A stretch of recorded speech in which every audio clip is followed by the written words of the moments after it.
deploying. It is led by Mark Carvel and reported on by Naveen Lakshman, who are both online. They will discuss with you about 30 minutes on this topic. The second topic will be how to get from a limited and slow deployment to a widespread and rapid deployment. This topic is led by Olaf Kolkman, and who is online, and rapporteur is Auke Pals, who is sitting in the room here, but will have to be online as well to participate. The third one is how to close the gap between industry needs and tertiary education curricula. There we have moderator Roelof Meijer, who's in the room here, but I have one cancellation, so I'm looking at a volunteer here in the room who could do the reporting. Maarten, perhaps?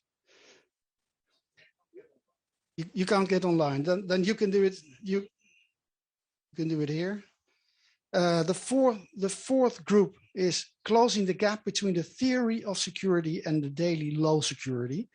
The moderator is Loes Louise van der Laan, and the rapporteur is Roos Kist, who I hope is online.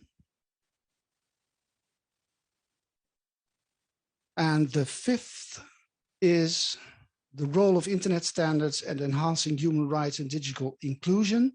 And that is led by Elif Kizo Cortez, and rapporteur is Savio Moraes. And I hope that we're all online, but I see Elif, I see Olaf. So I think we're basically there. I'm going to ask the organization to split everybody up in breakout rooms and with the assigned teams. And the people who are not online, I suggest that we have one working group here, that we sit together in one spot, and one who are online, you can join a working group there. So it's what everybody prefers.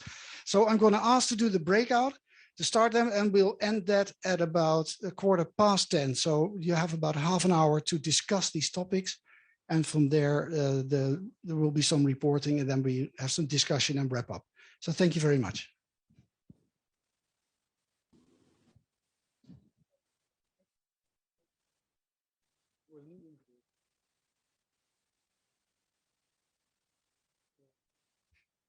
So the people in the room who want to join, we're going to make a circle here that it's safe enough, and then discuss it, and then others are online and you can go to the preferred discussion.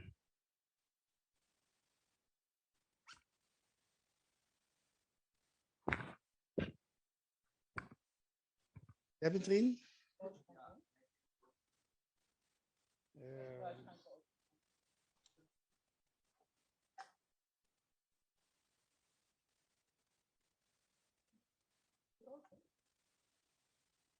Roos niet. Ja, dat is Roos, ja. Roos is er.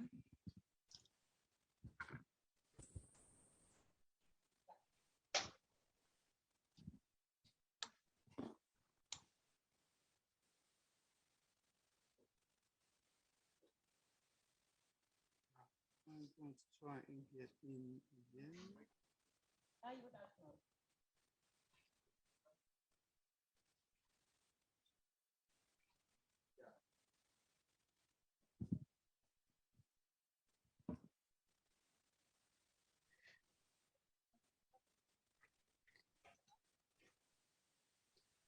Okay, it's Mark speaking. I'm not Yuri.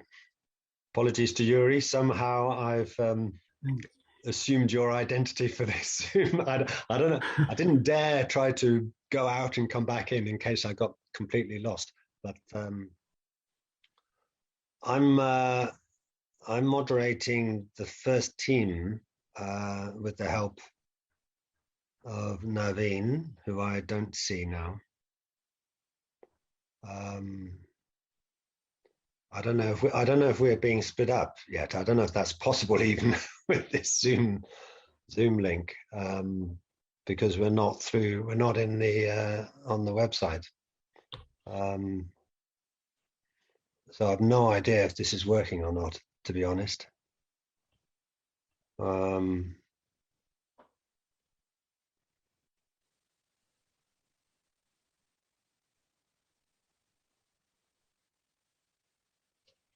And I've lost my rapporteur.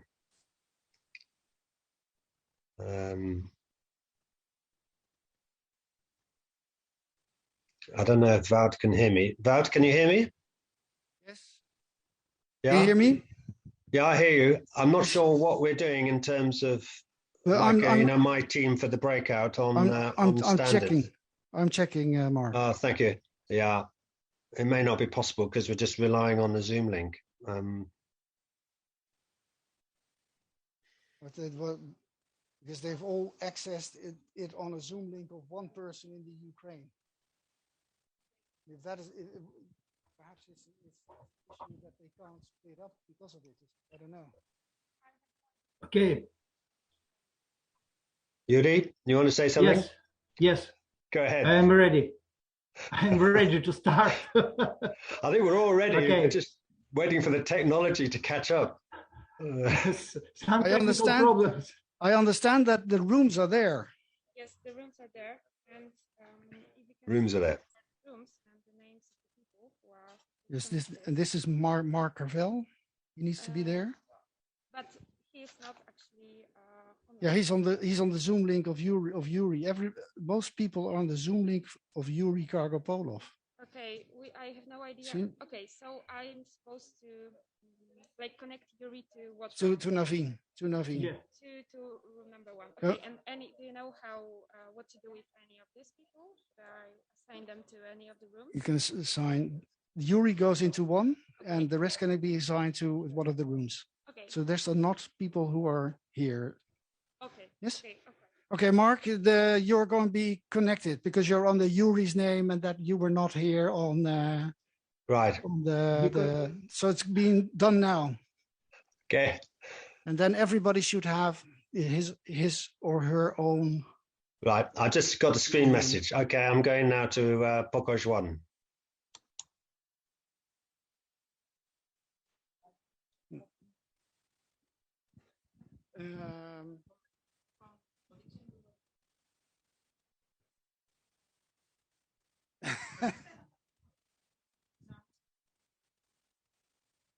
So good question. They're lines waiting to be assigned.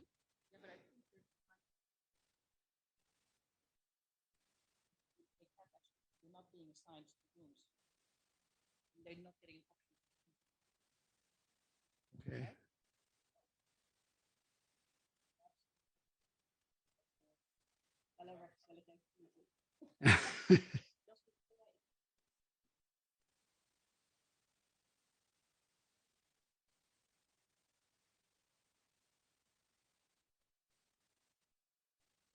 Ja, begin.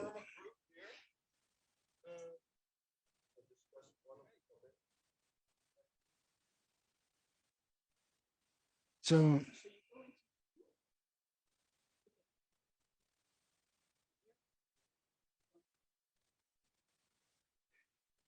Okay.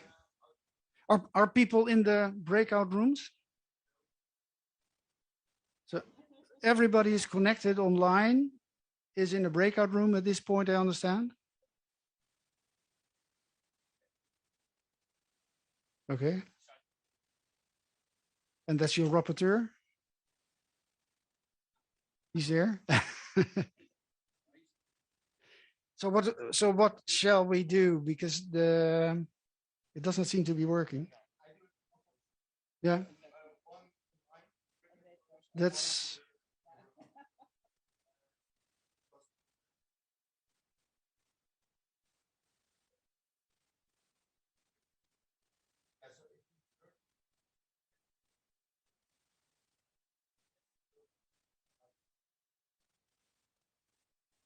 yeah, I think that's the best thing to do. Okay, it does not seem to be working with breakouts. We create one breakout team, which tell people external. We're going to create, I think, 2 here in the room. Because there's too many people that are too close. So we do 2 here and one external. Mark, can Mark hear me?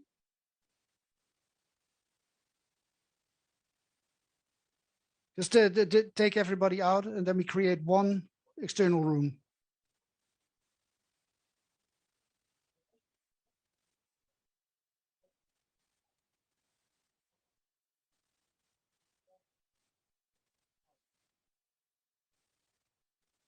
Dan moeten, externe mensen. ja, en dan moeten we wel even het onderwerp determineren wat we gaan doen natuurlijk.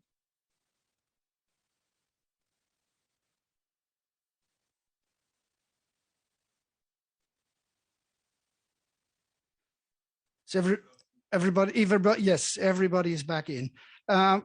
There seemed to be some issue with the breakout rooms. So what we've decided is that all the people who are external, they're going to be in one breakout room. And I suggest that that's being led by Mark Carvel. And Mark, you can choose the topic of your choice, but we will have to make our choice here.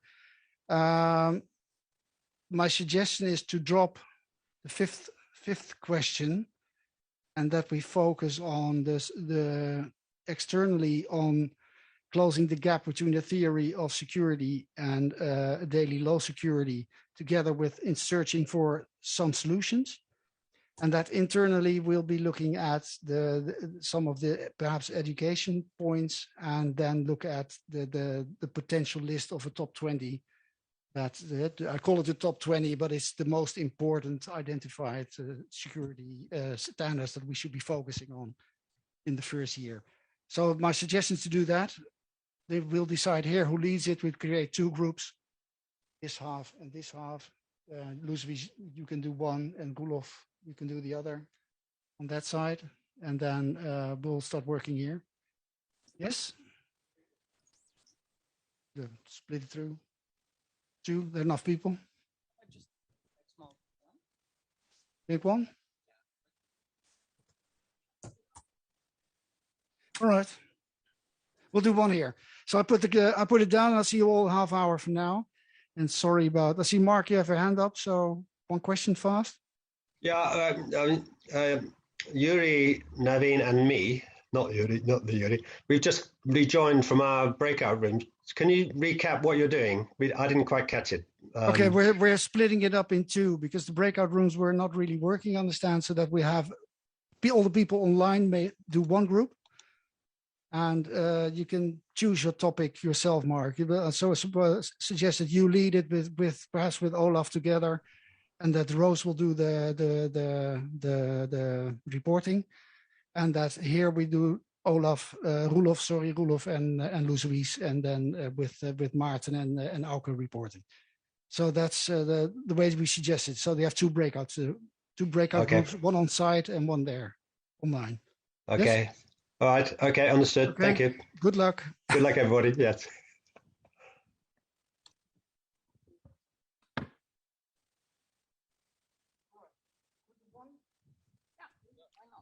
Mark, you take it away. I think we have to keep our distance. Okay, thanks very much, everybody, for persevering through technological adversity. It seems it's. I think this is always a risk at the start of a big conference, that there are going to be glitches.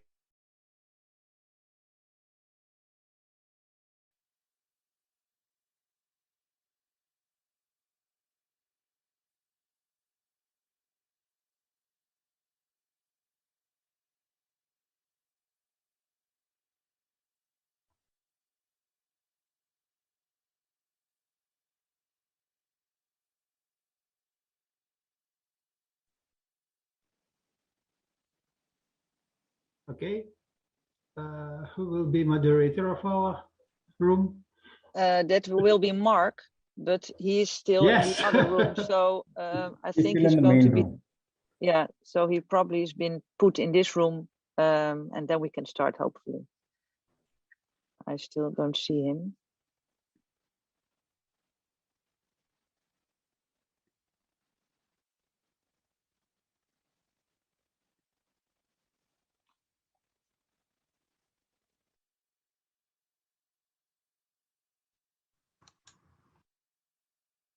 Okay, is everybody here? I hope so. Well, if somebody says no, that's going to be a weird answer. But anyway, I hope everybody has migrated successfully into our room. So now we had to decide of that set of 5 questions which one to focus on. Now I was kind of prepared for the first question about identifying the sort of the key internet standards, which for whatever reason. My feeling is that if something doesn't get political support or traction, the best way to do it is to find something that is in the political arena and attach it to it. And I think in this case, we see a lot of threats to our way of life, whether it's cybersecurity threats, whether it's mingling in democratic processes, human rights abuses online. And there's a lot of legislation, especially coming out of Brussels, to try to deal with that. So if we can say that adopting these standards is part of the solution, I think that is something that could actually contribute. The other idea that is out there is how to get the consumer organizations on board. I'm chair of the Dutch Consumer Organization, and I think this is an interesting one in your countries, whether we think that something like that could also be led by civil society as opposed to being led by governments. So those are just some thoughts I want to put out there, but this is your session. There's a microphone over there. So it'd be great if people can just get up and bring in suggestions. Otherwise, I'm going to put people on the spot.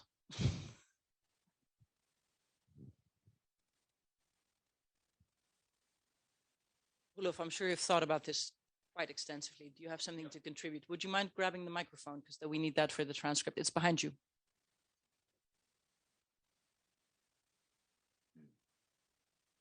My name is Roelof Meijer, for the record. I'm from the same country as Luis, so we should be careful not to over-Dutch this session. Well, maybe on your first point, attaching it to political themes. I'm not sure if that would be the preferred option. I think it's better to use the government as a launching customer of security standards. I think we're pretty successful in that area in the Netherlands, and I think I would.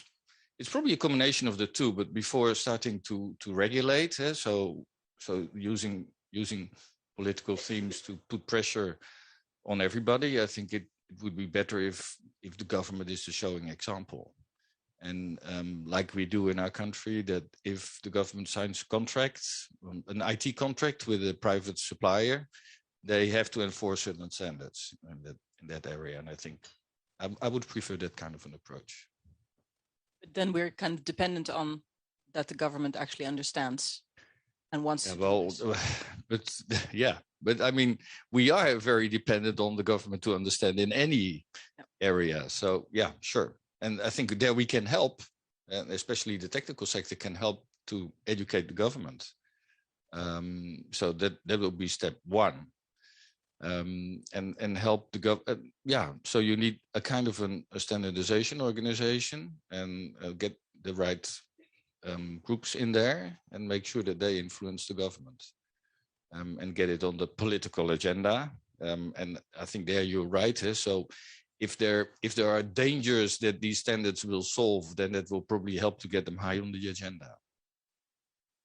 But I think that the approach that we have, where the government is a launching customer, or at least we try to make the government launching customer, I think that's a pretty good approach. Great. Anybody else? Is there anybody here from representing a government? Alisa, you want to tell us how that works? No, I'm just teasing you. Wim, you've been in this game a little bit longer than most. Well, I think we might need you behind the microphone for the transcript. Yeah.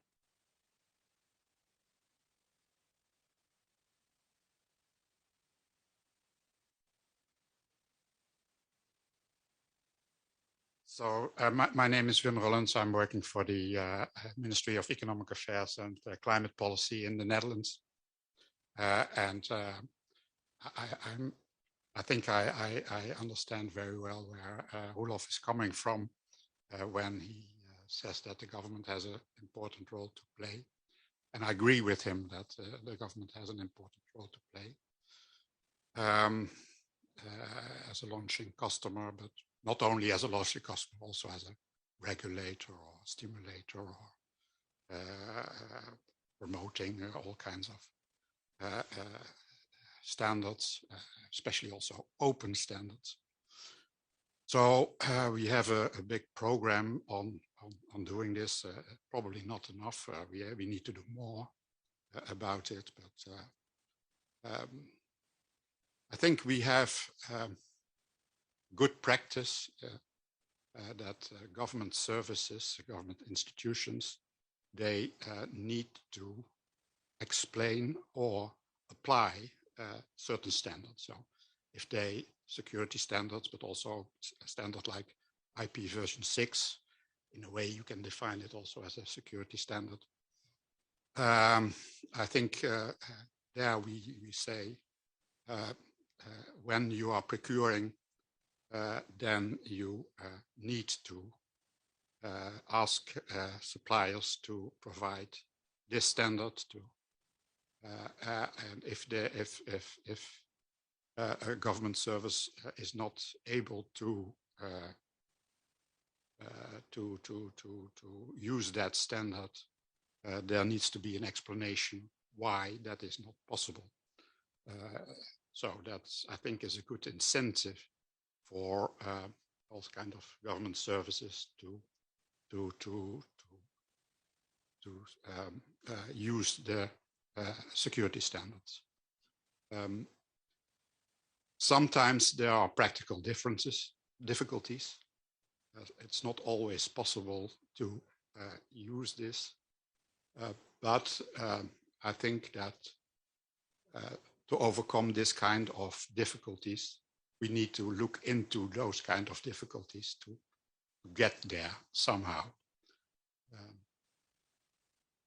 Maybe you need some additional support to get there, and maybe also in the end a prescription, so political discussion about, you know, going a step further and saying, okay, if the launching customer argument doesn't work, then maybe we can think about going a step further and making it obligatory. But I think that we are not there yet, and hopefully it will not be necessary to go there. All we need, I think, is one big cyber attack, and then otherwise people will start. Yes, going, well, why didn't we do this? I must say, we have been advocating for security standards for IoT in the European Union, and especially there is a regulation which makes it possible that security in IoT products is possible to regulate it. It's not maybe the preferred option, but we have advocated that that should be done. And we are, let's say, hoping that in a short while, the European Union, European Commission will come forward with regulation that minimum security standards will be applied for IoT products. So I think that, so I agree with Roelof that the preferred option is launching customer, trying to convince market parties to go there. But if that's not possible, there should be other ways to promote it or even regulate it. Thank you. Great, thank you. I see Auke has and then a comment. I think it's becoming a very Western European party here, so I hope that some people from the other regions will also join to the discussion. Auke. Yeah, my name is Auke Pals, and I'm trying to give my opinion as a customer. Because as a customer, I want to buy certain products in the store. Let's take, for example, my lights that I've connected to the internet.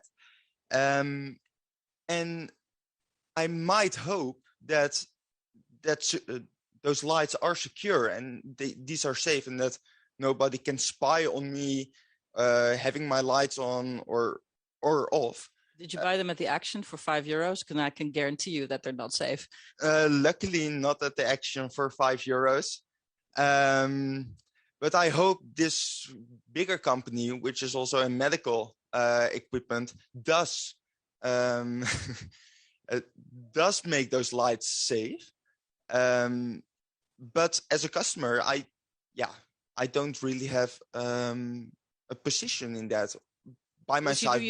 you need to join the Dutch Consumer Organization that does look at these kind of things and tells you exactly. But this is exactly the problem: is that there's no guarantee, because it's not a requirement that these products are going to be safe, and they could be spying on you in your own house.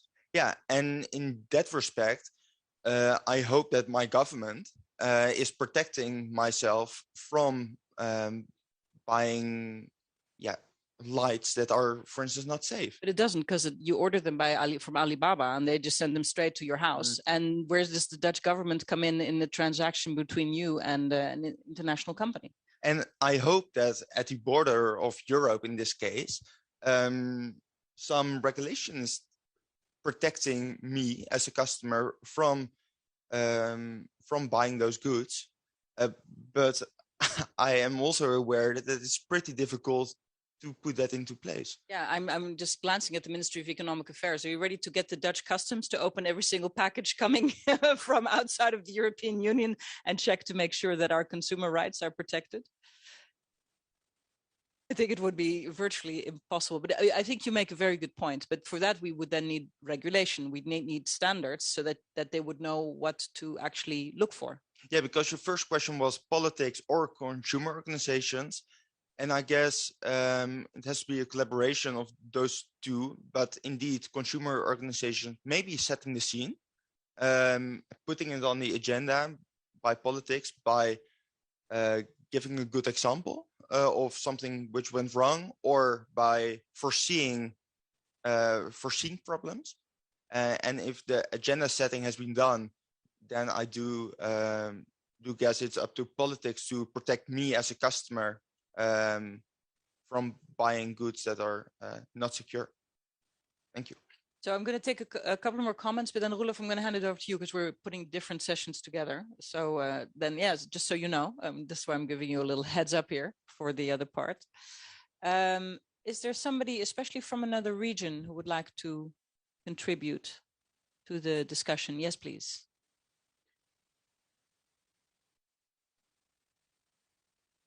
And please introduce yourself, of course, for the audience. Thank you.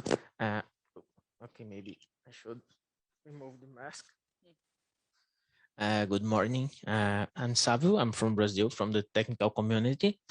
And about this point of regulating the devices and something like that. How could I say that?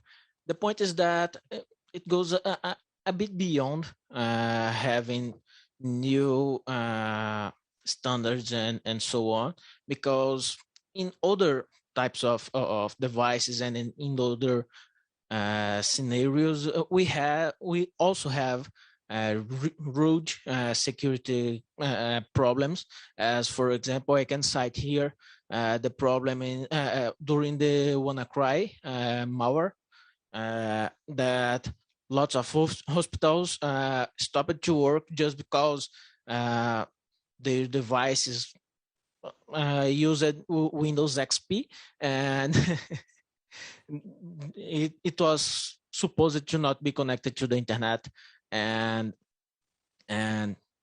somehow the malware got to those devices, and there were some problems on that. So the point is that coming from the technical community, I can say that people only do things when it hurts. When the internet internet goes down, when my device is not working, my light switch is not working. People only do things about security when it hurts. Other examples: IPv6, RPKI, okay, and so on. So for me, it's still a challenge to understand how to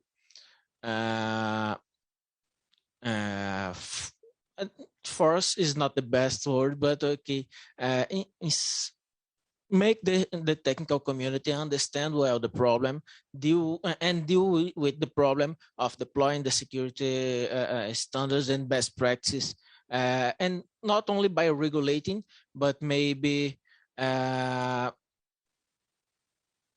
don't know, creating policies that you get some bonus, some gift for doing good things or something like that. Maybe this kind of approach may work better. I'm not sure, but I think that from the technical point of view, from the people who are working with tech, and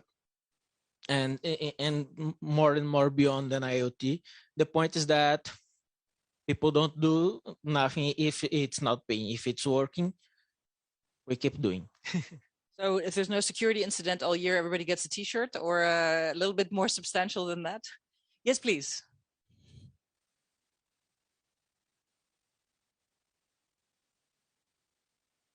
Good morning, everyone. My name is Neema Lugangira. I'm a member of parliament in Tanzania. And first of all, I apologize for being a little bit late. I was a bit lost. But I was very interested in this session, and I particularly wanted to understand, most of these companies, the regulations and the, different mechanisms to protect the consumers in developed world, it's very much structured. But the same companies, when they come to do business in Africa or in other developing countries, they don't tend to follow the same criteria that they fall in the developed countries. So I was a bit curious to understand is how can developed countries ensure that these multinationals, tech companies, etc., maintain the same level of protecting consumers despite where they're operating? Because we found that, let's say if they come, they look at developing countries like Tanzania and others as sort of a dumping place. So because we are not yet, in terms of our policy and regulatory framework, we're not yet where perhaps the developed countries are. We're still developing our, digital different laws, and we're still yet even understanding on how to regulate the digital sector and technology, etc. So there's a huge loophole, which unfortunately tends to be taken to their advantage and to our detrimental. So I just wanted to understand what can be done to have that holistic, protection for the customers. Thank you. Can I first say how wonderful it is to have a politician at the IGF, because we have had such difficulty always trying to get politicians to come here, because it's such a crucial, part of trying to find the solutions to the problems that are happening online. So a big welcome to you. And secondly, what an excellent question, because I think this is a challenge everywhere. The Corporate Europe Observatory has done an investigation into the lobby of big tech in Brussels. And I can tell you that even there, which is supposed to be highly regulated, it's very developed and sophisticated, the amount of money and access that big tech companies have in order to try to lobby for their own financial benefit, the exclusion of end users and others, it is extraordinarily challenging to try to counter that. And so my day job is actually, I'm director of Transparency International Netherlands, and we try to look at how corporate lobbying influences and the access they have to ministers and to do things. So it is extremely difficult. So are there people who have suggestions here to answers? I believe having strong consumer organizations, having very alert politicians like you, having media on top of this, it's part of the whole system of democracy and the rule of law. Does anybody want to come in either on this point? Otherwise, I'm going to hand it over to Roelof, because we're supposed to be combining different sessions here. It's an excellent question. We're going to take it over coffee as well, I think, and continue a bit more. Because I think just having politically aware, digitally aware politicians like you, asking this precise question is the most important step, because that way you get to question the government. Well, why are you dealing with this company? Why did you sign this contract? Can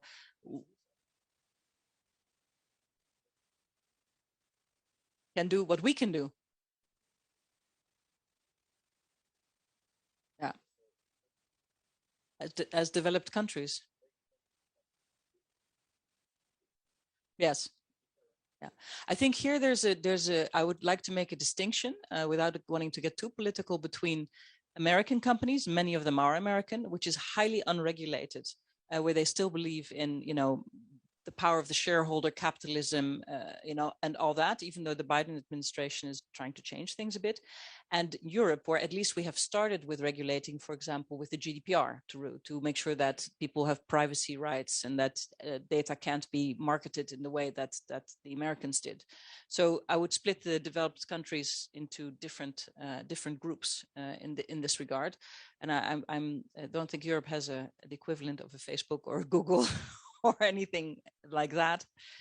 But if there are examples of companies, then of course we could probably talk to them and put pressure on them, shame them, and expose them. Yeah. What do you think, Rudolf? I'm going to hand over to you. I shall sit here, or... So maybe I'll check with you first, because you gave me 4 questions for this group. And I was supposed to talk with the working group on the gap, the knowledge and education gap. But we've been talking about how to implement standards, and one of the reserved questions of what kind of standards should we talk about. So do you have a preference? Which, the last one? Okay, so the question for the group, and that's the whole of this group again, right?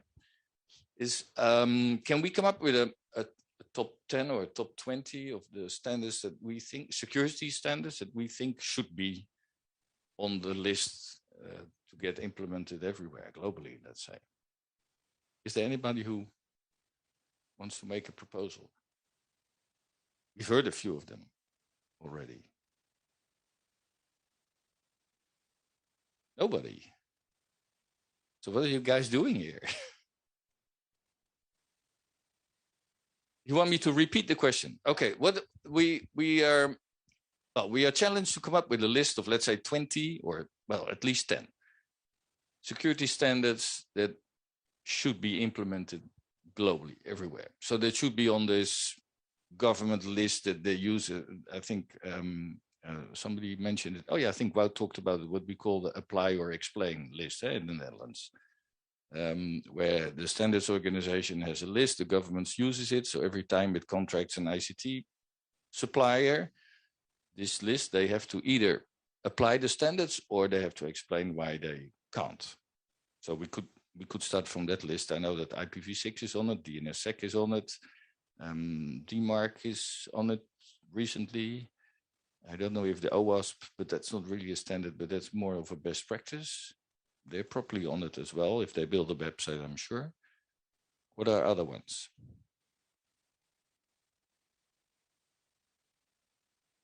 I think if everybody was here to get educated, not to provide answers. There's somebody who wants to respond.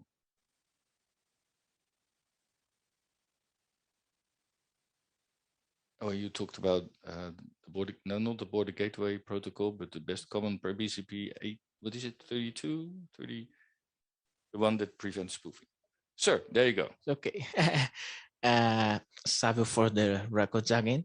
I would like to suggest maybe to put in that session list the manufacturer user description for the IoT context. It was from the IETF, the RFC 8520, and it goes in one way that reduces the possibility of one IoT device being attacked. It closes the possibly open gates and reduces the possibility of, for example, you being infected by the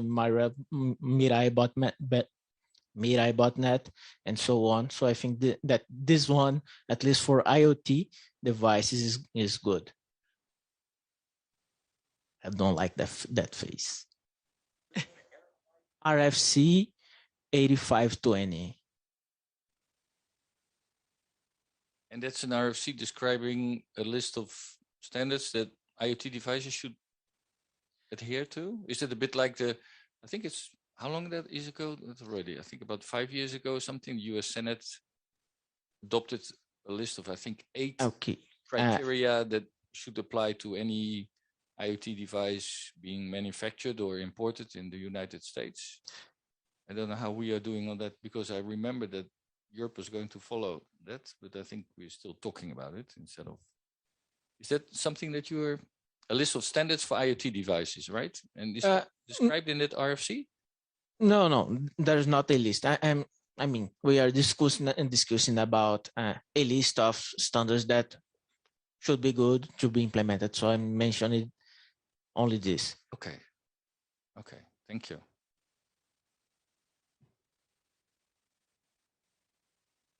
Wim. But yeah, you have to go up to the microphone again. And I was wondering who this Yulof is, but that's me probably. That should be ROELOF. First I thought it was Olaf, but I think just to pose a question, I think, for discussion when we're talking about a list. Recently, the IETF developed a standard called for DOH, DNS over HTTPS, which is at the moment very controversial, or at least in discussion. I wondered if we can have a discussion on should it be promoted or shouldn't it? Because I think also some political questions are involved with this one. Thank you. Yeah, thank you. I think most people that have some knowledge about DOH, or there's DOT also, DNS over TLS. I think the protocols themselves are pretty good, but they kind of open the gates for the big tech companies to dominate DNS resolving with their business. And I think there's some examples where the default settings of your browser already point to DOH servers, which is good, unless it's American-based big tech. We do your DNS by default solution. So there's more of a political and market side, and especially political in the sense of, let's say, strategic digital autonomy. The technology itself was developed by the IETF, I think, is a sound protocol. That's not the discussion. It's more the macroeconomic and political impact of that kind of a solution. But I think, well, if we solve the resulting problem, then I think encrypted DNS is a good standard to adhere to. Yeah, although I think some government parties might consider that to be a threat to their ability to hunt down criminals.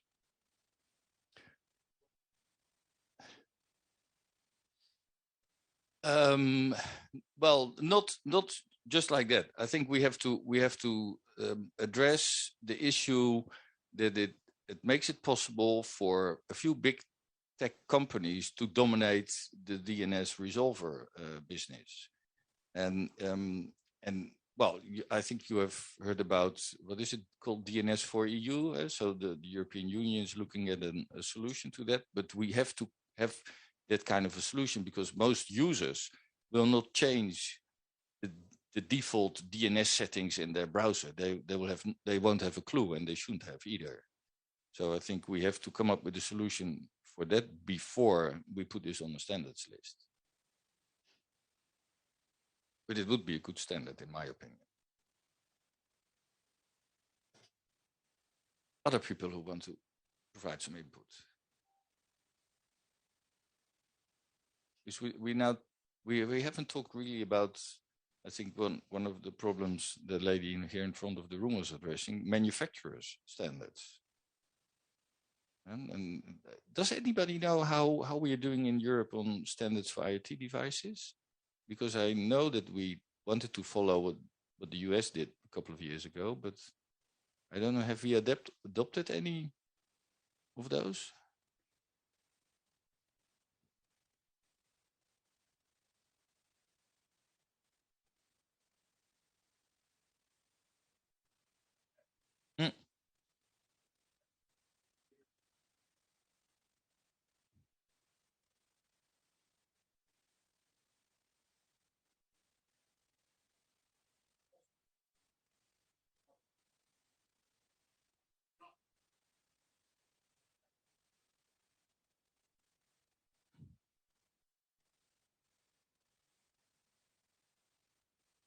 We will try to keep them off the market, but which will still be difficult if Auke directly orders in China. Yeah. But there's probably an educational gap. We have to tell them that that's a dumb idea. Yeah. Okay. So there's some progress in there, and that those are also standards like a strong password, regular updates, security settings, that kind of stuff. Okay. Auke, can you?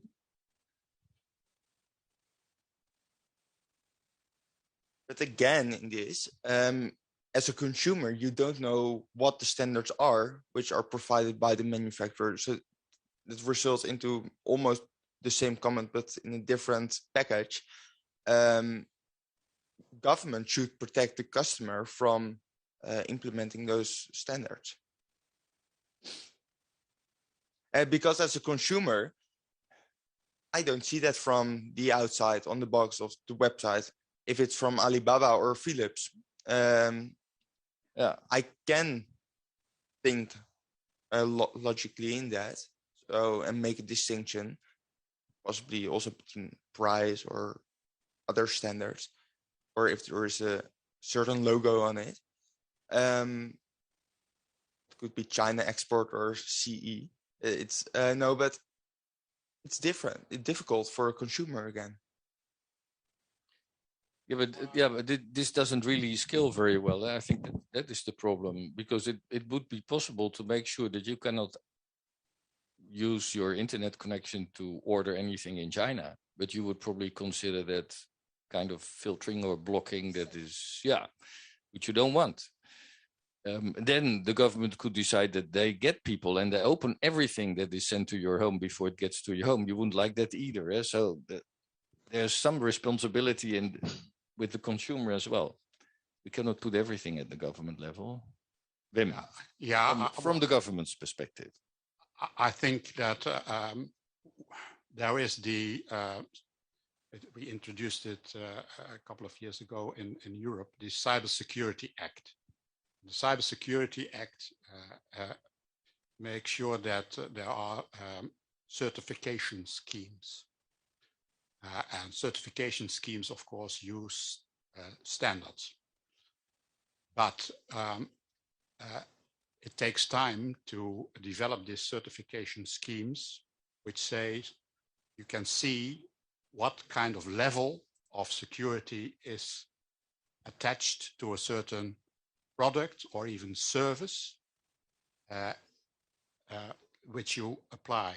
So we started to discuss first the very high level of security of products like microchips, for instance. They should be very secure because they are used in very, let's say, high sensitive areas like banking or cars or mobility or whatever.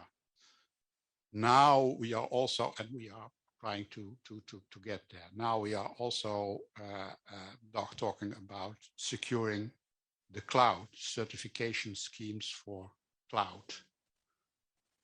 And then, of course, you come to the discussion where next. And there is the discussion when we talk about, for instance, IoT, should you use the Radio Equipment Directive to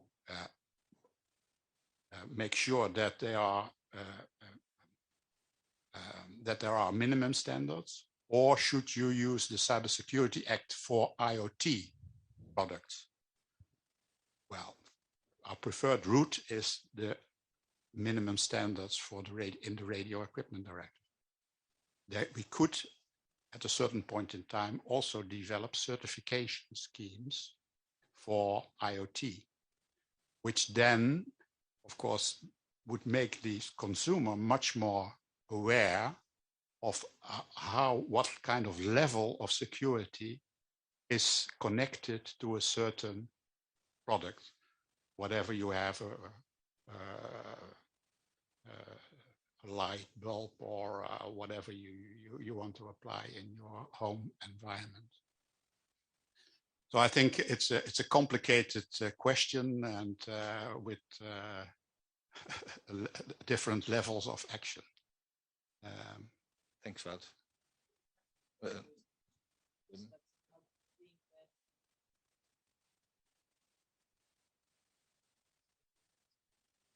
Yeah, that's the idea, to have high, medium of average and low. I think our time is up. See Wout standing here. So. You want the mic? Roelof, thank you. Roelof, your phone, I think. Yes. Okay, the other group is back as well. Welcome back. We've had a discussion here. You had a discussion there. But yes, we actually were in mid-flow when we shut down. So I just want to apologise to my colleagues in the breakout, online breakout, for not wrapping up smoothly. But we covered quite a lot of ground. That's very good. So you've been very active. So I'll invite you to report first, because we haven't seen you on the screen for a while. So who is reporting on your side? Rose. If Rose is back with us, I'll leave the reporting to you. No, I'll leave the reporting to you, Mark. Okay. Yeah. Well, I think we're reporting now to the whole meeting, to the whole session. Are you able to quickly sum up what we covered in terms of complexity and finding ways around not perhaps seeking total harmonization, but ways of ensuring awareness of standards amongst small, any business enterprise, for example, and users generally. We talked about engineers and their training, how they perhaps their curricula for their training should be encompass issues like societal context, consumer protection, human rights, and so on. And then we talked about issues of trust, and then very quickly we're almost lurched into the area of pros and cons of regulation. Do you want to recount a bit more about that, Rose, from your more comprehensive notes than mine? Well, I think you've got the most important points there. Somebody said, like you said, that it's for medium, small enterprises very hard to have the capacity to implement standards properly. It's a capacity problem more than a knowledge problem. They feel the importance to implement standards well, but it's for medium, small enterprises hard, because they have a lot of other stuff to do as well. And we discussed indeed the importance of standards and human rights and privacy and everything, all the aspects who are related to standardization should be in the curriculum for engineers, because they're the technical guys who should organize the standards properly, security properly, and they should also learn about privacy and human rights to understand the importance to develop it properly. So that would be my summarization. Thank you very much, Rose. Okay, Wout, really, it's back to you with just one additional comment.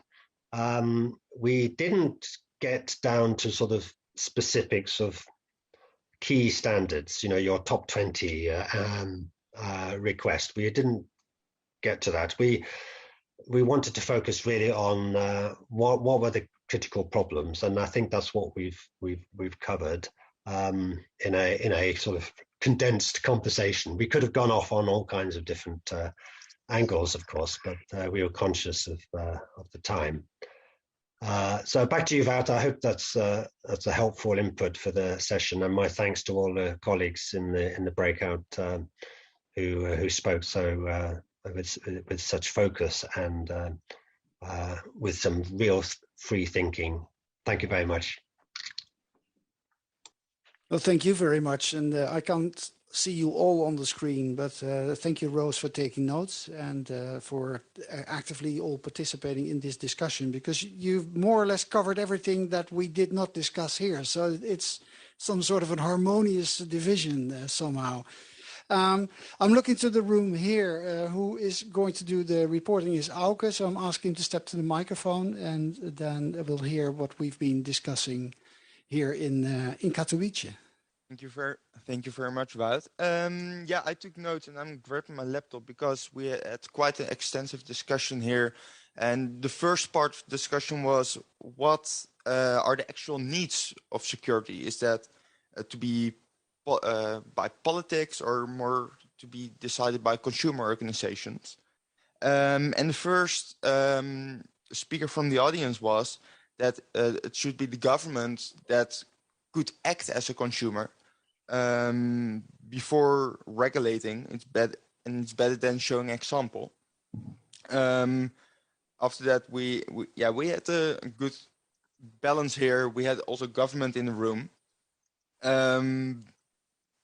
and yeah, the government mentioned that the security standards, it might be possible to regulate, but advocating is also being successful.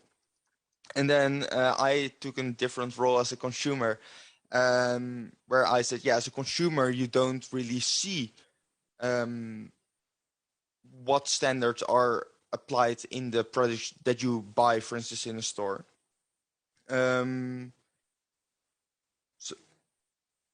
Yeah, and we also had a really good question from a parliamentarian of Tanzania. And she asked the question, what can developed countries do to protect the customers in developing countries? And as an audience or in the room, yeah, we were struggling answering that question. But that was also, I guess, personally, I also liked that, or not that we liked struggling, but that it was difficult to come up with an answer, because that's also the importance of the question. And I hope that in further sessions, we can answer that question. I'm now speaking for myself instead of reading my comments, but that's what we're here for. Exactly.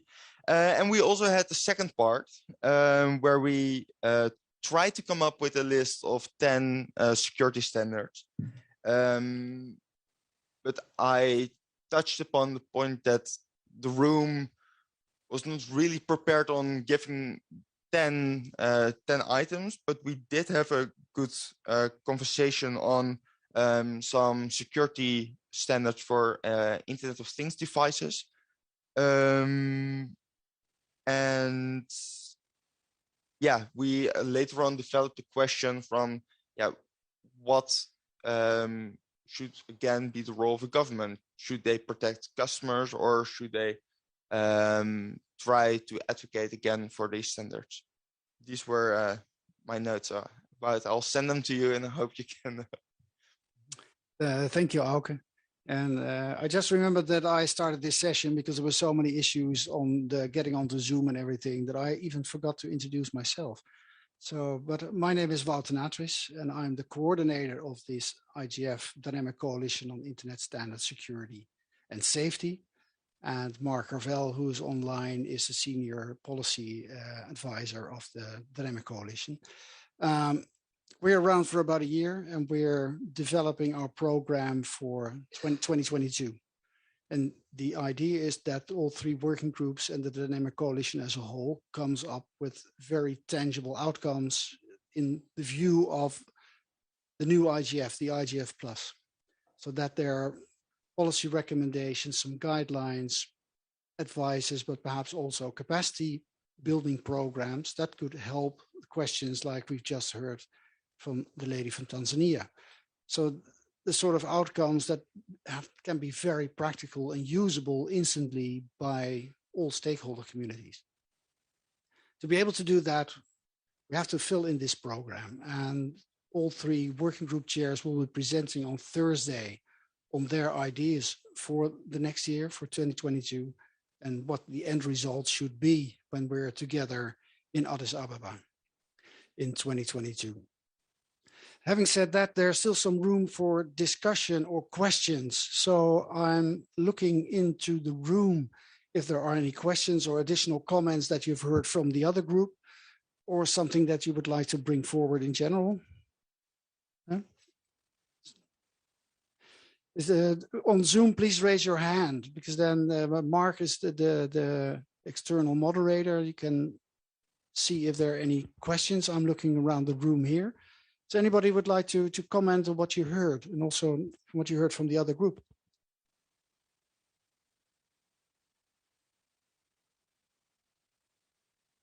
There are no hands here on your end, Mark. Thank you, Bart. I'm just going through the chat, and there are various points coming through. So let me just pick out a couple of them. Serge Ross, who I think is he's with us here. Thank you, Serge. Yes, you're here, of course. There are different I'll read it. There are different communities, and I think the more open ones create better standards. I'm not sure regulation is the solution. Empowerment. And that was we didn't use the word empowerment, but I think that's a very good way of capturing points that came up in our breakout session, that if stakeholders have greater knowledge about the critical importance of standards, that will lead to greater security and safety online. So that was Serge's point in the chat. Yuri Kargopolov, should we consider training programs as one of the types of standards to achieve our goals? I mean, in the coalition, we have a working group on education and skills, and we talked in our breakout session, as I mentioned, and Rose reported, training of engineers is one aspect of that, vocational training, if you like, about standards and about their importance for social welfare, for business, for personal consumers, and so on. So those are I hope I haven't missed any other critical points from the chat. Bart, back to you. Yes, I've got a question here, and please introduce yourself. Good morning. My name is Elisa Hever. I work at the Dutch Ministry of Economic Affairs and Climate Policy. If we need empowerment, how much? I know IPv6 is not always deemed as a security standard, but how much empowerment do we need for the world to turn to IPv6? I mean, it's been a standard here for many, many, many years. I think it's dates back to 1992, my birth year, and we're still not using it fully. So how much empowerment do you need for a standard to become the standard if it's deemed a very useful standard? Thanks. That is a good question. I'm looking at Serge, because you put this forward. Would you like to comment on the question? Yes. So I think this is a really good question, and the reason that I think, or one of the reasons that IPv6 never really flew was, honestly, there was really no reason. I mean, the internet continued working without really big problems. I mean, we had kind of workarounds that were cheaper. And what I really mean by empowerment is that we start helping people to actually create secure products, and rather than and making it clear why this is a benefit. It's for IPv6, we failed to convince people why this is a benefit. because when I talk to engineers in big companies, they always say, well, then I have twice as much work to do. I have to maintain IPv4 and IPv6. There's nothing I gain. So why would I do this? And if we look at security, I think it's not that people produce insecure products because they don't care. It's just because they don't really know why they would do this, and they don't understand the implications. There was one question now of breakout saying, how can civil society participate in these type of things? Civil society probably can't, because it's all really super technical things. But what we need to do here is empower engineers to actually understand implications of whatever they do on civil society and pretty much all stakeholders. That's what I mean with empowerment. You have to give people an incentive to actually do this. And with IPv6, we just didn't have that. Can I ask a question, Serge, to this? Because my experience is that engineers understand perfectly well how this works and that they would like to make it secure. But at the end of the day, it's their bosses who just want the product to be cheap, because it's all about profits. And so I'm wondering whether it's the engineers we need to empower, or whether it's the consumers who demand certain kind of standards, because I can't see tech companies or producers of what is very often really nasty, cheap plastic shit without any security components, which allows weak passwords, which you can hook up to the internet, which is not upgradable, et cetera, et cetera. It's just going to keep happening unless something happens somewhere. And the older and wiser I get, the less I believe in empowerment of either engineers or consumers or anything else. But wondering whether we actually need to put our fist down and make sure this happens in some other way. So I don't understand how those engineers are going to convince their bosses to do something which is probably going to be more expensive, and then convince consumers to pay for it as well, unless it's an actual enforced standard, if I may call it like that. And I look to GDPR as an example. Nobody was going to take privacy seriously until the European Union regulated it and said, you're going to get fined. And that's what it took. And now it's basically a global standard if you want to do business with Europe. Okay. I think this is we probably would need another 2-hour session to start getting into this. But my view really is that when you start about talking about standards, it's really, if the standards it's the standards that need to empower you. It should be cheaper to use something secure than something insecure. Why are we producing insecure stuff? It's because companies tend to reinvent the wheel over and over again. It's like when IoT came up, we made all the same mistakes we did with web applications 15 years ago. So what we need is kind of open frameworks, open tools that kind of have this built in. So you, as an engineer or as a company, you don't have to start at the bottom. In our breakout session, we discussed this a little bit at the beginning. It's about, well, if we start insisting on the expertise, we hamper innovation. But innovation is not about reinventing the wheel. Innovation is about taking good components and do something new with them. It's like a good cook doesn't need to go out and reinvent farming, because he just needs farmers to produce good produce so he can cook a good meal. And I think that's what's a bit lacking. We still have so much stuff that's closed, it's not accessible, it's not available.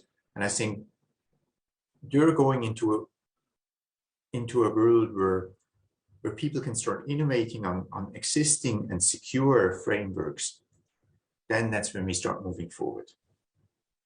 But I totally agree. There's a lot of ifs and whens in this, and we probably need to work a little more before this flies. But I think regulation is not going to fly, and I don't think the comparison to GDPR is a good one. And I think GDPR is a success. So don't get me wrong here. About Yuri. Yes, I saw it, Mark. Just one comment, and I'll give the word to Yuri, and then we have to wrap up looking at the clock in front of me. One, Sarah, I think that the comments you make a lot of sense.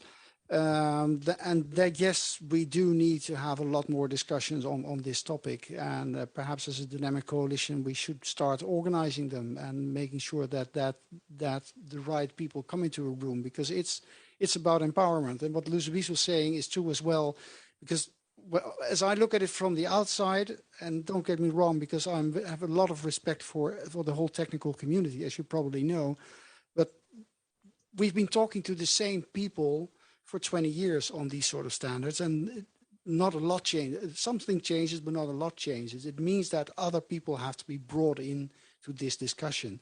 And that's what we try to do in this dynamic coalition, to make sure that other people start talking to each other than the regular crowd, the usual suspects, as they call it in English. So that is one of the aims that we are at this moment sort of struggling to do, but we are moving and we are progressing. So having said that, Serge, perhaps through first we can do something together as well, and start organizing some sessions together in the coming year. So that's an invitation, and let's discuss that after this session, of course. Yuri, your hand is up, and I'll give you the final word, and then we'll start wrapping up this session. And as you are leaving, sorry, I would very much like to make your acquaintance, because we do need to talk on this topic you've introduced. So thank you for your question. Yuri, the floor is yours. Thank you. Very briefly. The big challenge of security is what we are now reacting to what it was already, and not to what will be happen.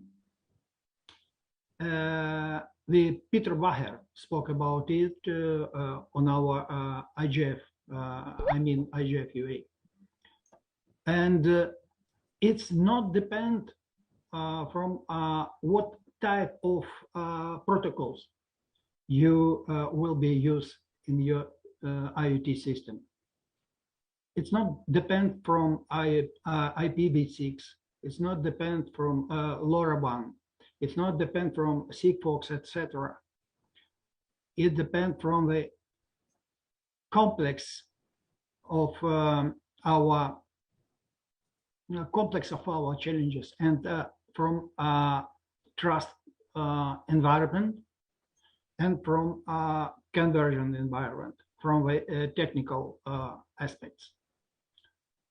We discussed these issues on our panel, sub-panel. Thank you. Thank you, Yuri. Mark, have you any final comments in the chat? Because I can't see them. No, I think just a sense that we're on a very important conversation. Serge made that point, and I mean, I feel, you know, we've got the IGF to a great start actually with this, despite the technical glitches. I think we have to pick this up and take it forward. I mentioned we have we've got our main coalition session on Thursday, as you mentioned, and also our networking session on Friday, and I think we should highlight this as a topic that will engage a lot of people. Okay, thanks a lot, everybody, as well from me. I'm not Yuri, Mark. Mark too. Yuri too. I mean, Mark. Back to you, Bart. And thank you, Mark, and thank you all for participating online. As some final comments, I think we have heard. Sorry. We have heard some very good comments on the way forward, because that was actually the intention of this session, not just to make our work known, but also to hear what your thoughts are on how we should progress.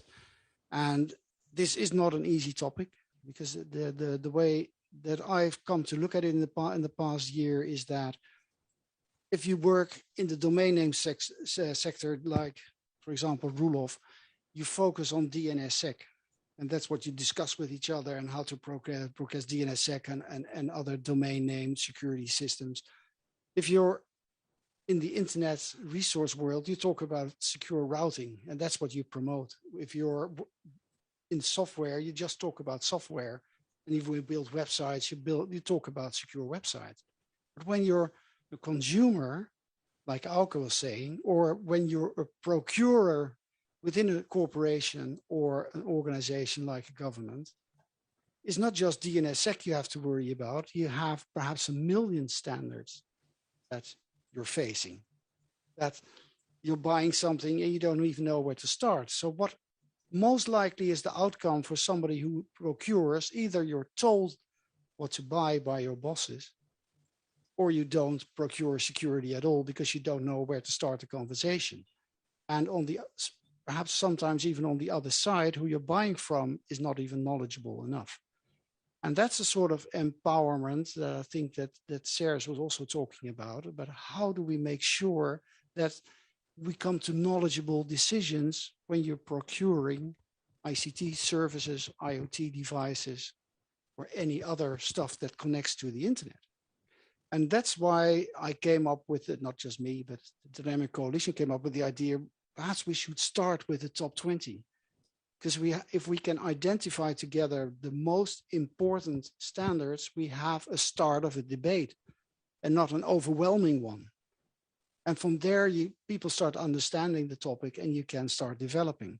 If we, a year from now, could develop some sort of an overview, what sort of standards are there? What exactly are they for? What do they cure? It would mean that somebody could have something to look at. And perhaps it exists, but nobody's told me that it is. It's just this view of many organizations making some sort of standards or best practices out in the world. So should we connect them somehow and make sure that they become accessible in language that non-technical people can understand as well? So that is the sort of goals that we're looking at. The individual working groups that I introduced, IoT security, education and skills, and procurement, are working on their own programs, and they will be presented on Thursday at 10 to 5 in room 4 from the top of my head. So I hope that we can welcome you there as well. And I'm wrapping up in the very, very last seconds with thanking the moderators and the reporters for doing their part of the job. It became a bit chaotic at the beginning because of failure at the website. I think we've done very well looking at what happened in the room and what happened remotely. I think the rapporteurs, please send Mark and me the notes because we via the email, because we have to produce a report 2 hours from now officially. So that means some work. Thank you, kind people back there, for organizing everything for us in the background and making sure that we get breakout sessions, etc. And with that, I also want to thank finally my colleagues in the Dynamic Coalition for making these sessions possible as well and thinking of the concept and everything. And finally, our sponsors that have helped us get here up to today. And with that, I wrap up and hope to see you on Thursday. And thank you again for your contributions because they're very valuable. Have a very good IGF and see you hopefully soon.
Hello, everyone.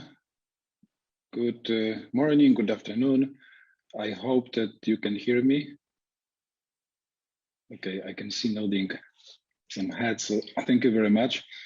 Welcome, everyone. Welcome to the next IGF panel.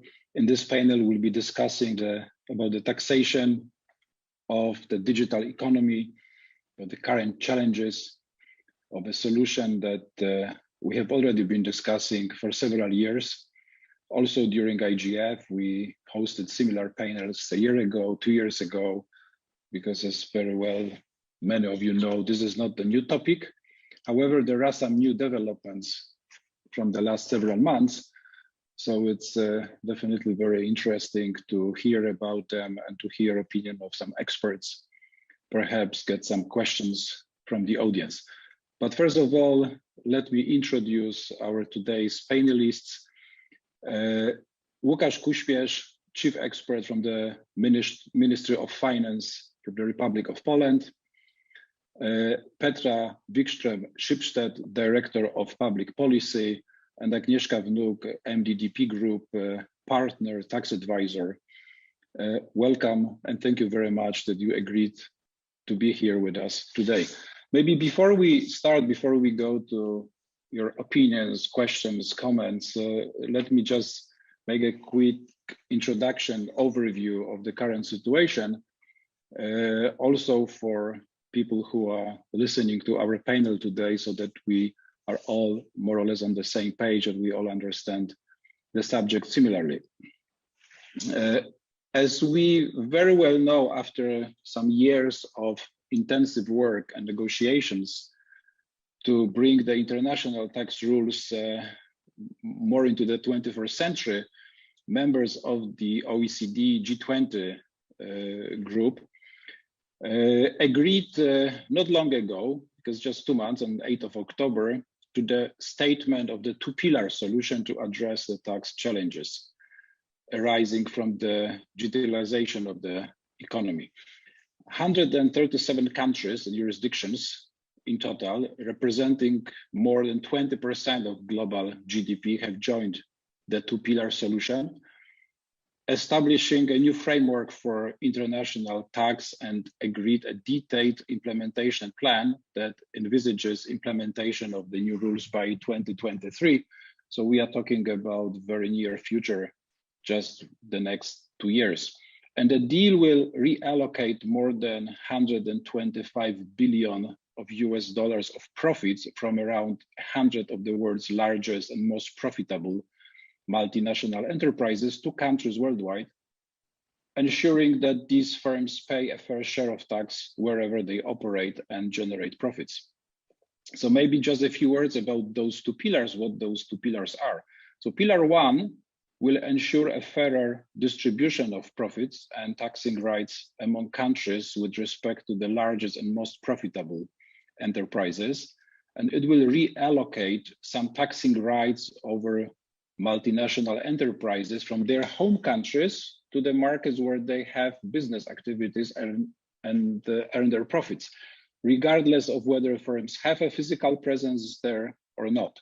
So specifically, multinational enterprises with global sales above 20 billion euro and profitability above 10% can be considered as the winners of the globalization, will be covered by the new rules with 25% of their profit above the 10% threshold to be reallocated to market jurisdictions. And pillar two introduces a global minimum corporate tax rate set at 15%. And this new minimum tax rate will apply to companies with revenue above 750 million euro and is estimated to generate around 150 billion American dollars in additional global tax revenues. And so these are the basic two pillars. I will not go into the details about how the European Union reacts to this, for example, because we will go to this a bit later, perhaps during our discussion, because we know that some jurisdictions and also some geographical areas or economical areas like the European Union were working on their own solutions, and those solutions were currently put on hold, waiting how this global solution from OECD will take place. So first of all, I would like to ask our panelists today, how do you find this solution? Are you satisfied from different perspectives, perspective of the business, perspective of the government? Are you satisfied with this two-pillar approach, and you think that this is something that we all, let's say, all the stakeholders were waiting for? So whoever wants to start, could be Petra, Agnieszka, Łukasz. Well, I can perhaps start. I hope you hear me. My name is Petra Wikström. I'm from Schibsted. And Schibsted is a Nordic media company, but we are also a big digital company in the Nordic market, where we operate classifieds marketplaces and financial services and different kind of comparison sites.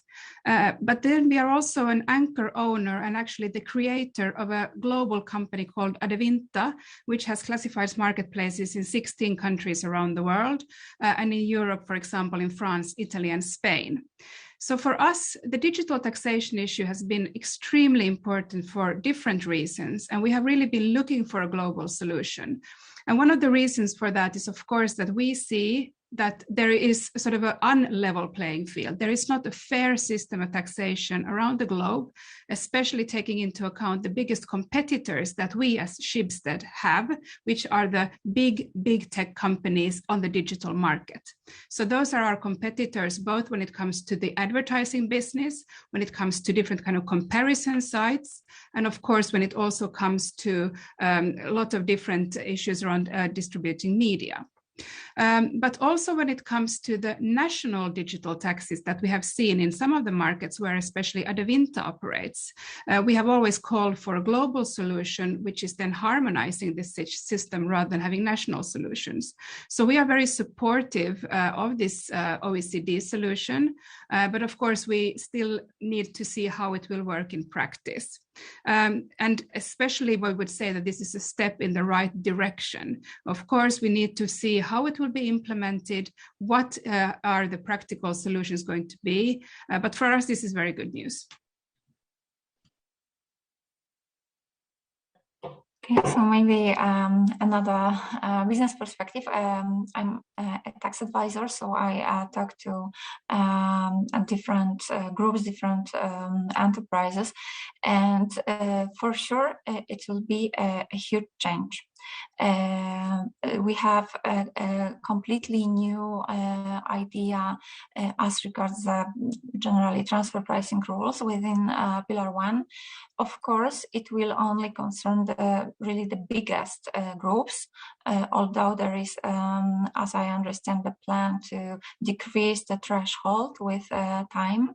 But the change is really huge. Also, the solution addressed in Pillar 2, the minimum income tax, it is something that much more enterprises will need to deal with. So from my perspective, from my discussions with clients, it's good. It's a good news that there is any a progress, that we know a little bit more than we used to know, because discussions around the taxation in digital economy started many years ago, and there were different ideas within EU on the OECD level. So there was a lot of uncertainty.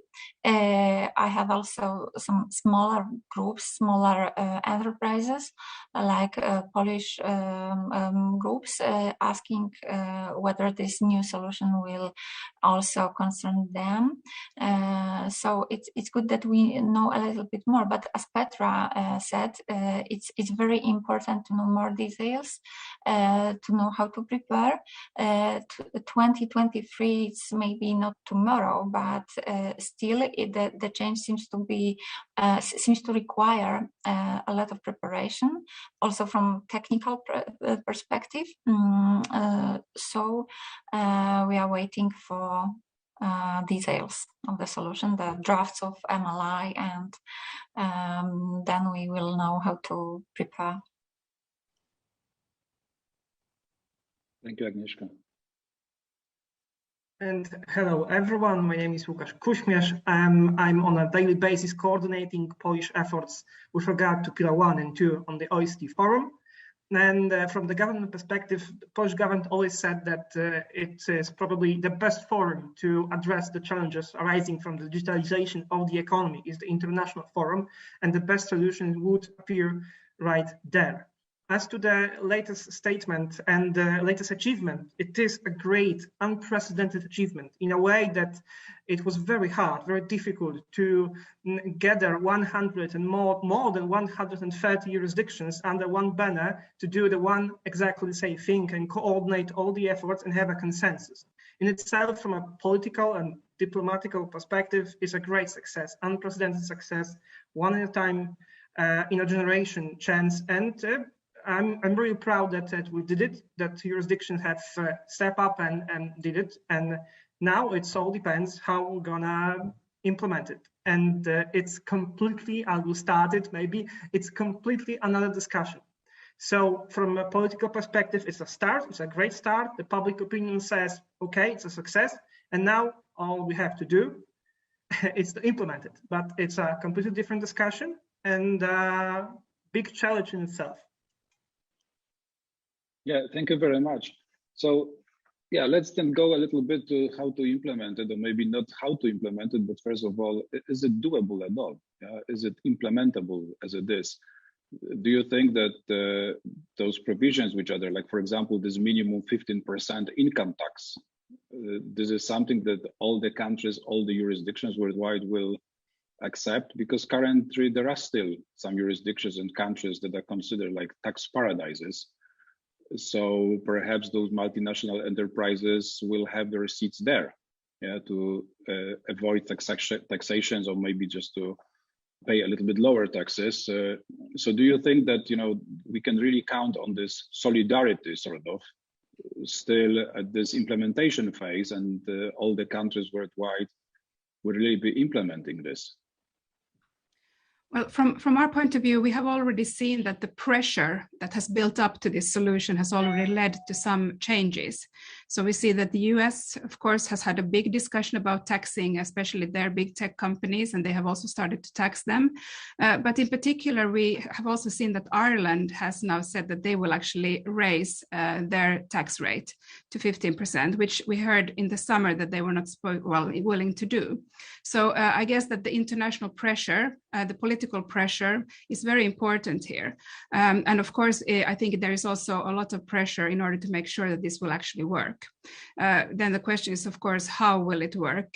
Because of course, for us, there are different kind of tax authorities that need to sort of take into account the reporting requirements. How will we know how much tax one company is paying to a certain jurisdiction in order to then report to the other jurisdictions and so on? So we really have a lot of questions about this, but from Schibsted's point of view, and we are of course not one of those 100 companies, so we are not going to be part of this solution in that sense. But for us, the main possibility has really been to get a fairer tax system where we also see that the competitors we have in the digital market also pay tax, and not only us that operate in the Nordic market or in the European market that have always paid tax. Okay, so basically, the next question that I would have is how this will, because you already, Petra, started this a little bit, that this will not apply to you because you will not meet the thresholds. However, there are other companies who are not necessarily such multinational corporations, but they operate just one, two or three markets, because the digital economy basically provides those opportunities. And there are companies who are already meeting the threshold, or potentially meeting. Agnieszka already started mentioning something, and they are a little bit afraid that they will be also subject to this taxation. And I remember that there were such worries in the past years. So Agnieszka, is it something that those companies are still worried about? Or they basically, this solution you think will be fair enough and they shouldn't worry? Well, if we are talking about being covered by this tax, I think that the smaller companies should not be worrying, in particular about the pillar 1, because it's really for the biggest. As regards pillar 2, there is also quite high threshold. So the MNEs, you know, they will need to deal with this. How it will in practice work for them, then we will know, because we have only some general ideas. And here I would be curious, especially about the minimum tax, because you started for like this the question about this minimum tax, global minimum tax, and there are some carve-outs expected, the substance carve-outs, but we do not really know too much about that. And you know, it depends if there will be a real substance carve-out. I think that the real impact on the companies conducting having operations in particular countries with even lower CIT rates should not be that difficult. I'm curious how it will work in Poland, because we have, like, you know, some R&D, some tax reliefs and things like that may decrease the effective tax rate. And I'm curious whether this substance carve-out will be helpful for these companies that benefit from the tax reliefs, which leads to the lower effective tax rate, and how it will work. If it will be, you know, easy to apply this carve-out or not, whether it will be assessed by the taxpayer itself, because today we have in the tax law, we have lots of provisions in Polish tax law, but also international. For example, in EU directives, so we have, for example, in parent subsidiary directive or other directives, the tax consequences depend on whether there is a business substance or no. And it's quite, you know, difficult in practice sometimes to assess whether this substance will be accepted. It's the, you know, Polish practice or not. And I'm thinking how it will work for this pillar 2 solution. Will there be any kind of, you know, specific provision or maybe some guidelines on what you need to do to meet or to apply this carve out? So maybe it's a question to Łukasz. Yeah, it sounded like a question perhaps that Łukasz could answer. Of course, different jurisdictions or different countries may have a little bit different approach, but I'm sure that the Polish government already looked into this, and perhaps you maybe not read the policy for this, but perhaps you have some first thoughts about, you know, how you think this should be approached. Thank you. So. Yes, of course, and even more, Poland was one of the biggest. We are really on the front line with the substance carve-out, with also a few other countries that are heavily based on substance and investment incentives. Just like Poland, we're talking here about an IP box, R&D tax relief, newcoming robotization tax relief, and so on, special economic zones. So the Poland was one of the biggest fan of the substance carve-out, and we push it really hard for it. And it will ensure, and I can say that easily, it will ensure that being constructed right now, the model rules and the next directive, European Union directive, and then the Polish law itself will ensure a high level of certainty with regard to the substance-based carve-out, in a way that it will describe very precisely what kind of assets are being calculated, will be calculated for the purpose of carve-out, what the percentage will be, how the rules will be of the calculation. It all will be there. I don't know when exactly it will be there, but it will be there with a high degree of certainty to ensure that tax incentives can be still used if they were designed to attract a real investment. And pretty much this is the basics of Polish tax incentives policy, that they are very heavily based on real economic substance. So with regard to the Pillar 2, I think it's going to be okay. It's just a matter of how and when exactly it will be implemented. And what we already know is that there will be a directive planned for the Pillar 2, and it will be the first directive before the Pillar 1. And it is coming really, really soon. It's a matter of weeks, not even months. So if I might just ask, is it going to be EU directive to, apply the Pillar 2 solution within EU countries?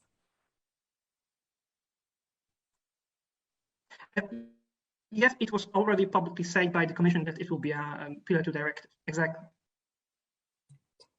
And as regards if I may ask, I don't know, as regards the carve-outs, you mentioned that there will be a list of assets and the values. Do you think that it's possible to have also intangibles? Because from our perspective, in the digital economy, it's important to have also the intangibles treated as assets. Because in some previous phases of wars on Pillar 2 and this global minimum tax, only fixed assets were taken into account. So for our industry, the internet industry is not a good news.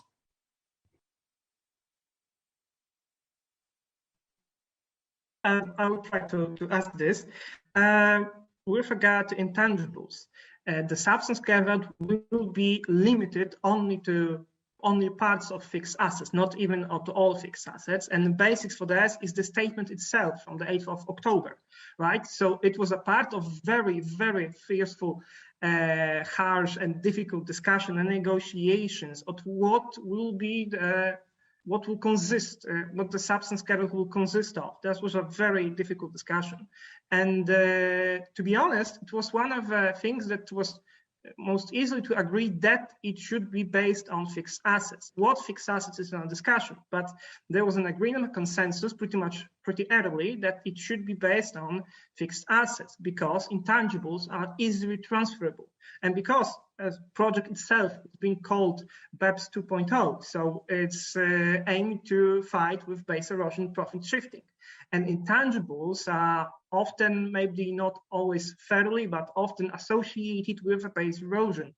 So the agreement was to start with fixed assets. Then it was a very difficult discussion what fixed assets, but it was a consensus from, I think, from very early stages that it should be based on real economic substance like building and buildings, workers, employers, property, and so on.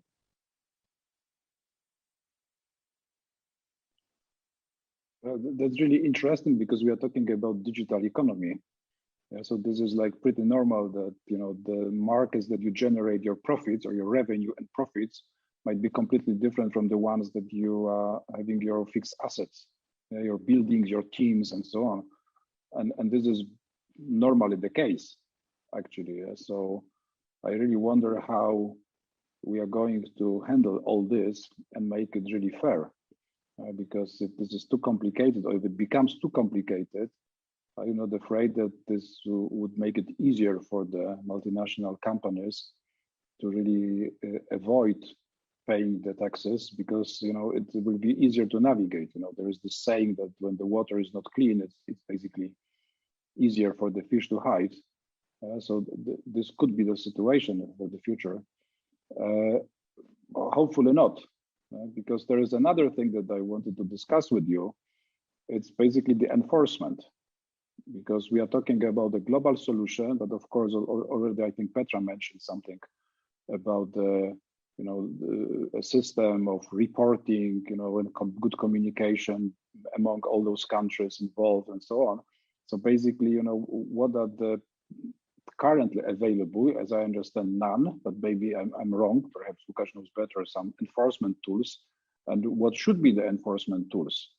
Because if many of the corporations, if they don't do the proper reporting, basically we will still not know where they are really generating their revenues and their profits.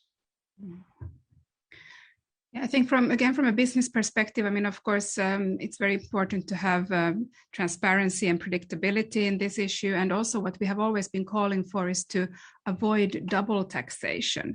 And of course, this is important to when we are discussing, new rules in digital tax, and also to the question of what is actually going to be taxed. Are we taxing advertising income online, or are we taxing transactions? What are we actually taxing? But what we have, for example, seen in these national solutions that we have in certain European countries is that there has not been a possibility to deduct. So there will be kind of a double taxation for companies that are already taxing, paying profit tax in their own countries, and then they will have to pay a digital tax on top of that. So again, I think this is important when we are looking at enforcement and also the reporting, to understand for a company what is actually going to be taxed and how is that going to be calculated based on what is already being paid. But of course, this is not going to affect us in the sort of first instance, but we are already, as Adevinta, the company that we are a big shareholder of, is already paying national digital tax in 4 or 5 countries in Europe. And there the question of double taxation has been a very important one. So transparency and of course predictability would be very important. Yeah, thank you very much, Petra. But that's true that this double taxation that was one of the worries of the companies in the last several years, especially the smaller companies that we're discussing this with, but also the multinationals, the multinational corporations. They were also afraid that in the end, the solution may be so strict that they will start paying double in some instances. I can see that Agnieszka already unmuted herself, so perhaps you wanted to comment on this as well. Yeah, so I agree with Petra that there is this issue of digital services taxes, which are, as I understand, to be cancelled when the two-pillar solution is to be implemented. But I think that the reason why the countries within EU or other countries decided to implement digital services taxes is just one of the reasons is just because it's easier to enforce. Yeah, it's not that difficult mechanism, just a percentage of the turnover.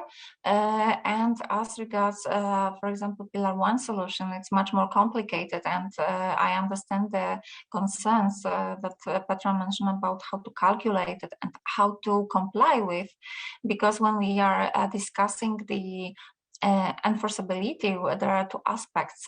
First, how to make the companies really pay, how to make them not to avoid and not to be able to avoid. But the second aspect, more business, from business perspective, is whether there will be the certainty how to calculate and where to pay. And as for now we don't know about it too much. So for this new solution, from my perspective, for this new solution to be really effective, it needs to be clear. And when it is clear, it's from on one hand, it's more difficult to avoid, and on the second hand, it's for those who really want to comply, it's also easier.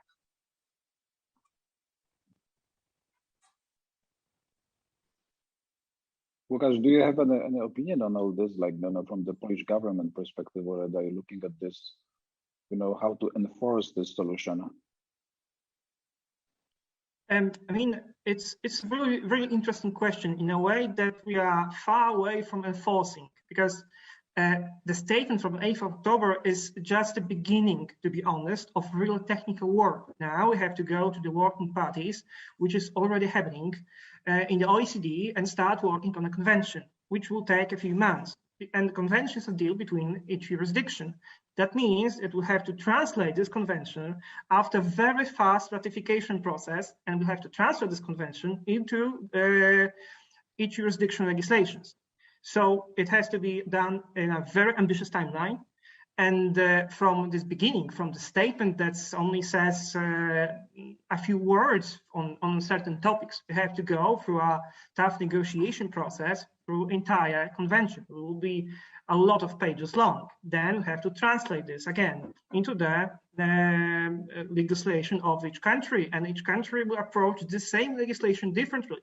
So it's really hard to say right now what will be the final effect. The harmonization and the idea of harmonization of Pillar 1 is the harmonization of the general purpose and general idea how it should work. But for example, feeling at how the forms will look like, it may differ from jurisdiction to jurisdiction. So it's really, in my opinion, it's too early to say how this will work exactly. But this is one of the biggest challenges, to be honest, of Pillar 1 entirely. How do we implement it? How do we build a capacity for tax administration? Because this is a problem that requires to build a lot of capacity in administration itself.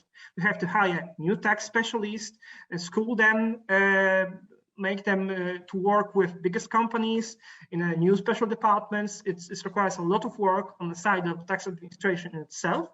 And the second thing, or I should say the first thing, is to simply implement it in such an ambitious timeline, because timeline is very ambitious and all jurisdictions are already doing what they can to implement it. And already the working party on the OECD have started to work on the convention, but there's a long way ahead of us. And it's simply, in my opinion, too early to say about enforcement tools or certain mechanisms that are going to be implemented in the solution, the final solution, the technical one in the legislation. If I may add something, maybe, and at the question, we have already some experience with a multilateral convention, yeah, because we have MLI for BEPS project for other actions, and after like 4 or 5 years, we have about 90 or more than 90 countries that enforced this, but it took them years. When you can find a list of countries and the year in which they implemented. So it normally took them like 2 or 3 years. So I'm wondering whether it's really possible to have this new tool, this new MLI enforced in all the countries that signed the agreement in July, like in 2023, because every country has its own ratification process and it takes time, and we know, and maybe you know some countries may be less willing to implement it very fast. So probably the question about the enforceability and implementation is right, because we don't know. It may take like a few years, as it was with the previous MLI. Yeah, I mean, it's interesting discussions. Thank you very much. But you know, the overall picture after this, which I can see, is that on one hand, you are all very happy and very enthusiastic about the general idea and the solution, and the fact that the OECD finally has come to this conclusion, the solution. So yeah, fantastic, yeah. But when we go more into the details and we start discussing how this should be implemented and where and so on, and what kind of different challenges it also creates, including even the very ambitious timeline, it looks like all the potential challenges are ahead of us. Yeah, so far we are happy, but we are on a very high level solution at the moment. And now when we are going more into the details and basically more into or closer to the implementation phase, it appears that it may not be so simple at all. Yeah, it may be quite complex and complicated. It may take even longer than we really anticipated. So maybe from this picture, if I may ask you, what would you advise people who are working on this on a more global scale, whose idea was to harmonize it? So I would say to legislators from the OECD, but even from zones like the European Union, for example, what could be our advice from, let's say, local governments, local businesses, what they should do, what we shouldn't do? Maybe, we should be thinking about longer timeline, not this up to 2 years, but maybe we should be more realistic and say, no, it will take longer. So maybe let's, admit this, that we will be not able to have it, like, fully harmonized globally in 2 years and so on. So do you have any kind of, that sort of, I don't know, thoughts or ideas or recommendations? Well, I'm not the right person to answer how that should work in practice, but I of course hope very much that the different countries will sit together and look how they will sort of implement this. What we see is that we are really quite much further than where we were some time ago or a year ago, having countries that want to implement this. Now, we had a lot of countries saying that they don't want to do it, and now they have still agreed. And also that we have countries that have their national DSTs, the digital services taxes, saying that they will cancel them when this system is in place, which is also extremely important. So I think, just the signal effect of this has already had an impact, I think, on the businesses in order to sort of be reassured that we won't have national solutions in the future, because these national solutions are really quite damaging. And I think, there's been a lot of time and effort built into the national solutions as well. So one would, of course, hope that one would put more than time and effort to look at how we can work together in the OECD framework. And also just the fact of having harmonization so that it's the same system everywhere rather than different systems in different countries, which is very, very harmful for business, global business, or even just European level business. What do you think when those country solutions should be cancelled? I mean, because the danger I can see here is that there will be still double taxation, because if the countries say that yes, we will cancel our country solution, but only providing that this full harmonization is fully implemented worldwide, then this means that for some time at least there will be some kind of overlap, and double taxation. So shouldn't be like one of the first steps for the countries with local solutions that they should just cancel it, even if it is not fully harmonized or fully implemented in other countries? But perhaps just at this point, I think it's extremely important to see what the European Union will do. So as already mentioned, they have already said, the Commissioner Gentiloni has said that already, I think before Christmas, they would come with a proposal on how to see how we can harmonize the implementation. And we would also want, of course, to have a very strong signal from the Commission saying that, now it's time to cancel the national solutions, because we are sort of moving forward towards a global OECD solution, so that the countries actually also will do it, and perhaps that could also be discussed on an EU level. So we think that the more we can do on an EU level as well to sort of prepare for the global solution, and the signals that we get from the Commission saying that national solutions should be cancelled would already be very important. Okay, thank you very much. Łukasz, I know that the Polish government was from the very beginning rather against local solutions, however, at the same time ready, because there was time that the Polish government used to work on local solutions as well, but only providing that there would be no global solution. So currently, basically, I understand that you are still against those local solutions, and you would probably support this push for global and at least pan-European solution still. But even from your perspective, when you look at yourself as the local government who has to implement it now, what would be your wish, let's say, to the European Commission or to OECD, to make your life perhaps easier? How you would see this, bearing in mind all those potential challenges coming up?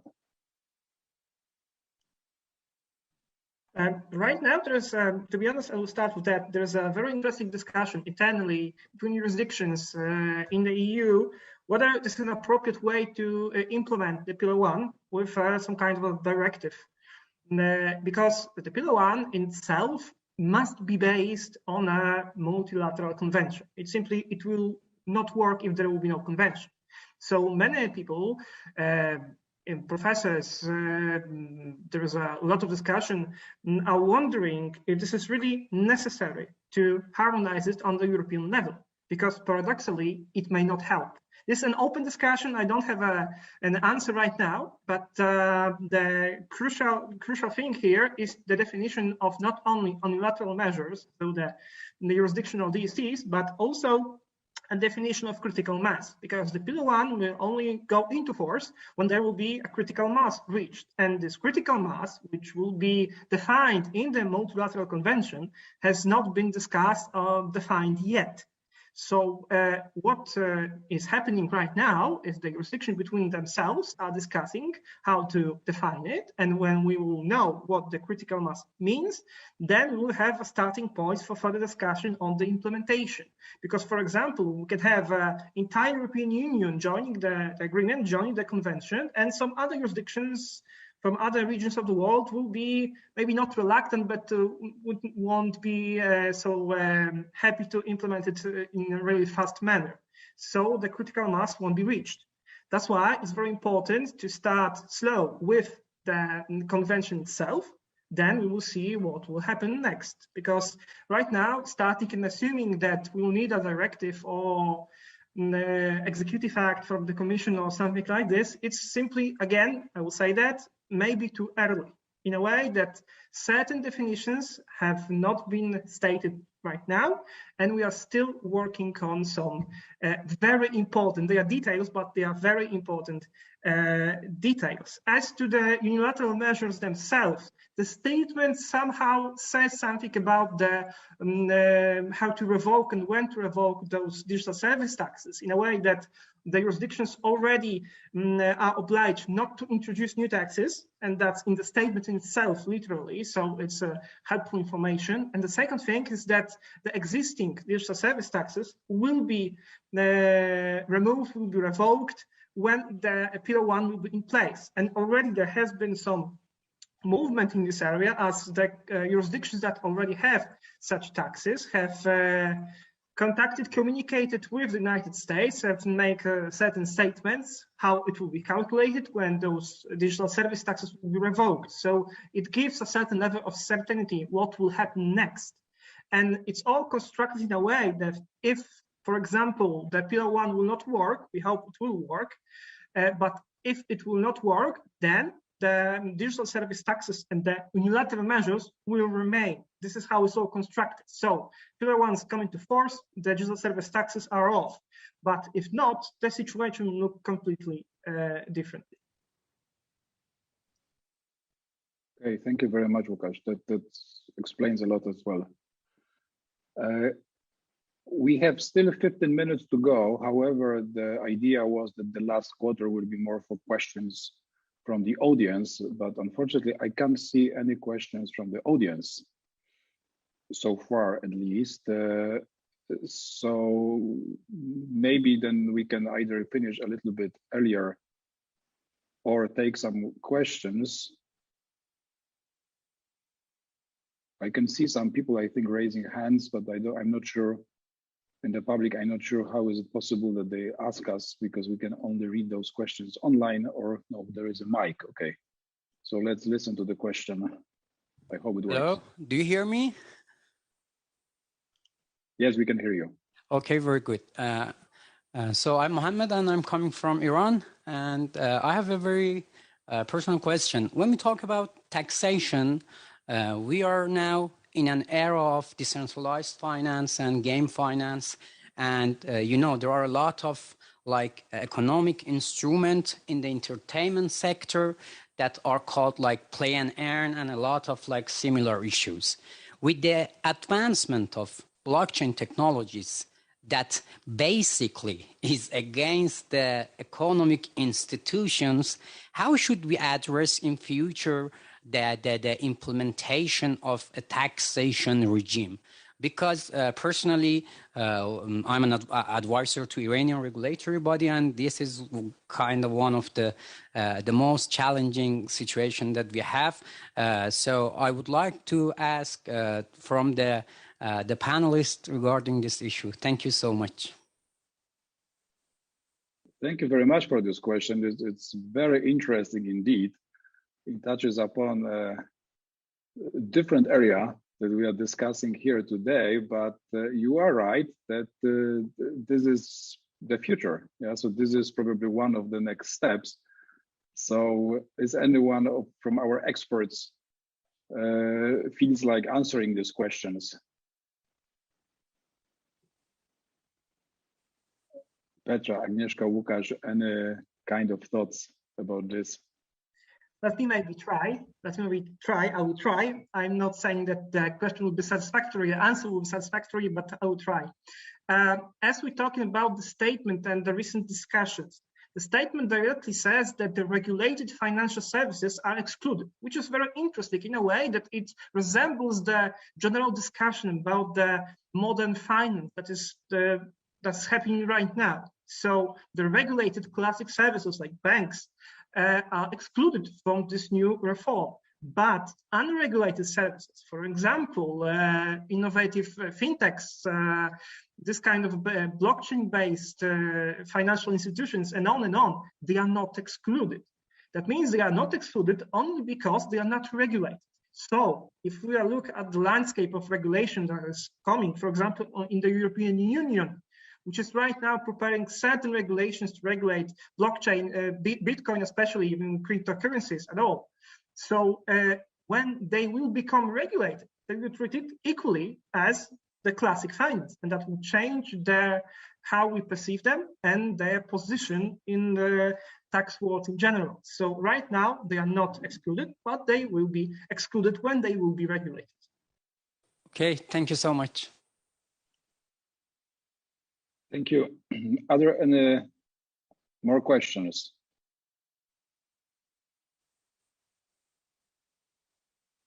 Yes, I have one. Can you hear me? Yes. I'm an AI student and it touches my topic, and there is a growing debate about the data collection and processing tax. Should it be introduced, and if yes, how it should be introduced for the companies?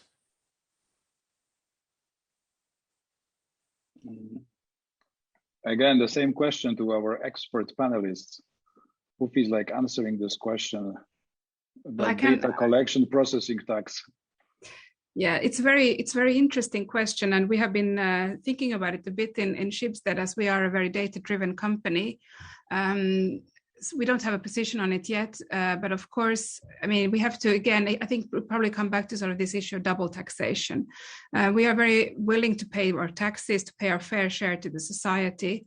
But if we are going to introduce new taxes, we have to see, you know, what the impact will be on the taxes we already pay. So that is probably the answer I could give at the moment. But I would agree that we probably need to look at new ways of taxing, also to the sort of question we had earlier, when the whole market and the digital environment is developing so rapidly. And also, you know, the COVID has, of course, brought a situation where we may have employees in different countries than what we used to have. I mean, we are not sort of so geographically restricted as we have perhaps been before. So I think that there is definitely a merit in discussing these things. But as I said, for us, the main issue is always to see that we don't pay, you know, an additional amount of tax as we already think we pay, you know, the fair share. So it's avoiding double taxation would be the most important thing. Thank you very much. Does this answer the question? I hope yes. Okay, thank you very much. Are there some more questions?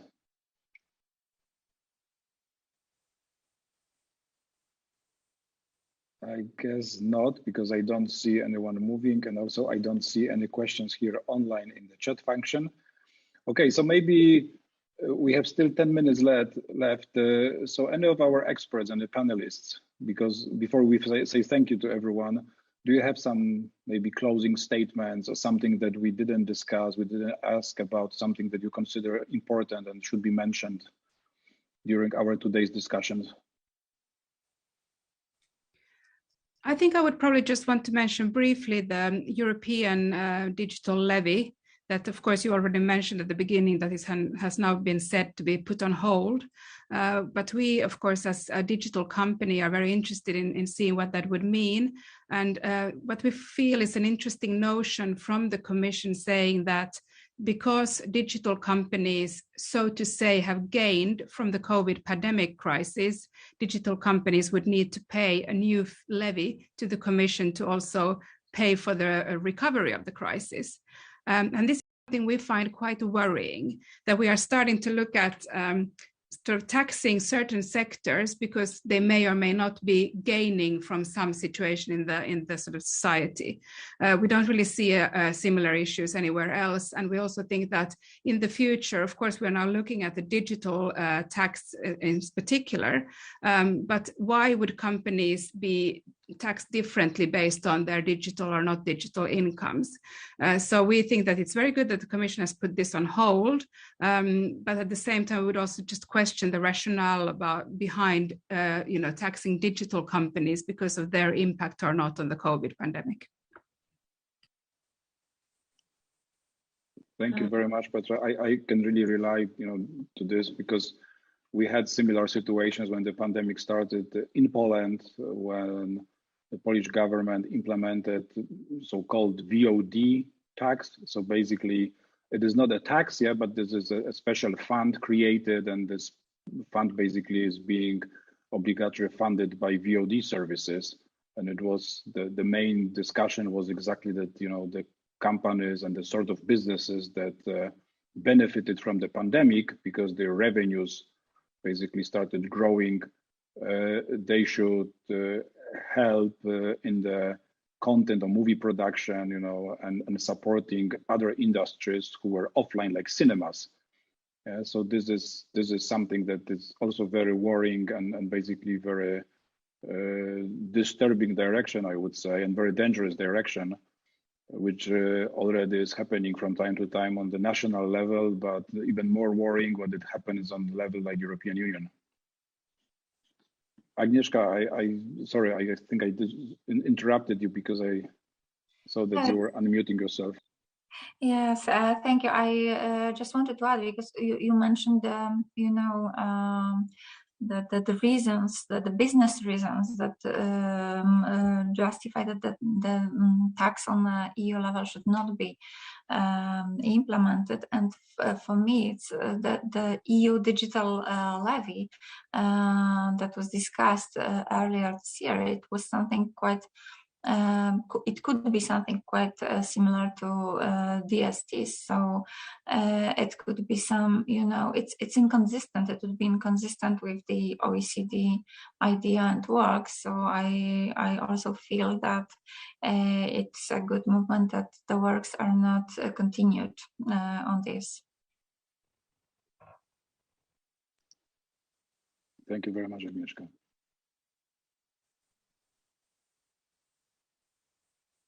And at the end, I want to say that with regard to Pillar 1 again, there was a great momentum and a great atmosphere. It really is completely different than from the first MLI. There's a great atmosphere. The jurisdictions are willing to implement. So I think we can have high hopes for this ambitious timeline. I don't know if it will happen, if we will be able to uphold the timeline, but there's a great atmosphere, there's a great momentum, there's a great willingness, which is something new in international taxation, that there's a great willingness in all jurisdictions to do that. So let's have high hopes that it will work in this ambitious timeline.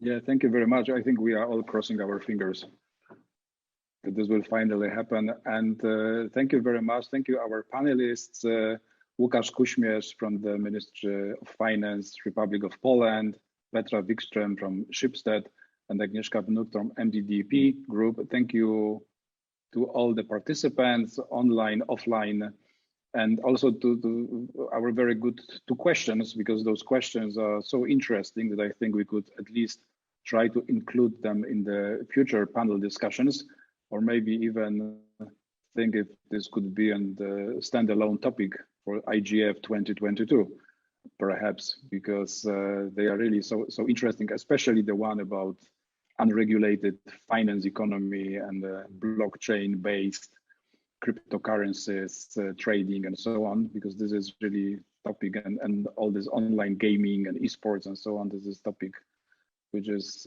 on its own huge, and probably requires an additional and completely independent discussion. So thank you very much once again, and enjoy the rest of the IGF today and during the whole week, and hope to see you soon again. Thank you very much and goodbye. Thank you. Goodbye. Thank you.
all live in a digital world.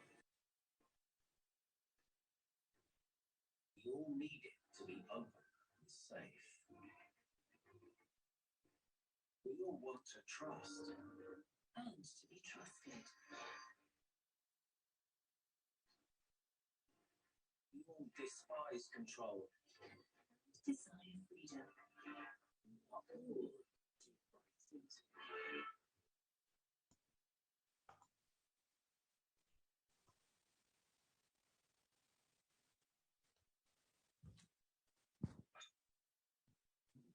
Hello.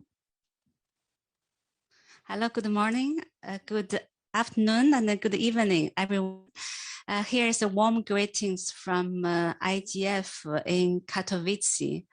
I think you can all see us in the room, and welcome you all to this UNESCO session on the Internet Universality ROMIX indicator, which is really the several times discussion since we developed the indicator also through and at the IGF. It's my first time to moderate this hybrid session. I can see you. I hope you are also able to see and hear us very clearly. At the beginning, I would like to just structure the discussion a little bit because there'll be a 3-hour discussion this afternoon. We are going to have several semantic discussion sharing according to the different areas. On human rights, we'll invite 7 speakers from different countries to present their assessment, and then on openness, then on access, and then multi-stakeholder, as well as a methodology. So please do stay with us for 3 hours. It'll be very exciting. I think I'm the UNESCO ADG and a director. They are stuck in another meeting. They will also come and to interact with all of us. To give all of you an overview of the project, I'm going to present jointly with Mr. David Suter on the implementation of the ROMIX indicators project. So may I ask our technical support to present our first PPT to project on the screen? Thank you.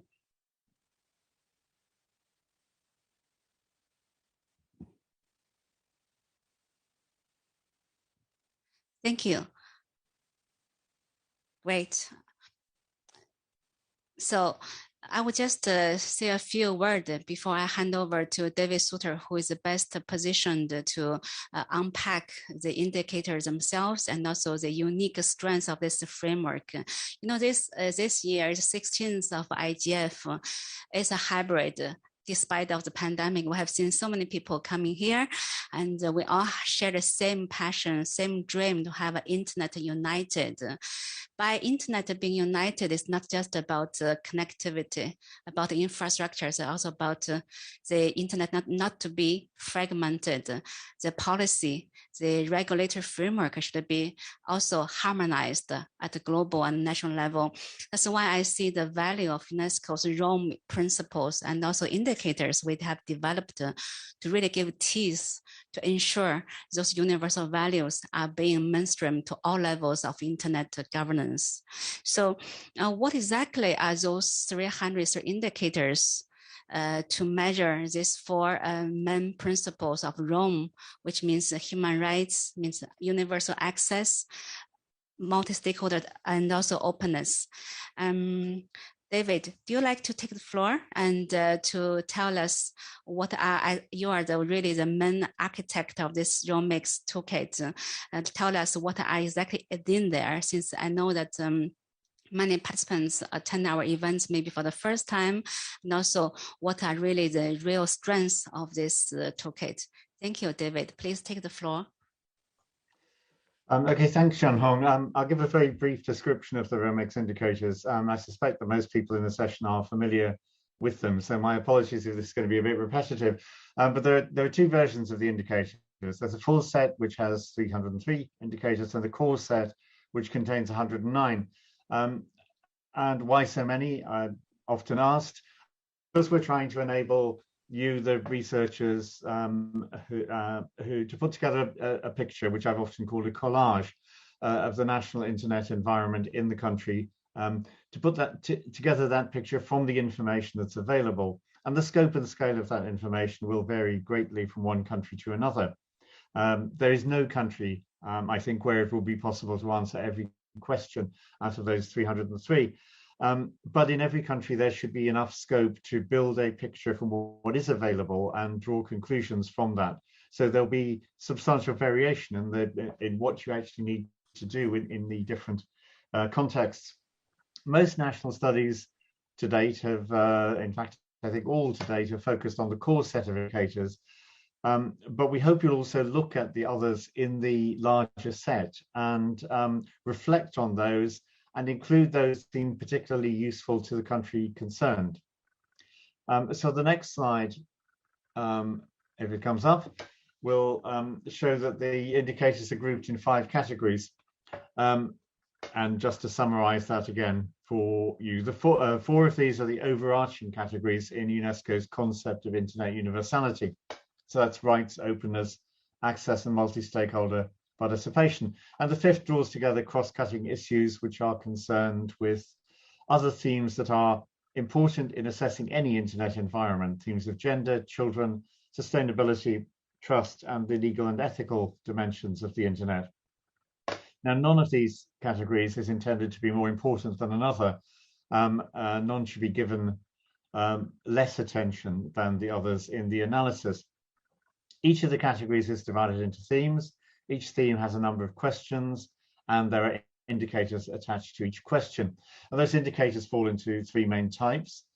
Some are concerned with the presence or absence of legal institutions or norms.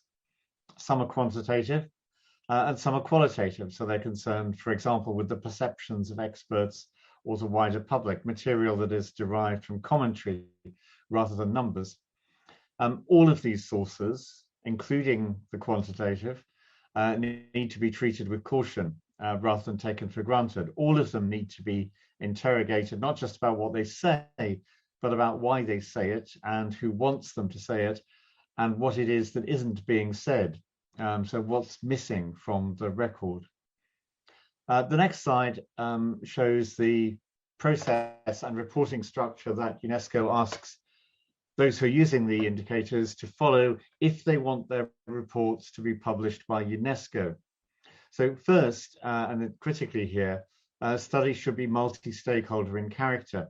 Each of them should have a multi-stakeholder advisory board, which should be supported by a research team that draws on all stakeholder groups.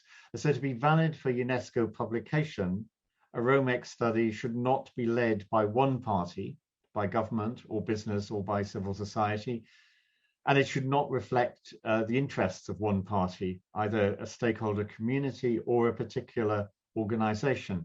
It should genuinely be collaborative, and its recommendations should be based around consensus within that multi-stakeholder collaboration. Data should be gathered critically. The aim is to learn as much about the internet environment as possible and to learn from links between the different themes and categories. So it shouldn't be a box-ticking exercise in which each indicator is treated separately. That's important as a starting point, but it should then move on to look across the theme and across the category and across the whole internet experience of the country to see how different issues interact and what might be done in addressing them holistically. So a good report won't consider just answers to individual questions, but how they fit together. And it will make recommendations that encompass the internet environment as a whole, as well as responding to the specific issues of individual questions. It's important too that the recommendations aren't just aspirations, aren't just things it will be nice to see. They should be practical and practicable. They should be things that can be implemented now or in the near future by the different stakeholders involved, and that will make a difference to the internet experience within the country in terms of the different sections, the different categories of rights, of openness, of access, of multi-stakeholder participation, and of those cross-cutting issues that are addressed under letter X. And so to go back to the slide that Zhenhong had up initially, which I hope is still the next one, just to summarize some of the key points here. This is the one. So the Romex framework is holistic. It doesn't cover every aspect of the internet, but it does cover a set of aspects that are critical within UNESCO's mandate and to the internet's ability to deliver on its promise. It emphasizes the citizen within the internet in terms of rights and access, and actions that governments and businesses and other stakeholders should take. So actions not just to benefit themselves, but also to benefit citizens, and not just the actions they should take, but also the actions that they should avoid. I think thirdly, it provides a methodology for holistic multi-stakeholder assessment. So something that seeks to build on the evidence that's available within a country, identify where there are gaps, draw people together with different perspectives into a discussion about the best way forward that achieves their various goals, and recommend ways of moving forward to the benefit of all. And lastly, I'd say it's a work in progress. So we've had around 30 countries making use of these in one way or another so far, and that reveals weaknesses as well as strengths. I think different countries' experience has pointed to some ways in which these, and of course the internet itself and the wider digital environment are constantly in change. So it is our intention, Zhenhong, is it not, to review the framework in the light of this as we move forward? And I'll hand back to you now. Thank you very much, David. I have heard you presenting this framework many times, but really every time I hear new insights. That's exactly the beauty of this Romex, because it's so inspiring. Every time we got new thoughts and aspiration from it. Simply to illustrate what I have said, that since we introduced the Romex indicators in 2018, I mean, on voluntary basis, we have seen so many countries, an increasing number of countries embracing Rome principles. They are using Romex indicators to assess. It's like a diagnosis tool, like a doctor. If you want to know if the internet in your country is healthy or is sick, you can use this as a very comprehensive diagnosis to check if all works well, is there anything missing, is there any problem, and then eventually can formulate the recommendation actions to fix them. As you can see from this slide, I like to congratulate all those countries on this slide, and also like to congratulate those leading researchers also in this meeting. This is your show to showcase what you have achieved in a certain country's assessment, what you have observed should be reformed, should be improved at the policy level, and for the future, what you recommend to take action. And that will also be a very useful exercise for the other countries across 5 continents to learn from the exercise we are having here in 33 countries. And then we want to have more countries to use this toolkit to assess the internet ecosystem in their country, because it's really universally relevant to every country's internet policy making. As David just mentioned that the multi-stakeholder advisory board, this inclusive process is a key to guarantee the success of the assessment. See in every country, the first step to compose such an advisory board consisting of governments, private sector, technical community, civil society, NGO, human rights advocates, gender specialists, everyone, regardless of a pandemic, they are convening a regular meeting to supervise and guide scientifically the research. That's a key to the success of assessment. That's also a very innovative experiment of approach of having put in place the multi-stakeholder approach at a national level.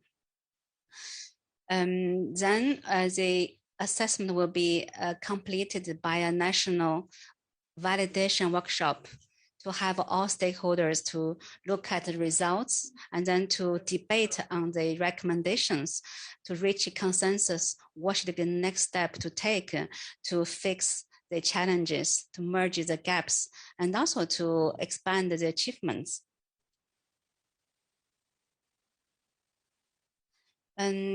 Although this is an internet governance forum, the discussion has far gone beyond the internet. Same as the internet universality. Rome principle is much broader than internet itself. It's equally applied to all the digital transformation aspects, all the digital technology. This slide shows the AI and the Rome framework. As you know that UNESCO has recently endorsed the first global instrument on AI ethics recommendation in the 41st General Conference. It's the first global standard setting document, which also well recognize the Rome principle, human rights, humanistic approach as the basis, universal value underpinning the AI policy and AI development. At this IGF, we're also going to convene the first dynamic coalition of Romex meeting on Thursday. We are already having so many supporters and advocates and partners to support this project morally, financially, spiritually, and professionally. We do look forward to receiving more interest from all stakeholders at IGF to expand this coalition to promote Rome altogether. We are advocating this at all kinds of forums, not only IGF, all kinds of regional and national initiatives, and also we liaise with academia through the IMCR.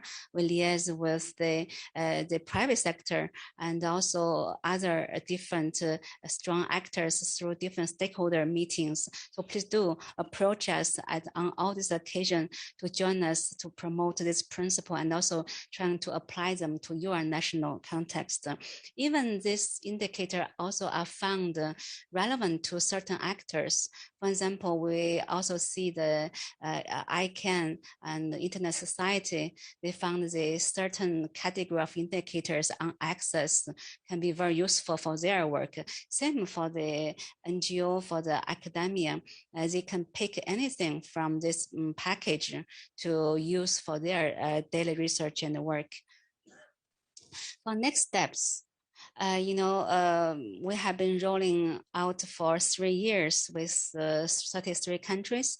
For next step, we certainly want to have more and more countries to assess the indicators, but also we also recognize the fast development of technology and policy. We are going to review the impact of the indicator project, and also we are going to update the indicators themselves. Imagine there are new movements, new policies, new challenges to be considered in this Romex for achieving universality of access to information. So it's a rolling process. We do count on all of you to contribute further. We are doing the global consultation to take in the inputs on updating these indicators themselves. And also we are going to improve the quality of the national assessment because it's a very complex assessment. We recognize the need for more technical support from our national researchers and actors in strengthening the multi-stakeholder advisory board and also in collecting data, strengthening the methodology to ensure the results are really neutral, solid, which can formulate into the sustainable action. And on our side, we are also going to support this dynamic coalition by restructuring a new online platform for all stakeholders to easily follow up the implementation of the indicators in each country. on this map in our future platform. It can be dynamic.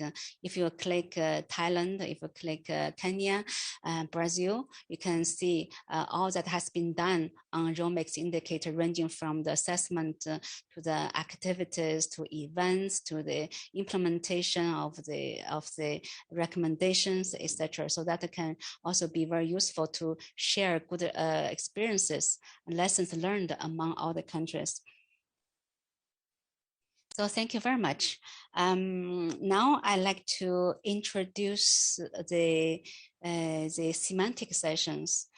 Different from last year, we organized the sessions by regions.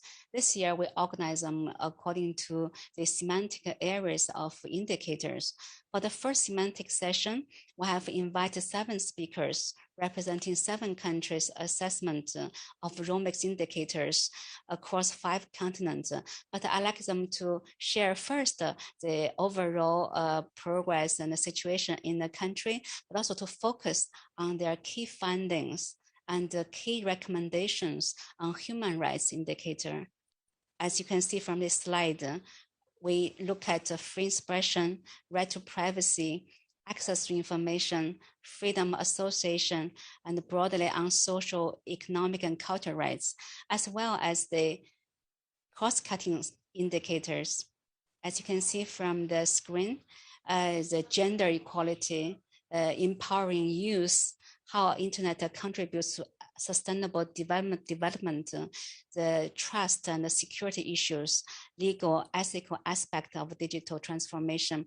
So I'm going to invite these 7 speakers. I hope they are all online. Maybe my co-moderator, Karen, could you signal to me? And I think they are all here with us. So the first speaker I'd like to introduce is the leading researcher conducting the ROMEX assessment in Ethiopia. Can you hear me? Dr. Asra Mulatu. Are you there? Dr. Mulatu, could you please unmute yourself?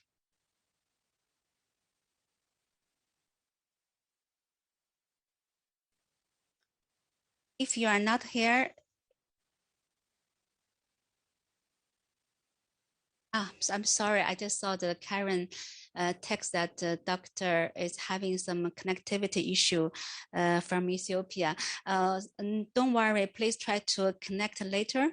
So now I'm introducing a second speaker, Madame Sadaf Khan, representing the research in Pakistan. Are you there? Sadaf? Yes, I'm here. Yes, I'm here. Hello. Okay, Sadaf, floor is yours. Please let us know what's your major finding in Pakistan and what do you suggest on improving human rights online in the country. Thank you. Great, thank you. It's an honor to be the first speaker. Not something I was looking forward to, but yeah, adds a bit of pressure on me. But thank you so much. It's great to see the process come this far. I became involved in the process of development of the Internet Universality indicators while the indicators were still being developed. So I have a lot of regard for the kind of hard work that has been put into this framework. I'm going to be sharing my screen. So Janya, I think your screen is going to get turned off with that. So I hope that's all right. Please share your screen. And I think our technical supporter will, is projecting your screen. I can see it now in the room. Okay, yeah, please start. Thank you. Okay, so at the beginning, I would like to just give a background of what's been happening in Pakistan. We launched the assessment for the Internet Universality indicators earlier this year. And because the pandemic was still raging when we started the process, we have had a few troubles related to our inability to get people together physically, but still we managed to put together a pretty good multi-stakeholder advisory board who have come together online multiple times to help us getting the research so far. In terms of the research progress, we are holding our validation workshop tomorrow, so good luck to us on that. But yeah, we are at the stage where the findings are with us, and we are kind of looking at developing recommendations that are truly multi-stakeholder in that regard. So moving on to the thematic findings, I'll start with rights. I hope that my screen is properly visible to everyone. So in the area of rights, just to keep on time, I'm going to be sharing the very basic findings at this time.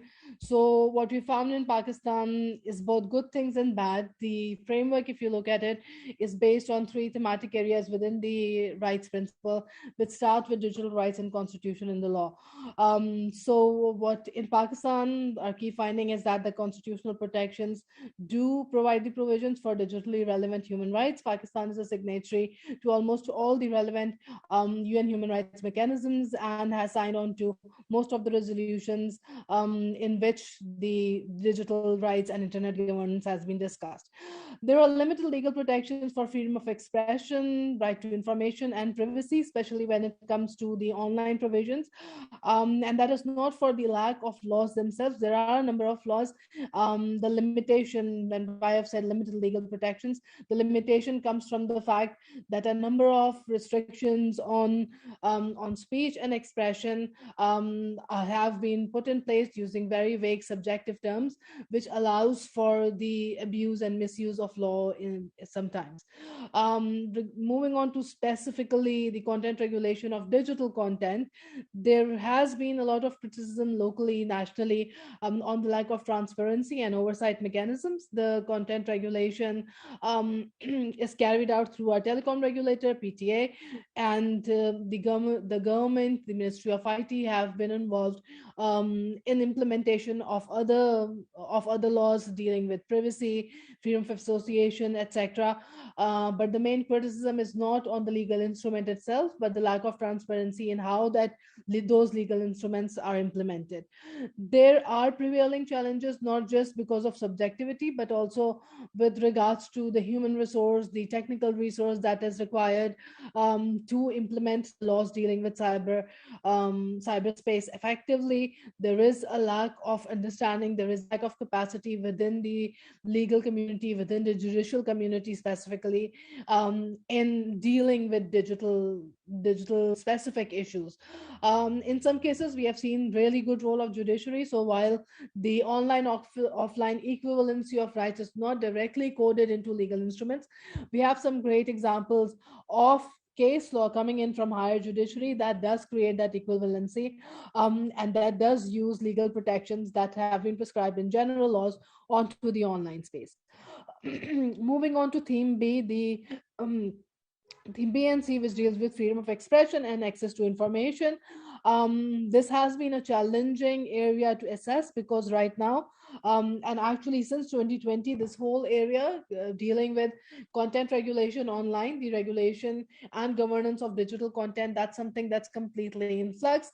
At least 2 new major policies have been introduced, either discarded in the middle, and one that's going to kind of define how digital content is regulated in Pakistan has been challenged in the High Court.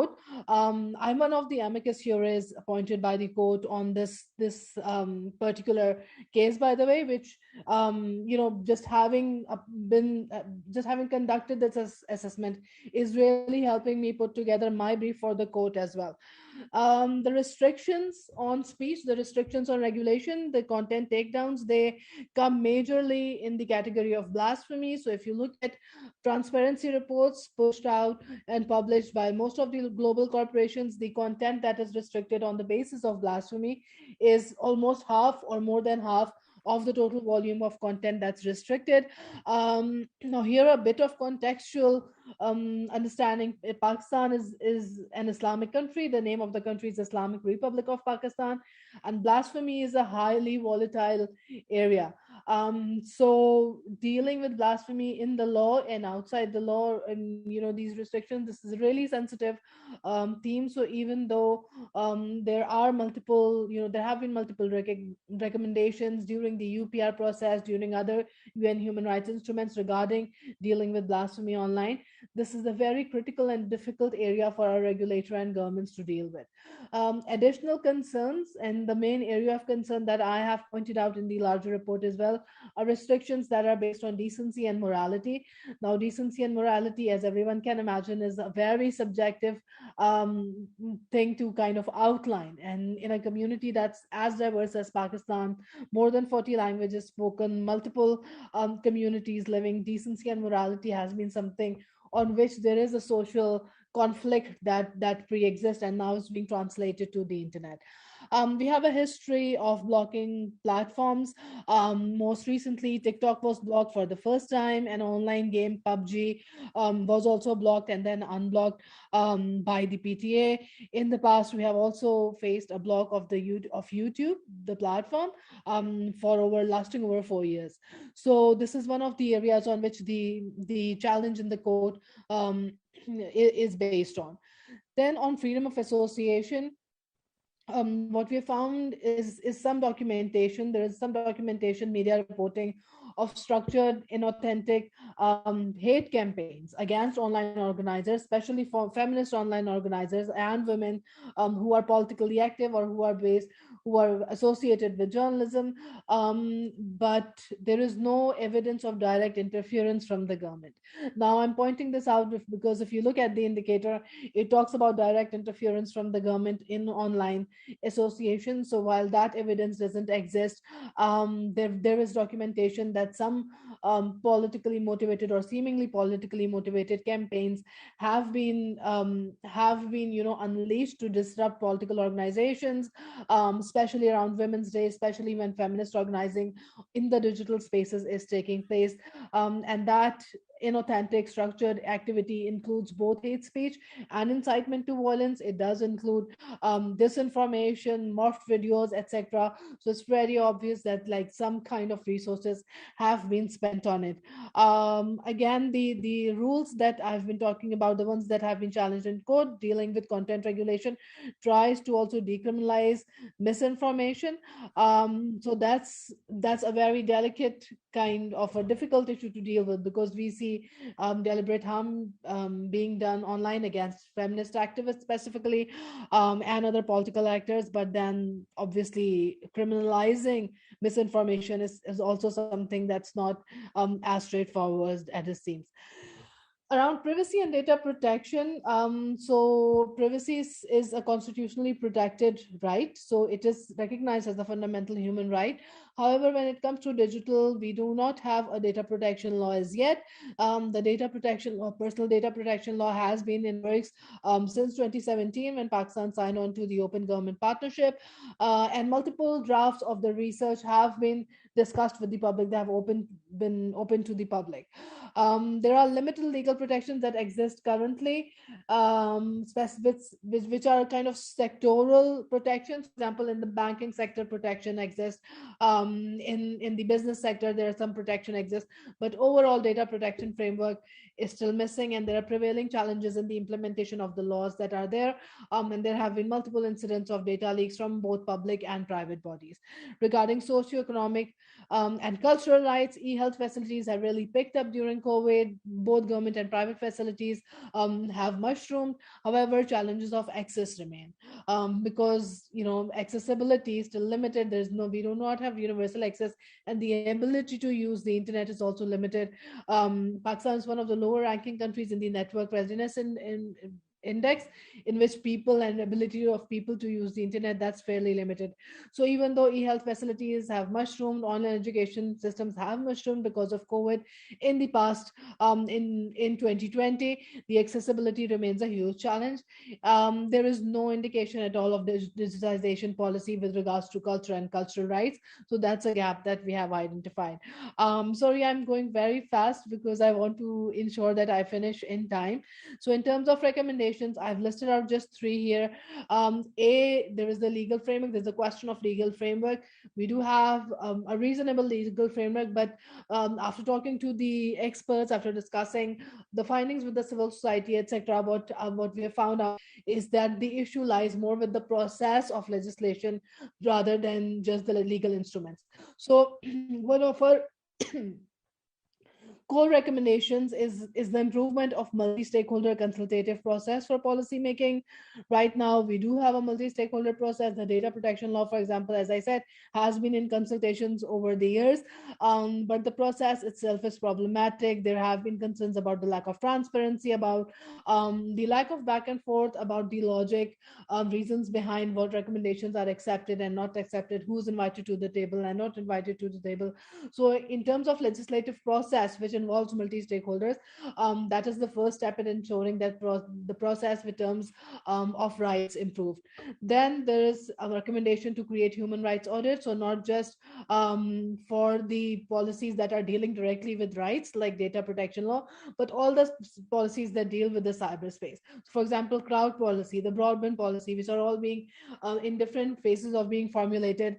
What we are recommending is creation of a space to include Ministry of Human Rights, the National Commission, the National Human Rights Commission, and private and human rights, digital rights activists to conduct a human rights assessment on all policies that are related to ICT, whether they're related to business development or anything else, even if they're not directly focusing on rights.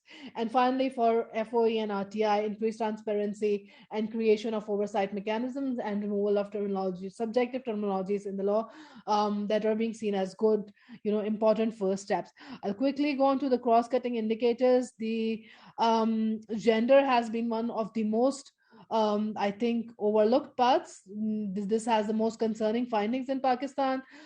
There are political, social, economic, infrastructural challenges that all exist, and specifically because of the social and cultural challenges that exist with regards to gender and ICTs, this area is difficult to document, and this area is difficult for the government, I guess, to target through policies as well. However, we do have the widest mobile digital gap in Asia, and we are one of the countries with the biggest gender digital gap.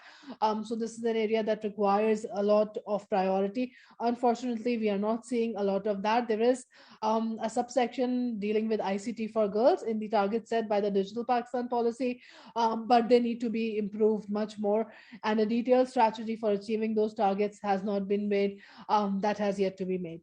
Again, with regards to women, legal protection exists in cybercrime law with regards to safety of women, but implementation has remained a consistent challenge. The FIA, which is the law enforcement body dealing with cybercrime cases, has released reports year after year that show that the largest amount of cybercrime complaints come from women who are being blackmailed, who are being harassed, whose private information is being leaked. So there is a huge backlog in dealing with the crimes that women do report, and because of cultural constraints, most of the cases are not reported at all. So that gives one of the definitive action points, one of the definitive gaps that Pakistan, the policy needs to develop, and the implementation and practices needs to improve. In 2020, a group of over 160 women journalists released a statement against rising online abuse by political workers. Again, the government was not named, or any political party was not named, but essentially the statement talked about how women are consistently targeted if they verbalize political opinions. And it has been 1 year. There was a hearing in the National Assembly as well, but the situation unfortunately remains pretty much the same. So women face abuse, but if the women are vocal and prominent journalists or activists, they face significantly worse and targeted abuse in the digital spaces. The government's policies have kind of focused on creating one program called Beti, which means daughter, which needs improvement. Regarding children, there is a complete data vacuum, and there are legal amendments. Sorry, I need water.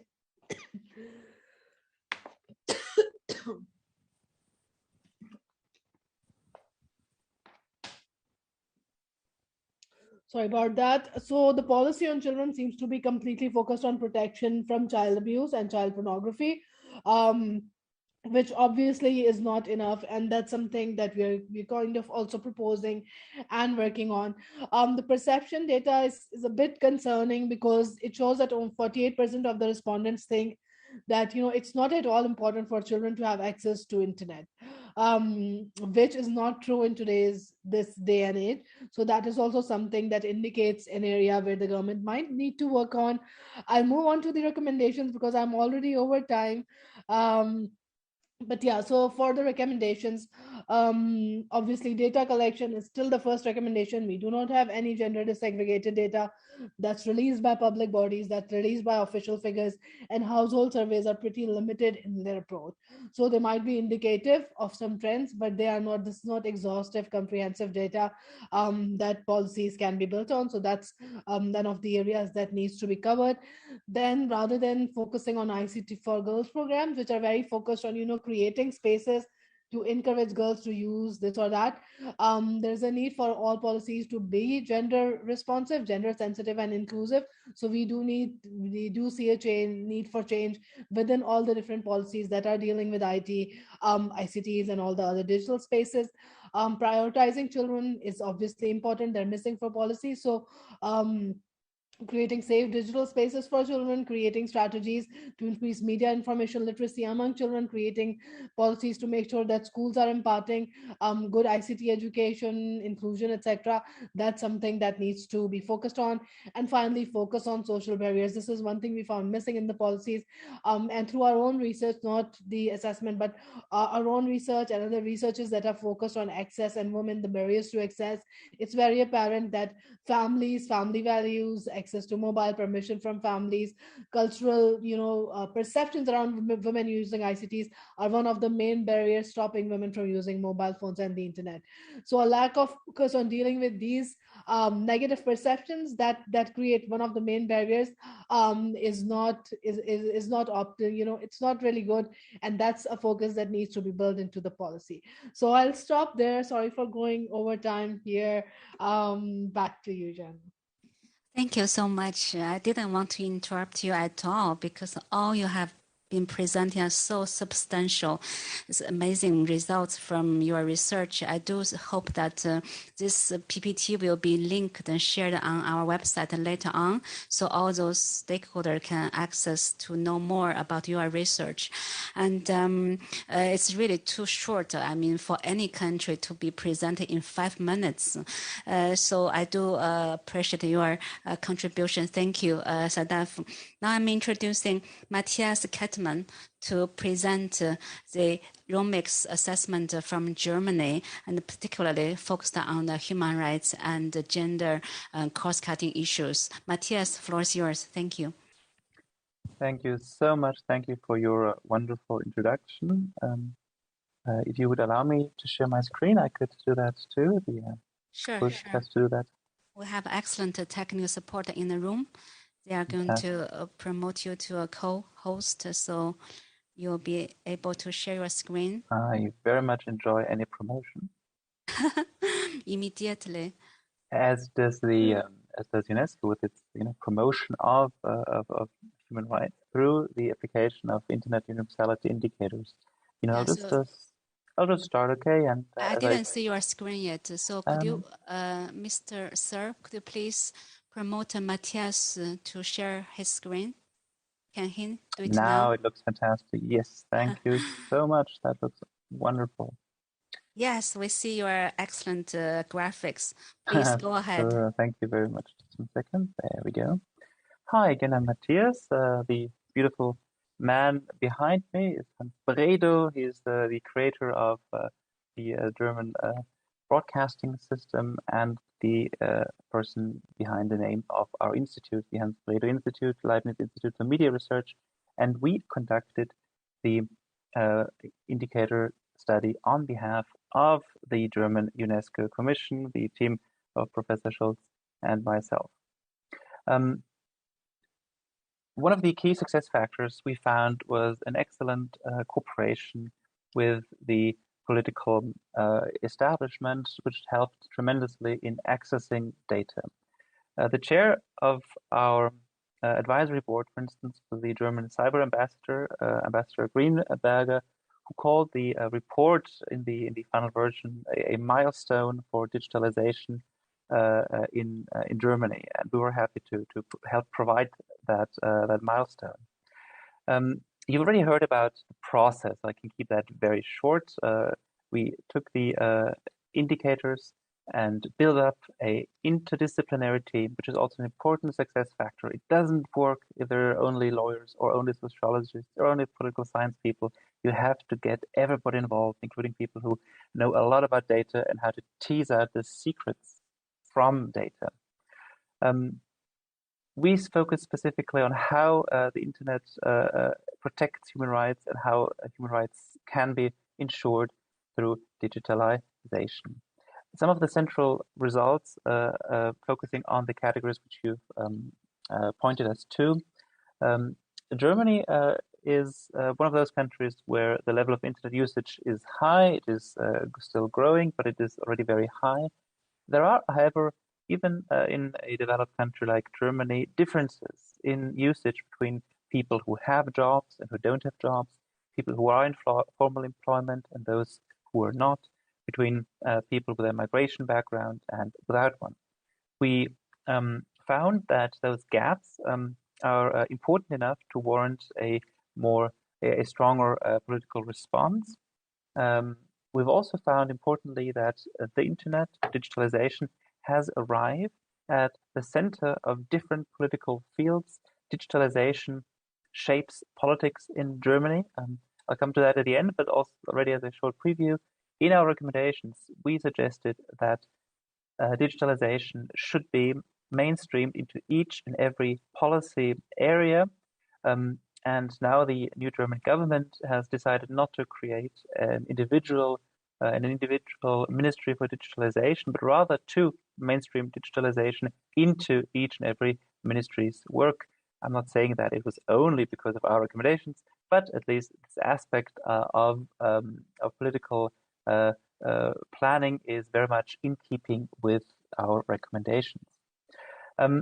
We have also focused in our study on distilling the problems inherent in a multi-level system of governance with European Union laws, German laws, national and federal, on the federal and the Länder, the country system, interacting and sometimes counteracting. We teased out where we still see room for improvement, especially in the field of education. I'll come to that in a second. The German, our assessment pointed to a certain lack of data regarding exclusion, regarding digital violence, especially as it's amplified by platform design decisions. This is nothing peculiar to Germany, but it's something that also a comprehensive analysis of, for instance, digital violence and the processes to fight it suffer from. We're calling in our recommendations for more transparency and accountability by all stakeholders. Surprisingly, in terms of infrastructure, Germany lags behind its own commitments. Already during the last government, the last government committed to substantially expanding broadband to all Germans. They didn't quite manage that. It's still on the board to do that. Teaching, especially during the Corona year, is now full of commitments to increasing digital skills.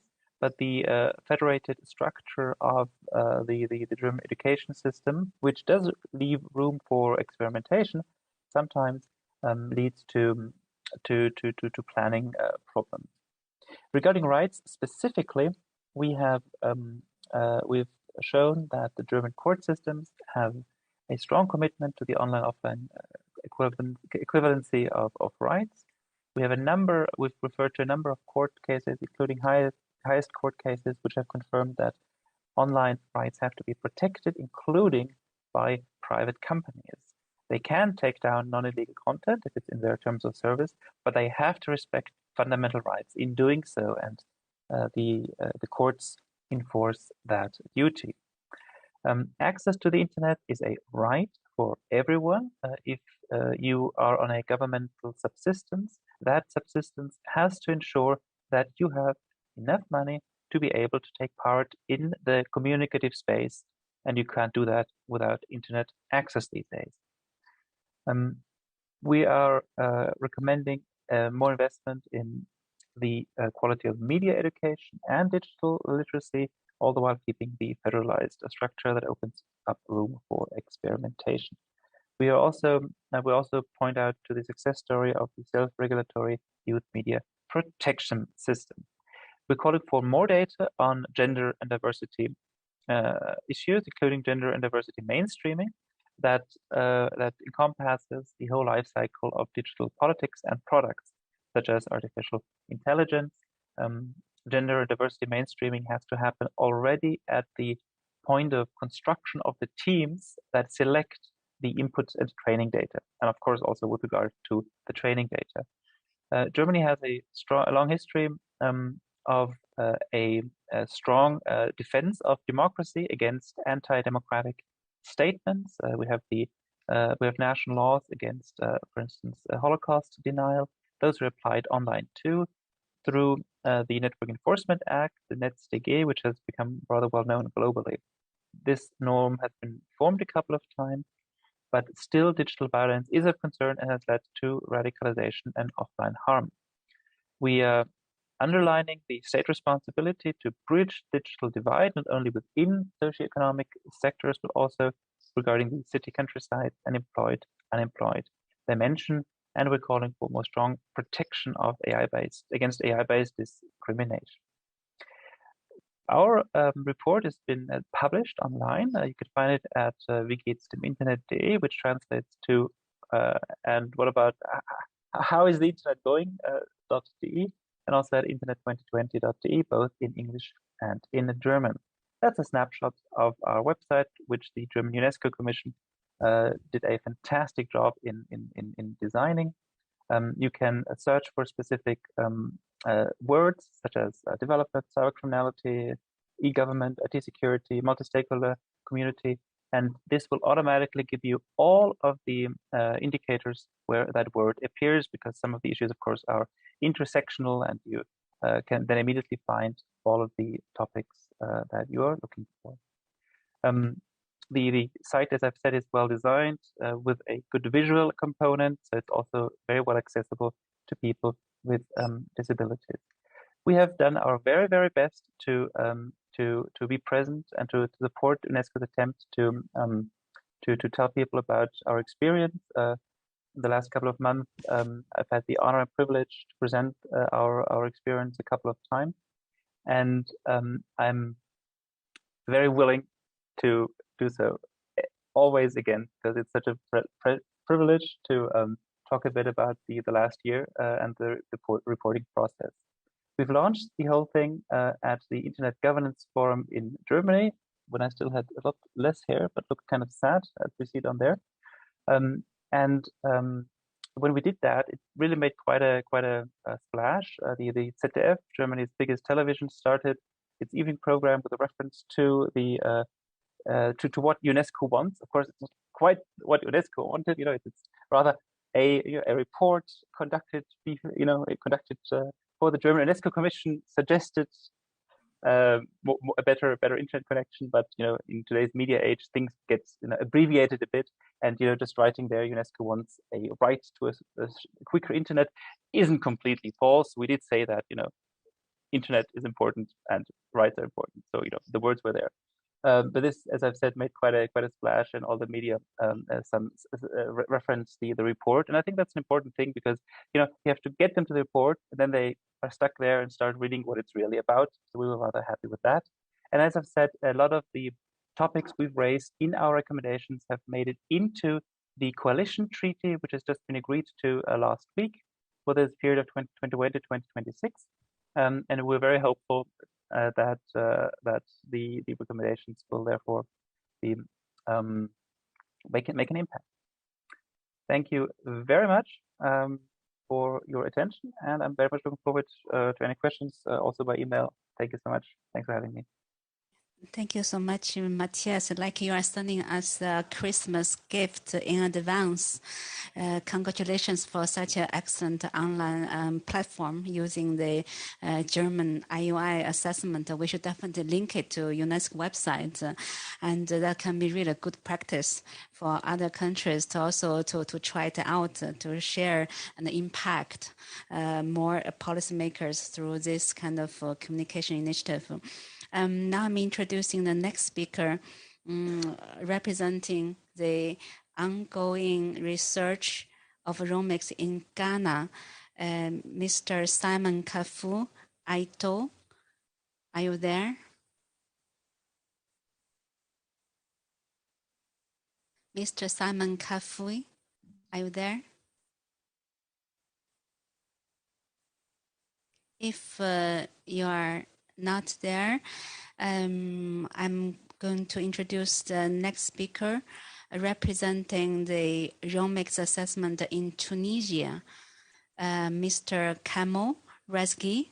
Are you with us? Yeah. Hey. Yeah. Hi, Kamel. Nice to see you on the screen. I am with you. Yeah, that's excellent. Thank you very much. Yeah, please start your presentation on Tunisia. I share my presentation. Yes, please. And could you please promote Kamel Rezgi to share his screen? Thank you.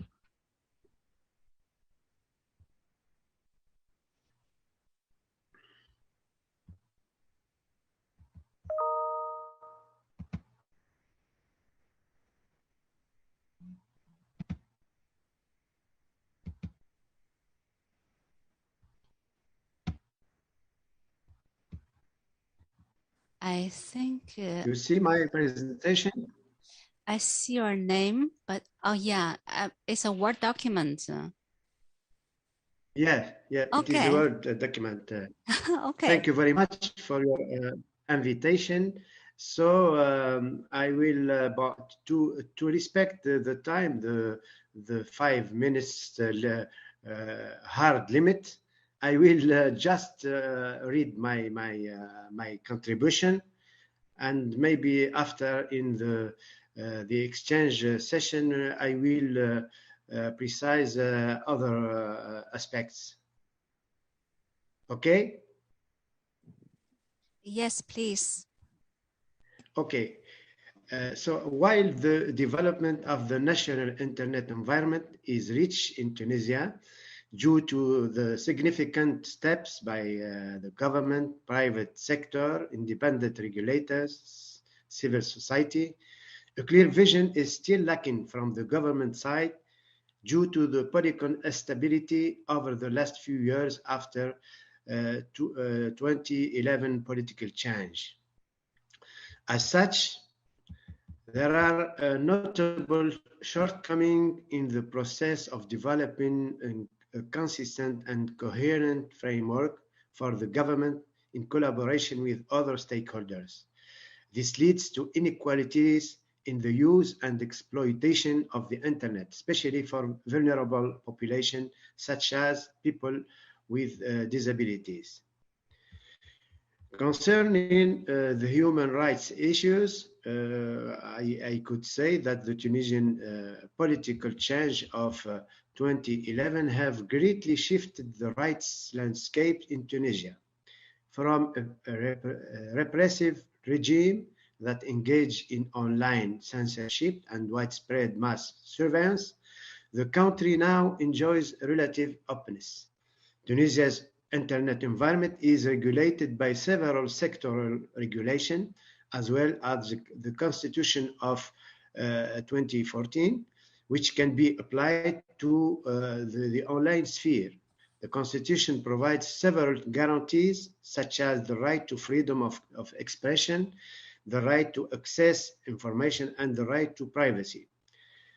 Tunisian law doesn't make explicit distinction between rights protected online and offline. Currently, this is no body of law that is tailored to the virtual world in Tunisia. However, the Tunisian legislator took certain initiatives towards the adaptation of law on the electronic context, such as the law of 23 June 2009, amending the law on copyrights, for example. Freedom of expression in Tunisia is generally outlined by the constitution and two hallmark laws: the law on the freedom of the press, printing and publishing, and the law on the freedom of audiovisual communication.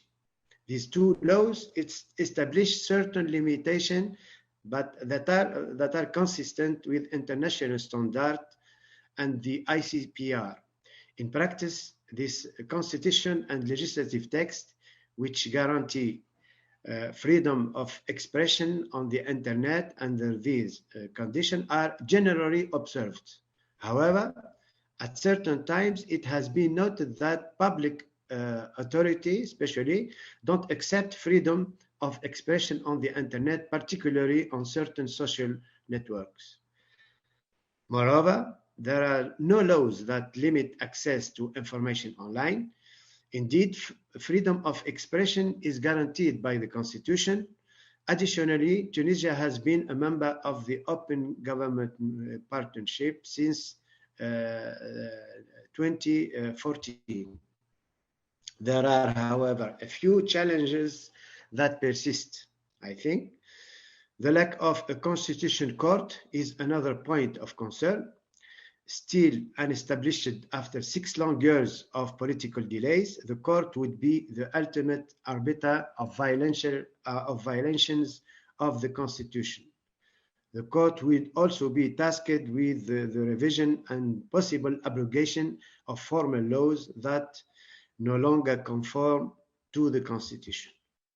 The establishment of the Tunisian Technical Agency for Telecommunication in November 2013, created to fight the threat of cybercrime and cyber terrorism, and mandated to exploit national monitoring systems of telecommunication traffic for purpose of providing technical support to the judicial investigation, should be reviewed because of the debate about its status, missions, and prerogatives. Additionally, the law for protection of personal data should be reformed to provide adequate safeguard and guarantees for personal data protection that conform with international human rights standards and that do not infringe on other fundamental rights, such as the right to access information, which is an issue in the current ongoing bill. Finally, while the much-lauded access to information law has been in place since March 2016, the law remains incomprehensible for much of civil society and the general public. More should be done to simplify the law's procedure in order to facilitate true access to public documentation.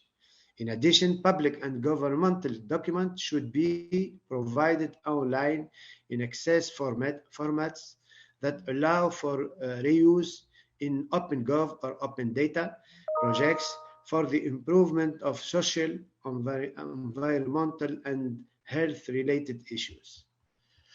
Concerning the cross-cutting issues, we could say that while the internet acts as a new frontier for business and civil society, it also represents a space that is rife with harassment and potential abuse of users.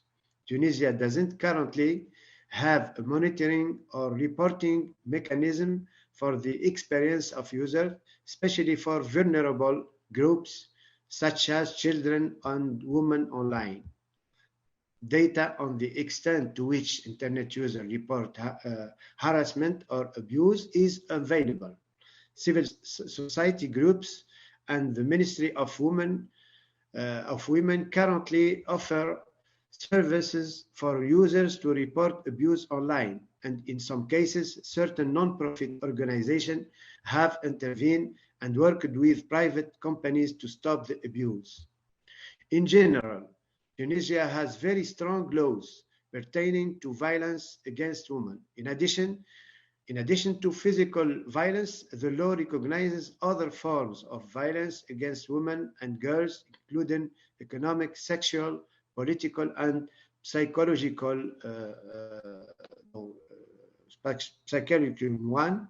However, its application in the online sphere remains difficult due to the inefficiencies within the judiciary and the lack of capacity in understanding and addressing online violence and abuse. So that is the main remarks in which we can answer to the two questions. Thank you for your attention, and I will be disposal to the question and thoughts. Thank you very much.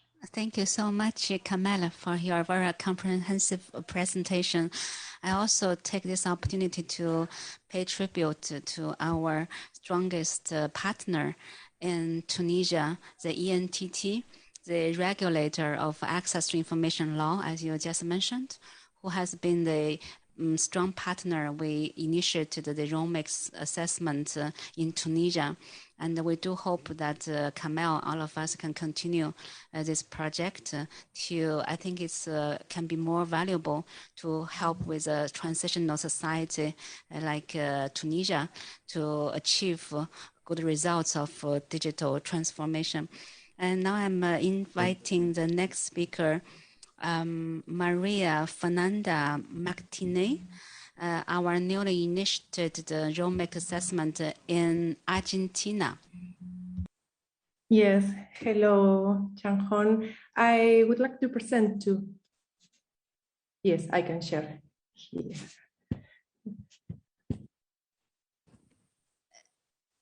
Yes, I think we can see your screen now. I think we are having the most active presenters at IGF. Every speaker are presenting, so I call upon our technical support to promote everyone to be a co-host.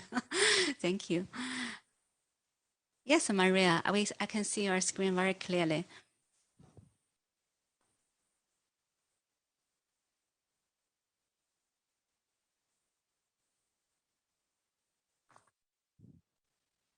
Maria, I think you are unmuted. Could you turn on your microphone? No. Yes, now it's fine. No, it's fine. Well, I would speak louder. Oh yeah, I hear you very clearly. Okay. Well, I'm saying that it is very interesting to share this experience with colleagues from all over the world. I'm going to start introducing myself. My name is Fernanda Martinez.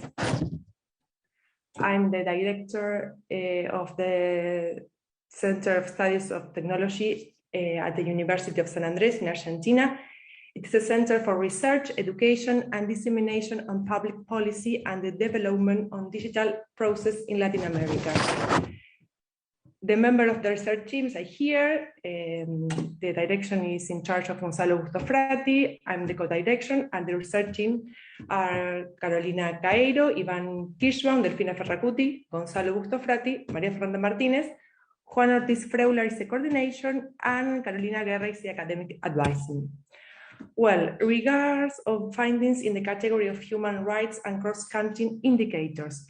The protection of human rights in Argentina is guaranteed by the national constitution.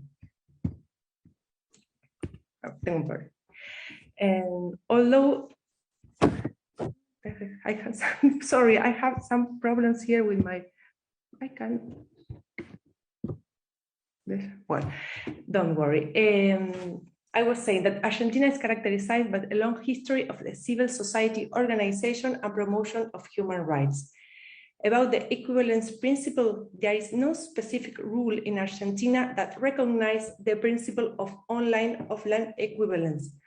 Argentina adheres to the UN Human Rights Council resolutions stating that the rights of individuals must be protected on the internet. In practice, however, there is not always guarantee.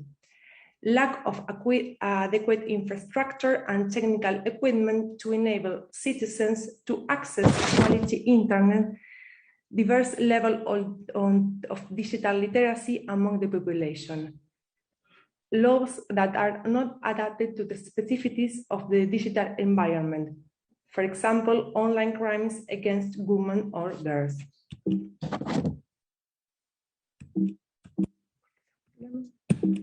I don't know why I have so many trouble to share this.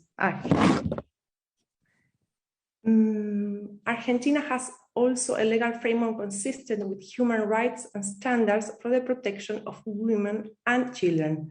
However, there are some difficulties in guaranteeing the fulfillment of these rights online. Work is currently underway to incorporate the right category of digital violence and telematic violence. Argentina has also developed various actions to promote the equal inclusion of women, especially in the public sphere. However, this trend is not reflected with the same strength in the digital sphere.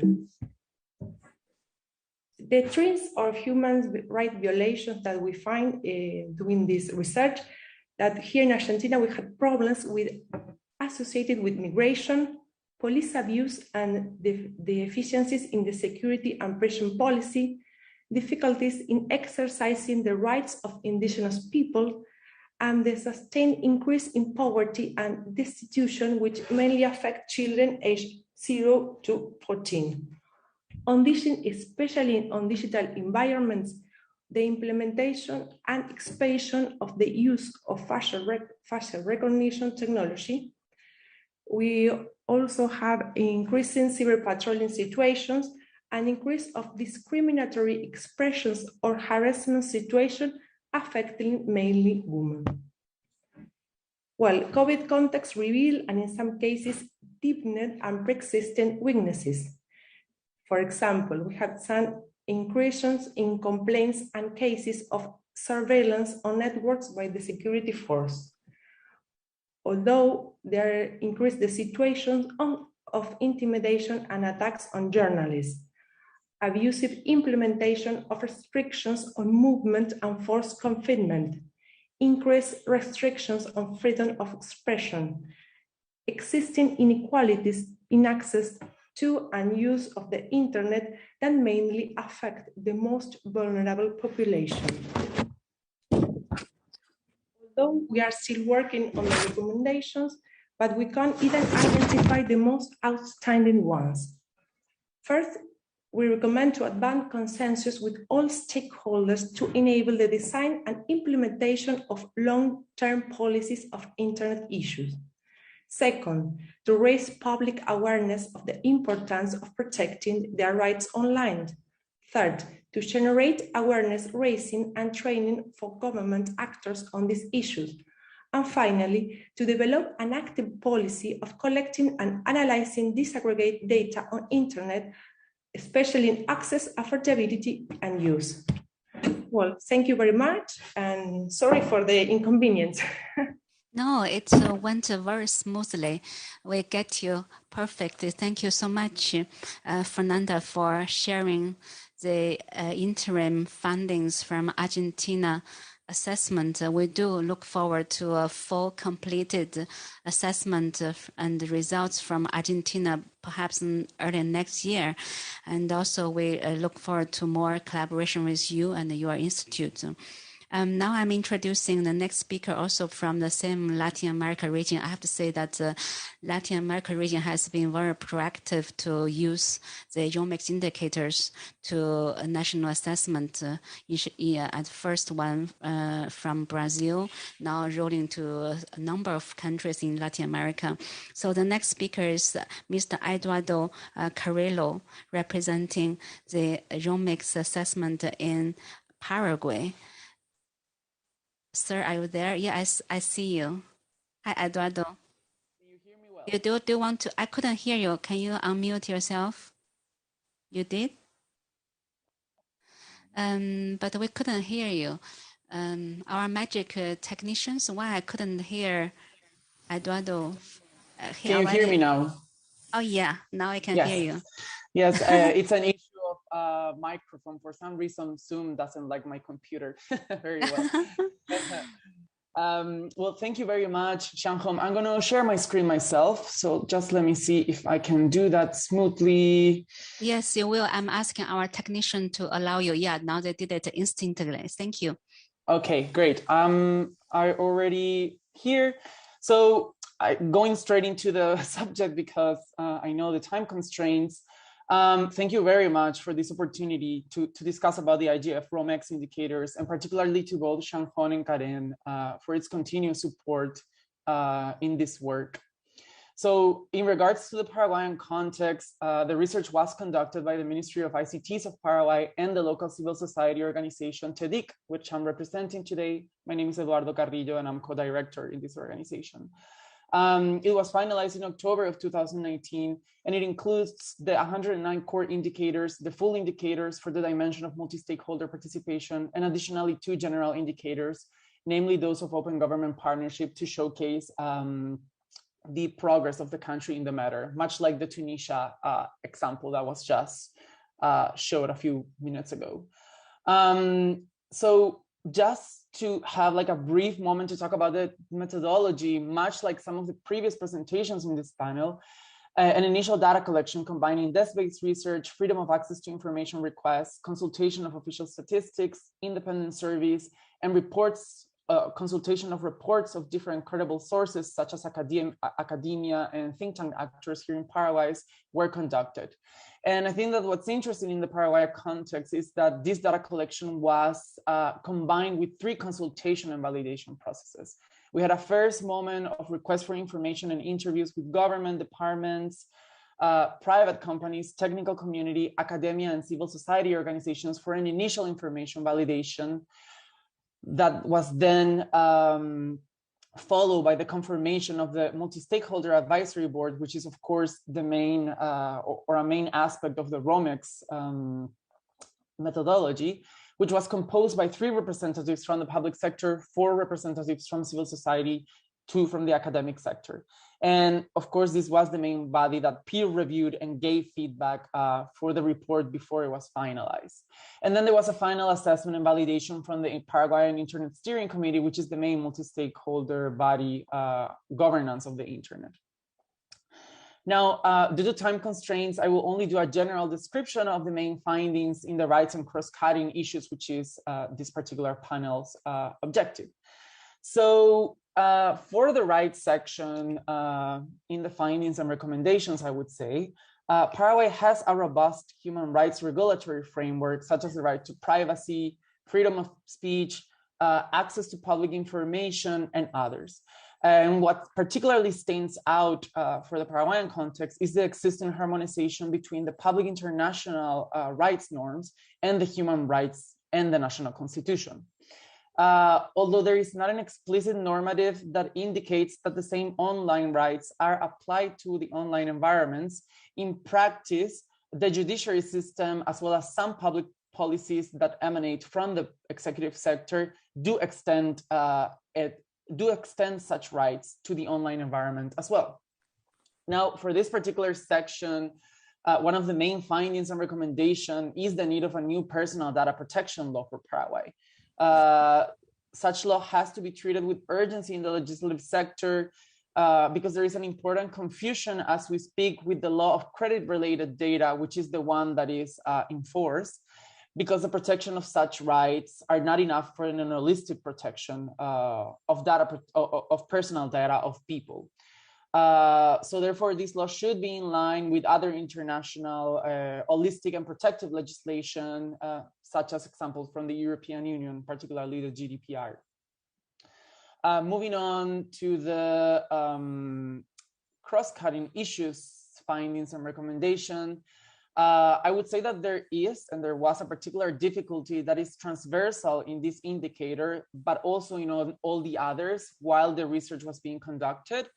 And it's the absence of evidence that is needed in order to build a more assertive policy to meet current needs.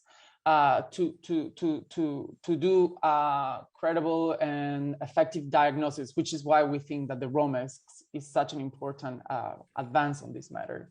But from this perspective, data on online abuse and harassment are worrying, and there is still a lack of accountability from public institutions when it comes to proper data collection that could help measure the real and current impact of online violence towards women and children.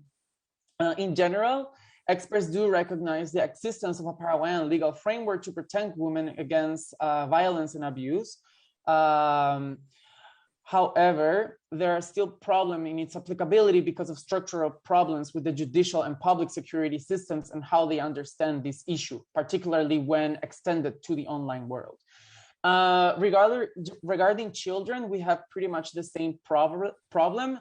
There is a need of a proper recollection of disaggregated data by responsible institutions to overcome the lack of current data related particularly to the use and perception of children about internet and the ICT, and also the lack of disaggregated data more broadly on this particular matter. In relation to sustainable development and ethical and legal aspects, a lack of proper monitoring mechanism for projects related to the use of the internet and ICTs within the public sector has been identified as a challenge that needs to be tackled to follow the real degree of execution and progress of these projects by civil society and, more broadly speaking, citizens that are interested in the matter, and to ensure a proper level of accountability in these kinds of projects. Finally, I don't have a slide for that, but it was asked from us to talk a bit about the lessons learned for the Paraguayan context in the development of the ROMEX methodology. So I would say that first, the combination of different validation processes has proved to be useful in terms of networking and in terms of ensuring that different actors are aware of the conduction of the ROMEX indicator in a particular country, in this case, Paraguay. But of course, sustaining the commitment of these ad hoc bodies is also a difficult thing because everyone has different commitments that needs to be addressed. So a sustained progress through time, and of course, being the ROMEX research that takes a lot of time, there is a bit of a disconnection maybe from the initial moment where a particular body, both for peer review or validation, is conformed, and then when they actually need to do the job. There might be some time gaps there that needs to be, let's say, taken into account by future teams that would like to do validation processes from multiple sources, not only the multi-stakeholder advisory board. And also, I would say that in our particular case, the commitment from government, and particularly the MITIC office in Paraguay, to conduct the research is crucial in order to make sure that public institutions answer you and give you the necessary information to fill the gaps in the different indicators. So I would stay here. I think I was in the 5 minutes. And thank you very much again, Shanghong, for the opportunity. Thank you so much, Eduardo, for such a solid presentation. Actually, we are ending this first semantic session unless if our speaker from Ghana and Ethiopia, did they eventually connect in? If not yet, let me move to the second session because we are quite behind the schedule. I will wrap up all the question answer in the end to allow for a full presentation from all your speakers, because I know every speaker representing one country's situation of research.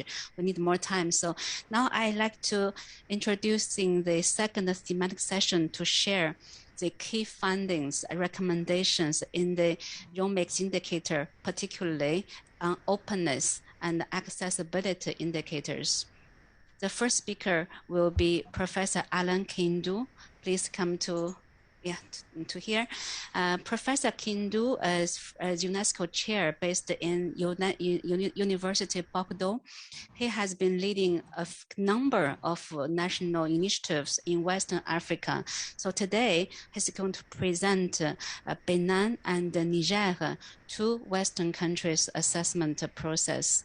I'm asking the technician, could you please project, sorry, it's not this one, it's the third one. This one will be the next. Thank you. From Kindu.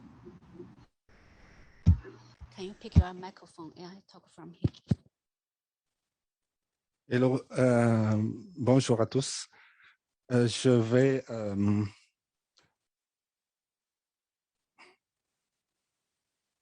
ok. Je vais parler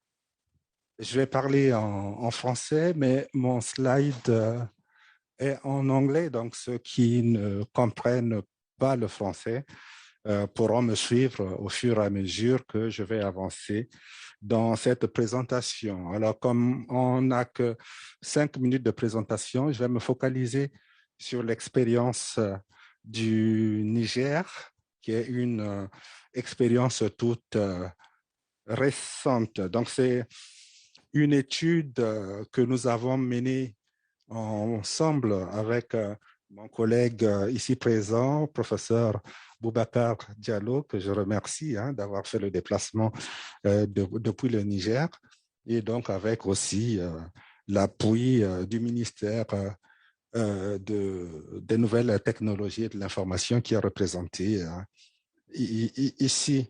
Alors, il y a eu pour cette étude une forte mobilisation également des acteurs de l'économie numérique que je remercie. Ce qu'il faut savoir aussi, c'est que le Niger est un pays particulier avec d'énormes défis comme le défi de la pauvreté, le défi de l'analphabétisme, la question de la désertification, et puis vous connaissez aussi cette insécurité que traverse le pays, sans compter les inégalités de genre. Mais c'est aussi un pays où on va trouver une forte volonté à la fois civile et politique de mettre le numérique au service des enjeux que je viens de citer. Alors, donc, comme toutes les études, cette étude a été menée donc, avec l'appui d'un comité consultatif qui est composé de l'ensemble des acteurs de l'économie du numérique. Et nous n'avons pas hésité d'ouvrir nos réunions à des personnes qui ne faisaient pas partie du comité consultatif, et ça s'est avéré très positif puisqu'on a été enrichi par ces personnes-là. Alors, donc, et ce qu'il faut noter, c'est que en termes d'ouverture, le Niger, c'est un pays qui est doté d'un cadre juridique adapté. C'est un pays qui a décidé d'actualiser sa politique numérique en prenant un certain nombre d'orientations, en tenant compte des grandes mutations technologiques. Donc, c'est dans ce cadre qu'intervient, par exemple, la stratégie Niger 2.0. Il y a également dans ce pays un cadre institutionnel qui est intéressant, constitué notamment du ministère que je viens de citer tout à l'heure, mais aussi d'un certain nombre d'autorités comme l'ARCEP, des agences indépendantes de l'État ou l'Agence nationale de la société de l'information qui est très en phase avec les problématiques de l'universalité d'Internet. On a un certain nombre de lois qui permettent de suivre le développement du numérique, notamment la loi sur les transactions électroniques, la loi sur la cybersécurité. Il y a effectivement, comme dans la plupart des pays africains, un certain nombre d'initiatives intéressantes dans le domaine du numérique, mais la grande difficulté, c'est d'arriver à trouver une dynamique générale, une dynamique économique. C'est pour cela que le pays a mis en place un certain nombre d'initiatives pour pouvoir accompagner notamment les startups dans leur développement. Donc, cette volonté existe, cette politique existe, mais comme toute politique, il y a un certain nombre d'insuffisances. Et notre étude se devait de relever ces insuffisances-là afin de pouvoir faire un certain nombre de recommandations. Et donc, parmi ces petites faiblesses, on a constaté qu'il y a une insuffisance d'appui financier qui est apporté aux startups. On a une quasi-inexistence de fonds d'appui aux acteurs du numérique. Et c'est assez dommageable puisque la plupart des startups nigériennes ont des difficultés de développement qui sont liées à la difficulté, à la disponibilité financière. L'accès au crédit n'est pas facile pour tout le monde. On a noté également que de nombreux efforts sont faits, notamment dans le domaine de l'accessibilité. Mais malgré ces initiatives, notamment de mise en place d'espaces pour tout le monde pour pouvoir accéder au numérique dans certains lieux de la ville, les personnes à besoins spécifiques, plus précisément les personnes handicapées, considèrent qu'ils sont en marge de l'inclusion numérique. Donc, en gros, il n'y a pas véritablement de politique d'accompagnement pour que ces personnes puissent accéder au numérique. Alors, on peut évoquer aussi dans le domaine de l'ouverture un certain nombre de dispositifs qui ont été mis en place, notamment la transparence des marchés publics. Là aussi, le dispositif existe, mais comme dans tous les pays, généralement, il y a un écart entre la mise en place des dispositifs législatifs et la pratique qui s'ensuit.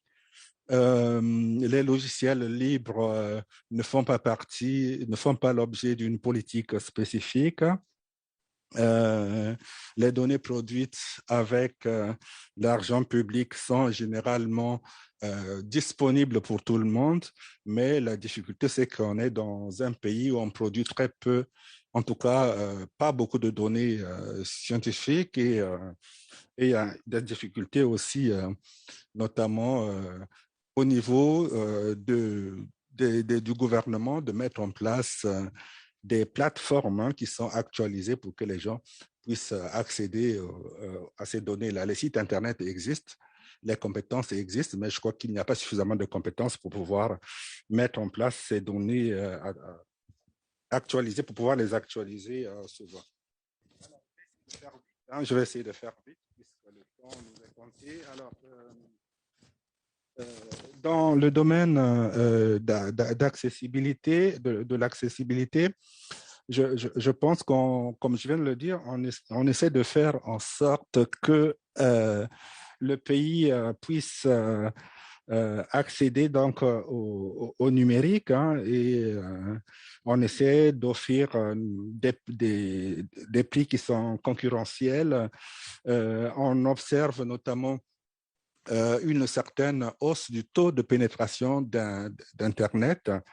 Alors, mais toutefois, il faut savoir qu'on part d'un taux qui est très faible.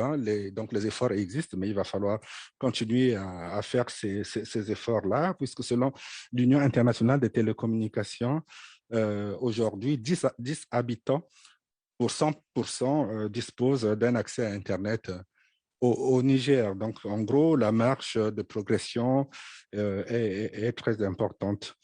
Il y a également des contraintes qui ont été soulevées, notamment par rapport au coût de l'Internet dans le pays. Et c'est un pays dans lequel la majorité de la population vit avec moins de $2 par jour. Donc, le coût est un problème important. Ainsi, donc, nous avons fait un certain nombre de recommandations en termes d'accessibilité au gouvernement, et ces recommandations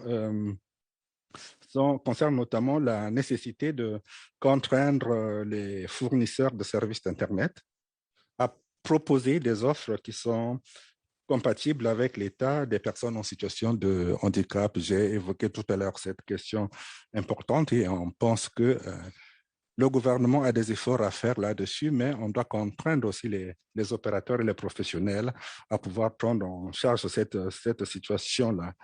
Il est également important de mettre en place un dispositif d'accompagnement des universités et des étudiants pour pouvoir accéder à Internet. L'initiative est déjà en cours parce que là, il y a l'Agence nationale de la société de l'information qui est engagée dans cette direction et nous ne pouvons qu'encourager que cette initiative se prolonge. Il faut également s'attaquer à la question de la cybercriminalité, hein, parce qu'on est dans une zone qui est très sensible, mais au-delà de la sécurité, des questions de sécurité, il y a aussi à prendre en compte cette question de la protection de l'enfant, la question de la protection des femmes, hein, qui sont de plus en plus mises en cause par rapport sur le numérique. Voilà, en gros, je pense que je viens de dépasser mes 5 minutes. Hein. Voilà en gros ce qu'il convient de dire par rapport au Niger, qui a été une expérience très, très intéressante. Là, je viens de survoler un petit peu les recommandations. Il y en a encore beaucoup plus. Donc, je vous invite à lire tout simplement le document qui sera publié très bientôt. Merci. Merci beaucoup. Thank you so much for preparing such a bilingual a presentation. I also like to thank my colleague in Paris, Karen. She has been simultaneously translating to English in the chat in the Zoom. And also we have a good colleague, Stephen, to be the rapporteur for this session, to take notes, to prepare the documentation. We are going to link all this written contribution PPT to the website on UNESCO following session, so everyone can really access them to have a full information after the session. Now I'm asking the next speaker, Mona Shataya, representing the Yomics assessment in Palestine. Mona, thank you. Please take the floor. Thank you, dear. Thanks for having us and for organizing the session. So this is Mona Shataya, the advocacy advisor of Hamla, the Arab Center for the Advancement of Social Media. We've started working on the Rome X since the last year, but obviously we are going to launch that earlier, hopefully earlier the next year.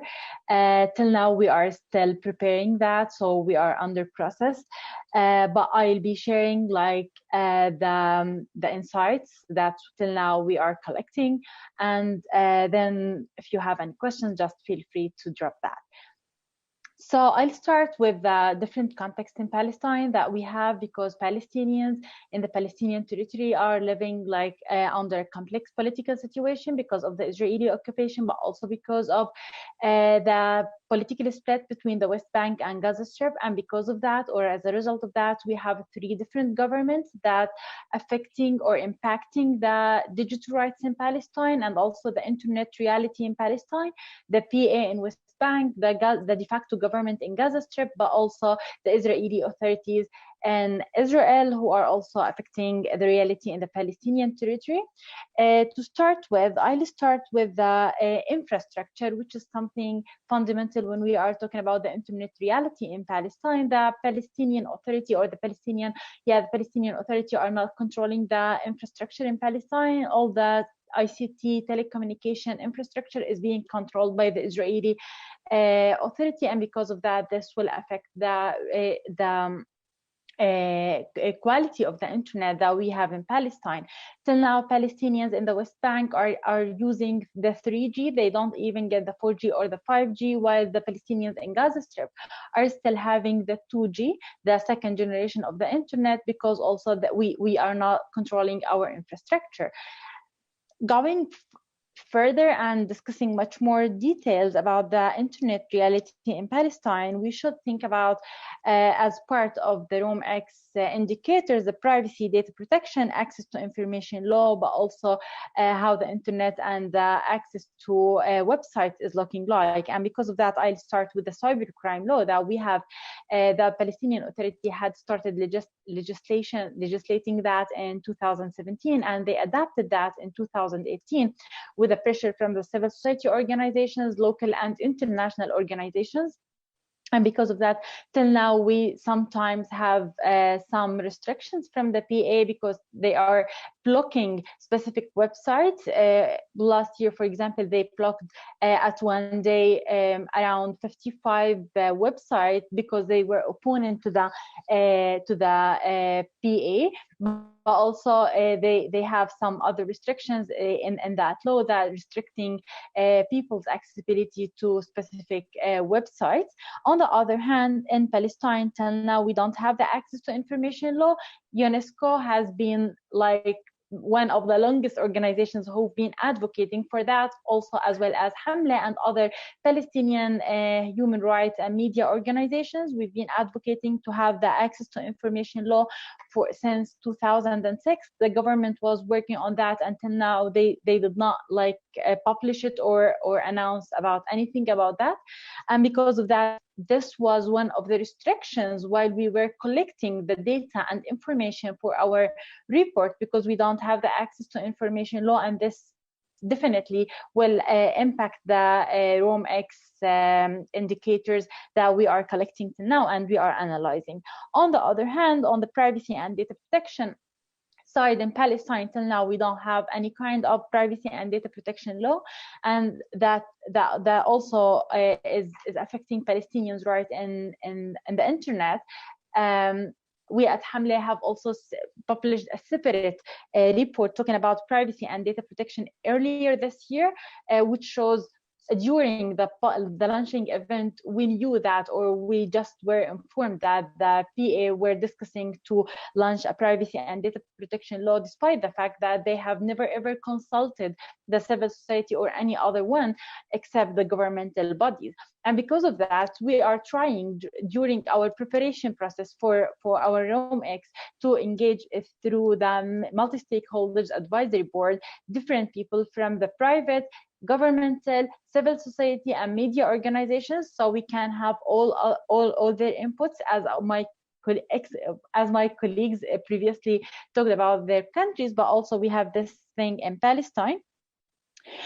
If we are like moving about to talk about misinformation and disinformation, we have also this kind of thing in Palestine. And in an earlier report we published last year in Hamle, we saw that there is Palestinians are affected by the misinformation and the disinformation because of many things, like the political split and also having the occupation in the Palestinian territory. And this is also been included in our indicators that we are still preparing till now. And because of that, we have like multi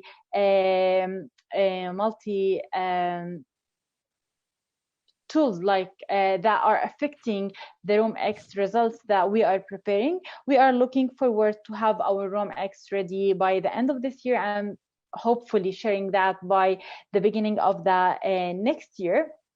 But also when we are talking about the ROMX, we cannot ignore, as my previous colleagues said, the gender-based violence and how the gendered and the internet and is like having this intersectional thing.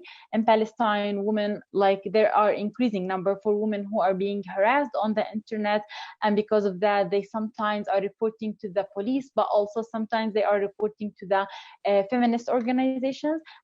We at Hamle have also monitored and documented that, where one out of 3 Palestinian women have been experienced the harassment on the online spaces, and 1 out of 3 women were leaving the internet because they have been harassed on the network.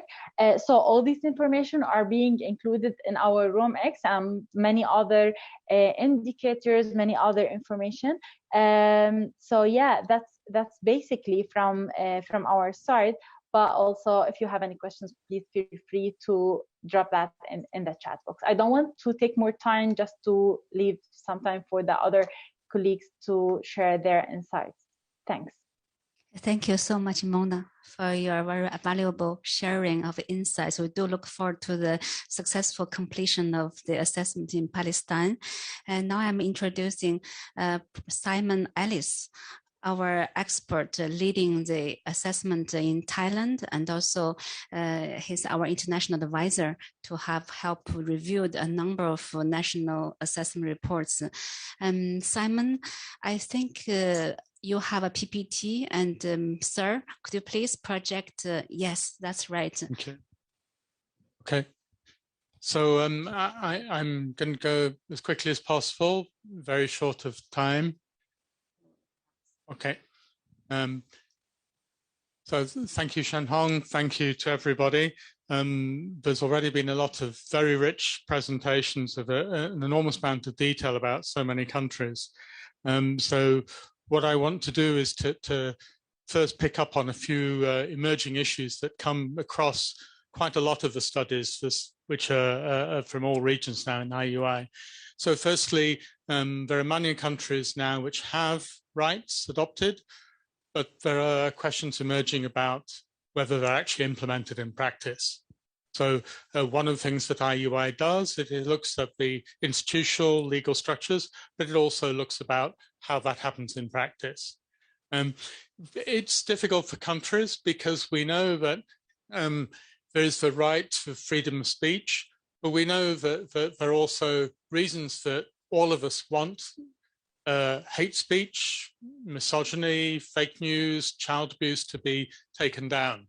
So governments often are not sure how to balance this, what to take down and what not to take down. And especially governments which are not used to legislating on the internet, this can be a major issue. The other thing is, which we'll come back to several times, is disadvantaged groups. We've talked about women, we talk about remote people, people who are difficulties of poor, of access to the internet. And again, I think one of the things here is that apps increasingly need to meet their needs. Apps are often designed to meet the needs of people in big cities. They should be more to do with rural things. And for example, in Thailand, there's a lot of apps being developed for remote management of farms, with the younger generation in Bangkok seeking to help.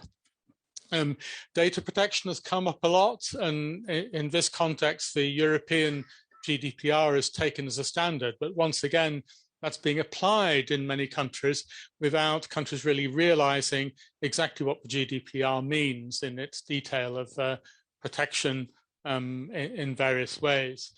And then another thing that emerges to me is a question as to whether we are seeing regional patterns in the internet emerge. So Africa has been a leader in developing mobile money for phone systems and so on, whereas in Asia, electronic payments are now universal. And by contrast, for example, as somebody read recently, of course, it's only 3 or 4 years since America stopped having to sign for all credit card payments. So things are not always, things are going in different directions. And apps with things which work or important are useful in one region may not be important in the other. So this is picking up again on the rights, balancing rights of internauts versus an expression versus hate and misogyny. Where I think, again, we should be supporting here the media transparency report by companies which have been kind of lost out of the attention in recent years, and companies have sort of started to move back on them and publish them in more remote locations, let's say. Whereas I think actually we should be calling for these to be more strengthened, especially in countries where the government is not really taking that forward. Access and use. I think this is really important, this first point. Access is simply, can you connect? But having connected, can you use it for anything? And sometimes the disadvantaged groups, the people who are not using the internet, the thing they report is that they don't see the point in it. And why would anybody not see the point of the internet? The reason is because there's nothing on the internet which meets their needs. You know, where are the apps designed, as I say, for agricultural management, for finding problems, everyday problems of just basic health and education and jobs. Let me go on. Okay. And the multi-stakeholder aspect is also extremely important. So we are in a multi-stakeholder environment. The IGF's basis is this multi-stakeholder bringing together everybody to discuss this. What IUI does is cements that in a national context. It asks in countries whether all these different parties that we find here today and online as well are able to have a say in working through the internet and developing it for the particular countries concerned. I think also that another important here is internet studies often divide between the kind of technical telecom side and then the social human rights side. And IUI can cut across that. And two examples that I've seen here is a number of countries have this use of TV white space. So TV companies are allocated certain spectra for broadcasting, but they don't use it that often. And it's been proved that in local communities, that spectrum can be used without damaging or interfering with TV signals at all. So that sense of using TV white space for local networks is important. Another one vis-a-vis this whole idea of webs and takedowns and so on is there actually is this error code which should go up when you can't access a web page. Technically, error 451 means the page is not available for legal reasons. And as I've said, this could be good reasons or bad reasons. But the fact that's a technical thing, it should be up on the web, and therefore you can count it. You can see why this site has been taken down, and you can at least have some sense as to where to go to if you feel that it should not have been. And going forward. Maybe I'm not pointing in the right direction. Next, please. Thank you. Again, I've talked about this a little bit, regionalization of the internet. And so Asian platforms, Line is one of the big Asian platforms for social exchange compared to Europe and North America, where Facebook is completely dominant. And then there's a mixed level of development. I've talked about urban, rural, but also there's a sense of it's not just, it's partly in developing countries, it can be money, but it can be relevance of apps. So the digital divide is not simply about getting phones into people's hands. It's also now the more countries do develop the internet, the more the problems are in more and more particular groups whose needs must be promoted, recognized. So finally, I'm coming on to Thailand, which I guess I will just kind of develop some of, or specify the answer here. We've heard this before, and what the IUI reports need to do is to incorporate evidence from all sides. So one of the things here is key interviews with all sectors, let the business people have their say, let civil society have their say, and the telecoms industry, ICT industry, government agencies, so that you can have all the views expressed all together. And David Suter has emphasized this right from the start. Next, please. Similarly, several people have also talked about this idea of triangulation, bringing in different evidence from different sides, secondary literature, UNESCO expertise. It needs to come from the country, it needs to be embedded in the country, but UNESCO is there to lean on, as it were, and to point in the right direction or put you in touch with the right people, and then integrating that all together. Next, please. So we see this sense of the parallels of human rights in the physical and the digital world. We all know that's the basis of the way things should carry on. And it's also something that people generally understand, and it is important. There's the balancing of freedom of expression and abuse. again, this point that countries are taking on, developing countries are taking on laws from more developed countries and not seeing either how they apply or not seeing how they must be implemented. And emerging right for information issues, which is in the SDGs. And the link to the Sustainable Development Goals is another big thing to push on, and which can help inform policy development and implementation. I've talked a little bit about disadvantaged communities. Technology to impact. Again, this is a sense of how IUI can take the technology and the very technical telecom side and push it forward to what that actually means in society. So the innovative tech pilots are often not followed up. So for example, in Thailand was an open hospital management system developed in the early 2000s, which was very successful and adopted in various countries. And nowadays would be fantastic, but has disappeared. I've talked about TV white space. I've talked about remote management of farms. Lastly, again, something which is more of a regional or developing country, e-waste. So Southeast Asia has a particular thing of dumping of e-waste in Southeast Asian countries.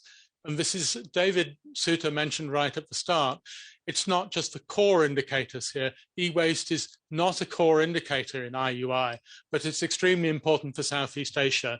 And it's important that this is recognized, that the results, the huge discarding of all this tech which we're seeing should not be dumped on certain countries. So for me, IUI is an emerging standard. It's an international standard, but a standard that is coming bottom up. Although over all these indicators, there are these principles which are beginning to emerge as core issues, which are linking the technical and the social, and linking what happens in government to what happens in civil society, which mirrors the way that institutions like the Internet Governance Forum work. And the more countries that join in on this, and now we really have a large number of countries moving forward and a large number of countries to turn to, the stronger the arguments are going to be to support some of this work, and the stronger the arguments are going to be to suggest that some countries should move in certain directions. So that is really the conclusion for me from all of this, that we have an emerging standard, but it's an emerging standard that's built bottom up, and it's built by the people you've heard today in the countries that have been speaking today. Thank you. Thank you. Thank you so much for not only sharing the Thai report, but also really your global insights on the ROMICS. And also I appreciate your high expectation on the potential for IUI to be an emerging standard.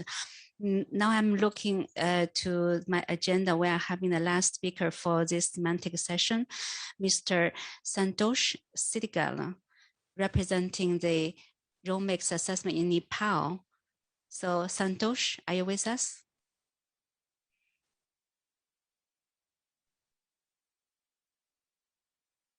If not, I'm very happy to say that today, for the first two semantic sessions, we have a very high percentage of success of accessing that personal link to this session, because we have 12 speakers invited. Now we have 3 speakers who had difficulties. So it's still, we are lucky to have majority of speakers with us.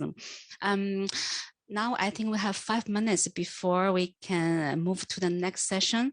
I would like to suggest that we relax a little bit, although it's not a break, but I'd like to ask the colleagues in the room if you have any quick reaction and questions to exchange with our presenters, particularly on the human rights and openness and accessibility indicator findings just presented, or if you have any other general questions, comments, please don't be shy and take the floor. There's a microphone in the room, and I trust our speakers online also like to hear some voice from the room. And now floor is yours. We have 3 to 4 minutes.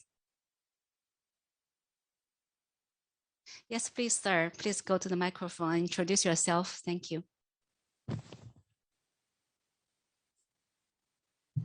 Good evening. I'm from a Francophone country, but I will speak in English. I would like to thank very much my colleague, Professor Kiyindu, with who we have realized the study of Niger. What is important in these studies is that my country has a very interesting technical infrastructure, and the system of law has worked very hard to deal with some aspect of the human right, some aspect of the accessibility, some aspect of the cross-cutting uses. What we get from the study is that the country didn't have a digital code. And we have many data which lack. And from the recommendation, Niger can do a very good job, because when we will finish the process of the report, we will come back to try to find responses to all the data which lack in the study. Also, I want to thank very much UNESCO for this very, very good job, which showed that really you work for the humanity. Thank you very much. And I would like to congratulate you for this very good job. Thank you. Thank you for your very kind words and support. Anyone else? We have another minute. Yes, please, sir, take the floor. Introduce yourself first. Thank you. Hi, I'm Kosi from Benin. The statement is a good thing. Now, after the statement, what is the next step? UNESCO have something like support money to help the countries to make the recommendation be realistic. Is it possible to have some other organization like UNESCO, ITU, Global IGF, also, if it's possible, UN, to support the countries getting money to let them make the recommendation very useful for people inside? Is it possible to have something like that? Thank you for this very valid question. I take the opportunity of the presence of UNESCO director in charge of the partnership operational program monitoring, Madame Mariosa Oliveira. I think she will be in a very good position to respond to your question. Thank you very much. This is a very good point. UNESCO is supporting the development of several reports, the IOI reports themselves, the creation of these reports and the analysis, the data collection and analysis that results in the recommendations. And there are opportunities in UNESCO itself also for seeking support for implementation of recommendations. UNESCO has a series of programs such as the Information for All program, the International Program on the Development of Communications, may offer conditions and opportunities for specific areas of the recommendations to be implemented. We can also help support countries to seek other sources of funding in the implementation of specific areas of these recommendations. And I think that that's one area in which we would like to also evolve, the kind of support and collaboration that exists out of the IOIs. So thank you for that.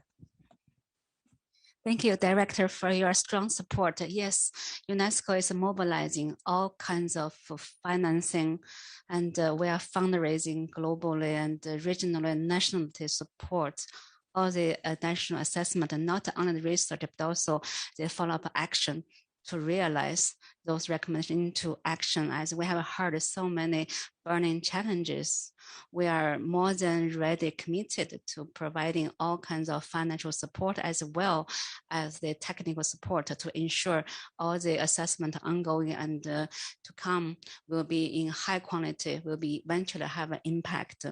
Thank you for all your engagement.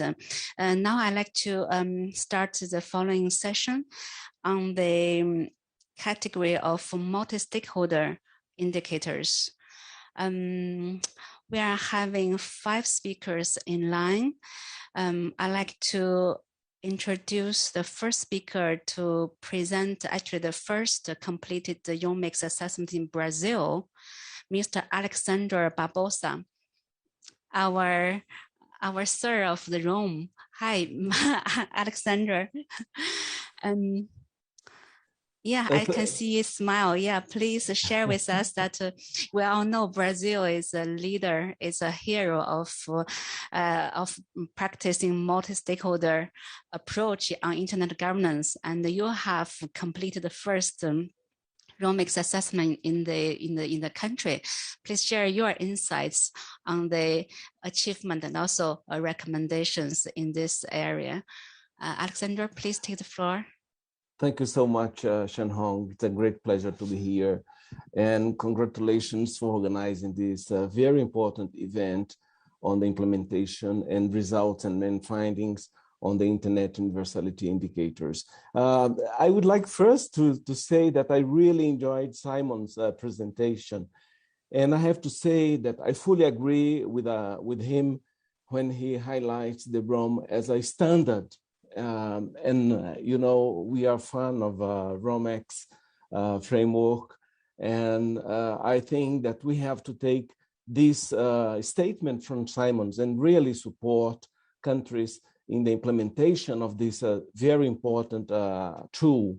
Well, I'm not going to use any slides, Shen Hong, because just to be within the time frame that I have. And before, you mentioned that Brazil is really a country in which multi-stakeholderism is really working for internet governance. So before highlighting some key findings and recommendations in the category of multi-stakeholder, I'd like to recall that the Brazilian Internet Steering Committee, the CGI.br, you probably have heard about it. This is the multi-stakeholder body for internet governance in the country. And it was really fundamental in the implementation of ROMX indicators in the country. CGI is composed of 21 members from federal government, the private sector, the civil society organizations sector, and the academic and scientific community. So we have the whole voices, different voices of society, giving their inputs for the internet governance in the country. And among CGI's responsibilities are strategic guidelines related to the use and development of internet in Brazil. And it is very important to mention that in the implementation of the IUI indicators, we used this structured as the multi-stakeholder advisory board, the MAP, as it is recommended in the UNESCO guideline. So I would like to say as well that the Internet Universality Indicators, they did allow us to have a holistic view of the country's internet ecosystems. And although the country has advanced in building solid legal framework for internet use, the country still faces, I would say, few challenges in terms of universal access, in particular to the most vulnerable part of the population. And I would say that we also have a challenge in promoting more advanced digital skills development. Regarding the point that you mentioned, the findings and recommendations in the multi-stakeholder dimension, let me say that regulation of internet development in Brazil is regulated by different laws and standards, in addition, of course, to the general principles established by federal constitution that can be applied to the internet environment, such as privacy, freedom of expression, and right to information. And the main governing internet development in Brazil is the Brazilian Civil Rights Framework for the Internet, which is considered to be consistent with international standards and other existing references. This framework aims to promote global free flow of information, to promote open and interconnected nature of internet, and to encourage multi-stakeholder cooperation in policy development process. And last but not least, to ensure transparency and accountability, and to strengthen neutrality, privacy, and data protection. So the Brazilian report refers to a set of key recommendations for actions, and we divided these recommendations by stakeholder group, like government, civil society, private sector, academia, etc. And since I don't have much time, I will just highlight some of them for the M dimension of the ROMAX framework. So I would say that the two group of actors really very important here are governments and private sector. So for the government, I will just give you 3 examples. One recommendation is related to the need of strengthening the instruments for online participation and consultation on topics of social interest in all institutional bodies at all levels of government. We have a tradition to conduct public recommendations, but this is a very specific one for online participation into topics of social interest related to internet and digital online environment. Another recommendation is to extend and accelerate the digitalization of public services and strengthen the application of the access to information law in now public agencies of all units in the federation, overseeing compliance comprehensively at the federal level and promoting enforcement at the state and municipal level. This is important. Many of the data collections that we did, besides the primary and secondary data, we also asked government through this access to information law, we required very important information to be included in our report. And last but not least, record and publish government submissions to international forums concerned with ICT and the internet, such as the IGF. So we are recommending them to make public all the government publications and submissions to these international forums. And regarding the private sector and the technical community, I will highlight just the need of having a more deepened and strengthened existing initiative for promoting and combating human rights violation on the internet, particularly abuses committed against children, women, and promote a culture of peace and respect in the online environments. So Shanhong, with that, I will stay only with these key recommendations. I would have more to say, but I will leave my colleagues to also share their views on the M dimension of the ROMAX. Thank you so much. And once again, congratulations. Thank you, Alexandra. I equally enjoy your presentation, always so insightful. I trust the good practice of CGI.br. It will be really very useful for food for thought for other countries as well. Actually, I remind that we had UNESCO has published a publication on the good practice of multi-stakeholder approach a few years ago. Both the Brazil and also Kenya are among the good practice in it. That's why I'm happy to introduce the second speaker, Grace Jitanga, representing the KICDNet of Kenya, to present the findings of M indicators in Kenya and also share good practice and lessons learned. I just wonder if Grace is with us today. I am here. I am here. Hi. Hi. Grace, I cannot see you. Wait, I'm trying to just hang on. But Grace, you can hear me, right? Yeah, yes. So you are not in Katowice with us. No. Oh. I am joining from Nairobi. Okay. Let me see my camera. Hold on, hang on. Yeah, I see you perfectly. Yeah. Please. All right. Yeah. So in Kenya, we were able to assess all the 109 core indicators. And that was in 2019. And then we presented the report in 2020. I am happy to say that we will be reviewing, the two-year period in that is 2022. So we'll be focusing on the 2-year review and looking at Kenya's ICT environment. And so we actually did focus on all the on the Rome plus X. And I want then to just speak about the multi-stakeholderism and what we found. Now in Kenya, the aspect of multi-stakeholderism is actually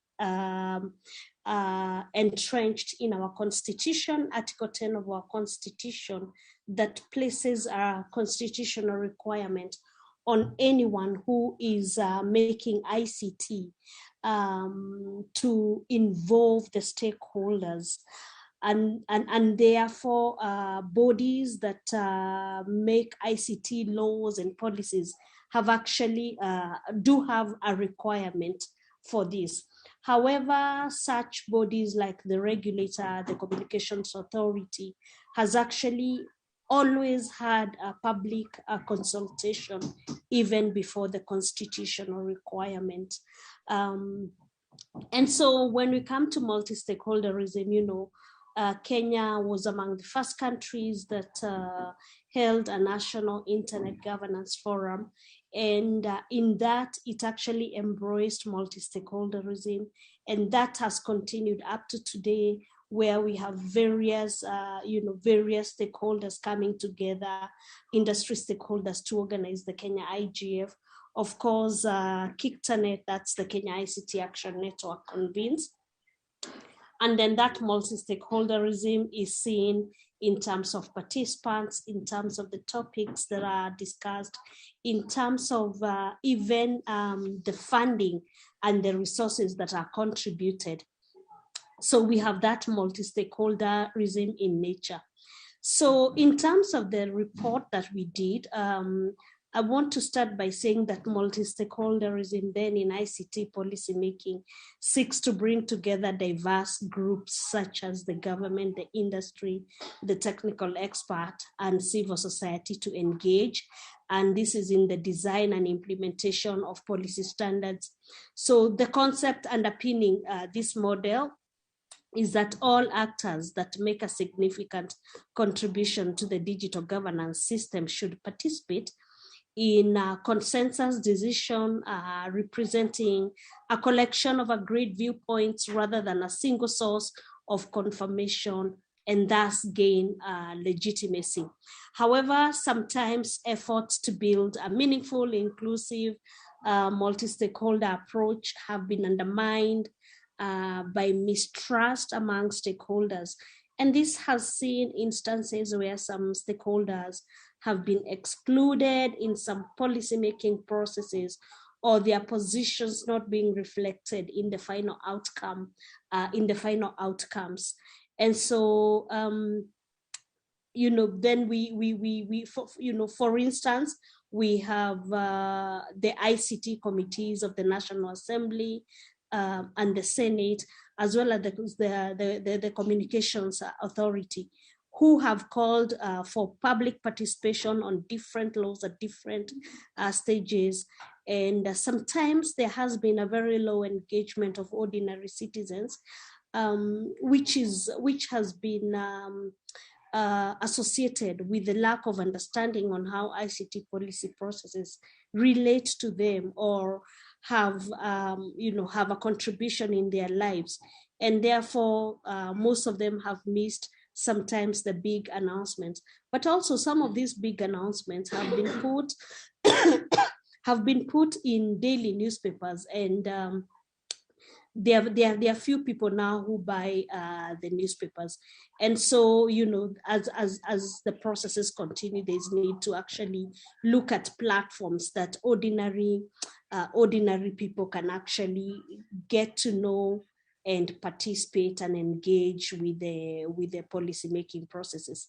And so some of the recommendations that we made on multi-stakeholderism, I will just highlight those of the government and civil society, but we did make recommendations for the public, for the private sector, for academia, for the technical community, and even for media and for ordinary citizens.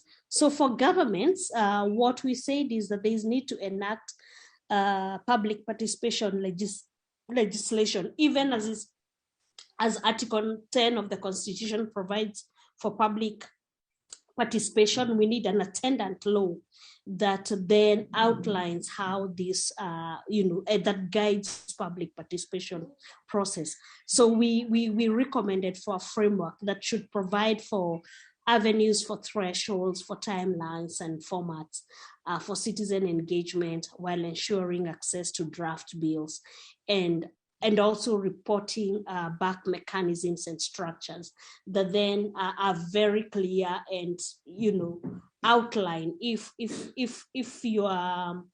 your recommendation has not been taken, what are the reasons? For example, does it go against the Constitution? Does it offend public morality? Why was it not taken on board? And then create a public participation authority to enforce public participation between agencies and make decisions, and the public and match public participation tools to objectives. We also recommended the need to facilitate citizen engagement with Parliament and with county assemblies through alternative media, including radio and mobile phones. We did recommend the need to adopt open source platforms to enhance internal parliamentary and county assembly communication, and also facilitate information sharing with the public. Again, it's necessary to provide access to weekly Senate, National Assembly, County Assembly plenary, and committee proceedings by leveraging on both traditional and new media. And then, of course, there's need to promote a multi-stakeholder participation by having an open door policy on policy formulation processes, on internet governance discussions at national and county levels. We also supported the encouragement of multi-stakeholder participation in policy making in all ICT issues, and the need to have multi-stakeholder delegations comprising the government, the industry, technical experts, and civil society to treaty-making conferences. And then, of course, support county, we have smaller county governments, possibly through the Universal Service Fund, to interpret policies to in local dialects and conduct public participation in the same to get people's views.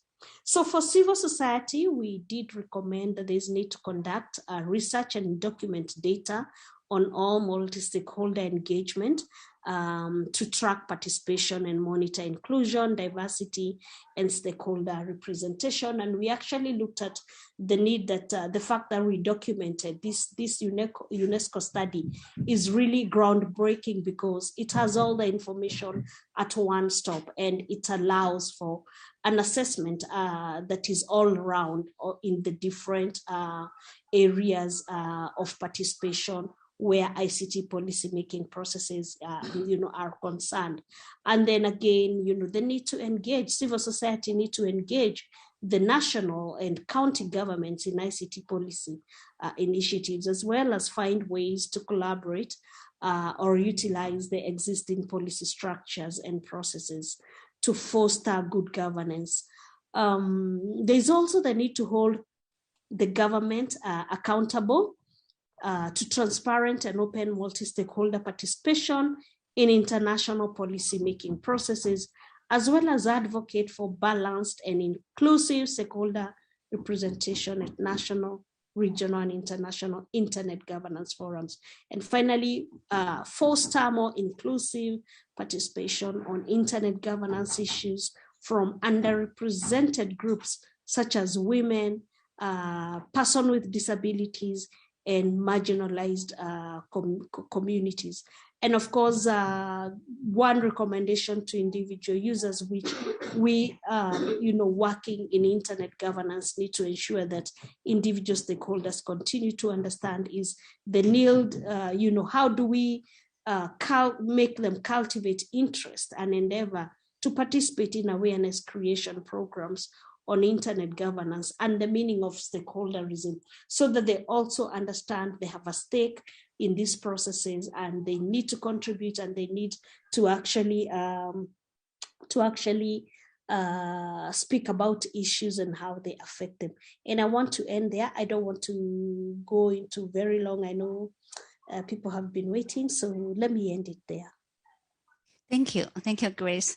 Actually, I'd like to congratulate you for having such a rich discovery from the 2 years review, which is also good practice, like all the national projects to conduct following their assessment. It's really useful.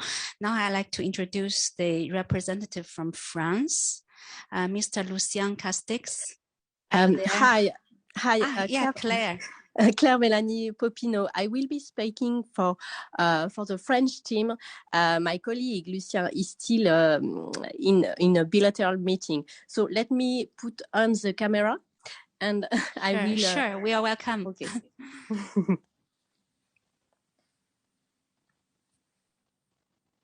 Okay.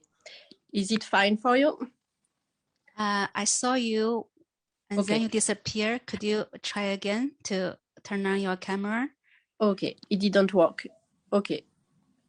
Now it works. Okay. Okay. Okay. So I am Claire Mélanie Popino. I am board member of the Internet Society France, focusing on education. And thank you very much for giving me the floor. It's a great pleasure to be speaking in Katowice at the Internet Governance Forum. So in France, how did we do? In a nutshell, starting point of our reflection is that Internet is a public good and the backbone for digitalization and digital transformation of both businesses and society. So the first step we took in France was in 2020. It was really a long process with extensive delays due to COVID pandemic. The research phase restarted in late 2020 after the French second lockdown with 3 researchers. We consolidated our research team and it is still going strong. The framework is the Internet Governance and Regulation Research Group of the Centre Internet et Société, in French, Center for Internet et Society at CNRS.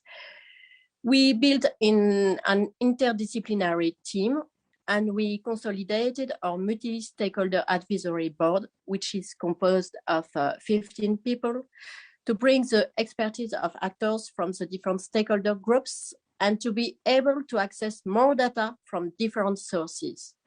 Members include Internet Society France, the French telecom regulator ARCEP, the Employer Federation representing startups of the digital industry Sinov Numérique, as well as researchers and experts.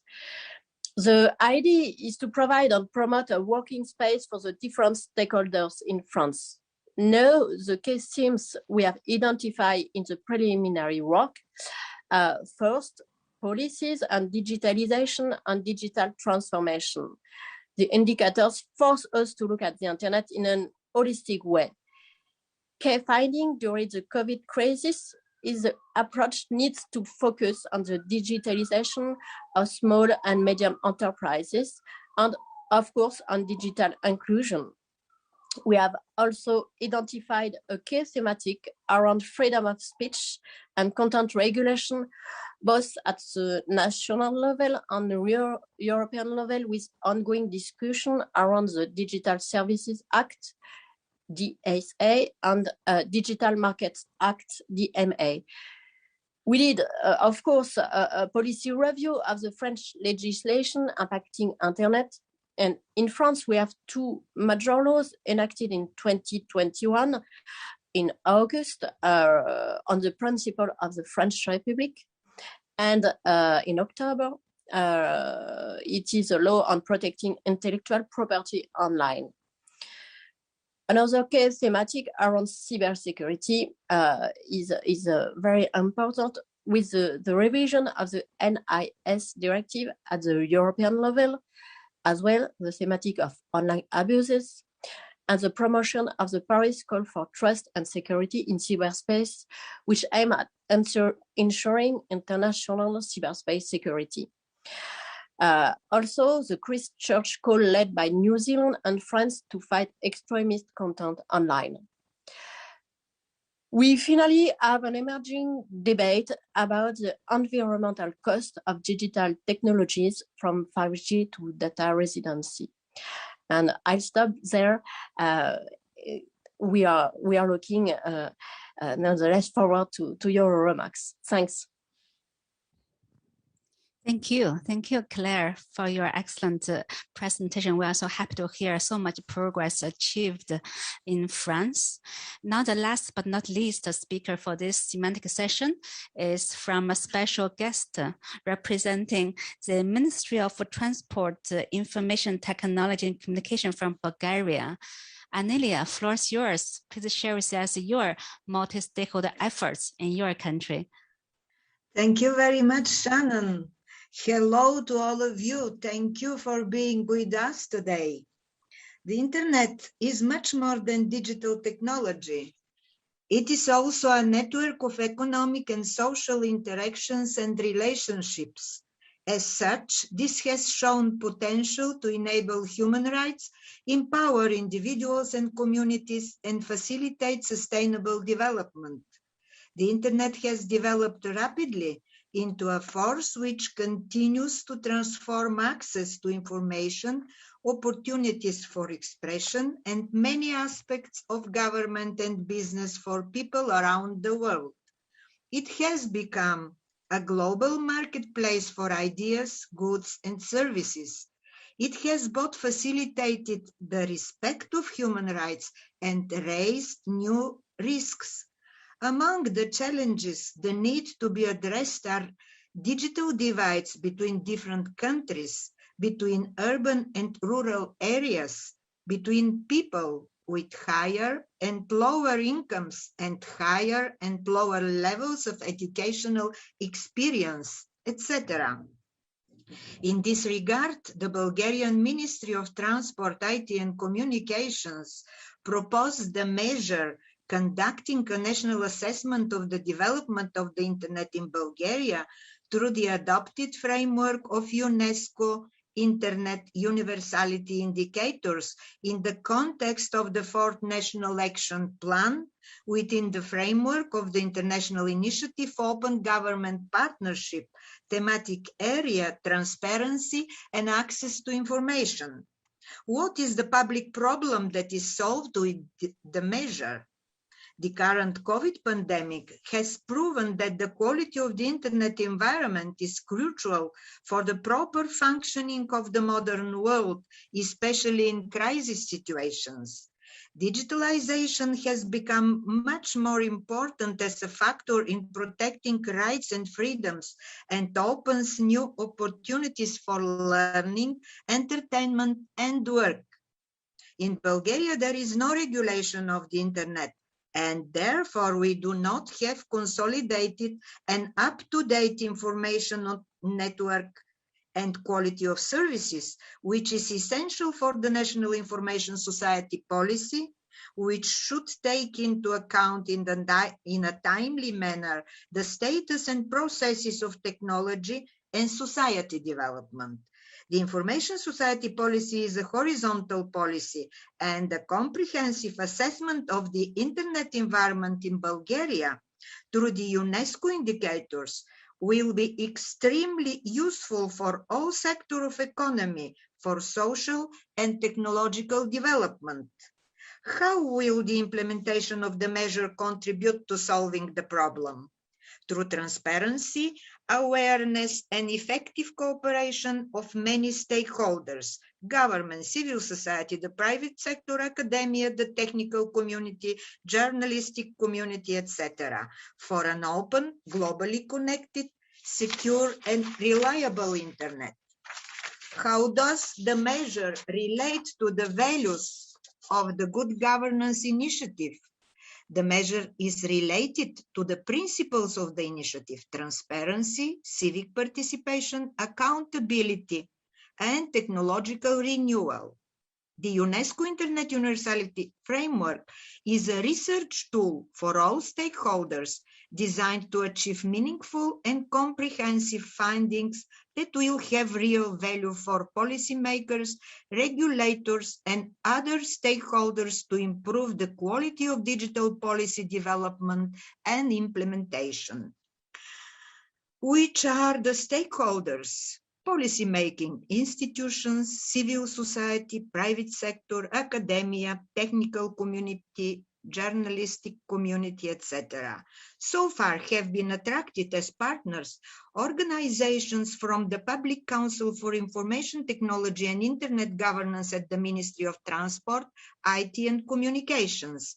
In the board will be presented so far National Commission for UNESCO, Ministry of Transport, IT and Communications, Communications Regulation Commission, National Statistical Institute, two foundations, Media 21 and Law and Internet, as well as Society for Electronic Communications, CCTLD Registry, our registry.bg. The proposal for a national assessment was just approved to be included in the 4th National Action Plan within the framework of the International Initiative Open Government Partnership. The UNESCO framework, the so-called ROAM, Rights, Openness, Accessibility, Multi-Stakeholder Model for Internet Universality Indicators, is an effective and comprehensive tool for assessing the quality of the digital environment. Through national assessments, it proves its importance to society for a deeper penetration and understanding of the complexity of digital processes and the involvement of various stakeholders in its governance. From a global point of view, this is a very fruitful process of collecting and exchanging information. This is an integral part of international cooperation in the field of internet governance. Building an institutional framework of transparency and improving access to information will ensure the existence of a quality and efficient internet environment. We expect this project to unite the efforts of the National Commission of UNESCO, the policy makers, non-governmental and civil organizations, businesses, and academia for an in-depth and quality assessment of the status and opportunities for proactive and sustainable digital transformation of Bulgaria. Thank you.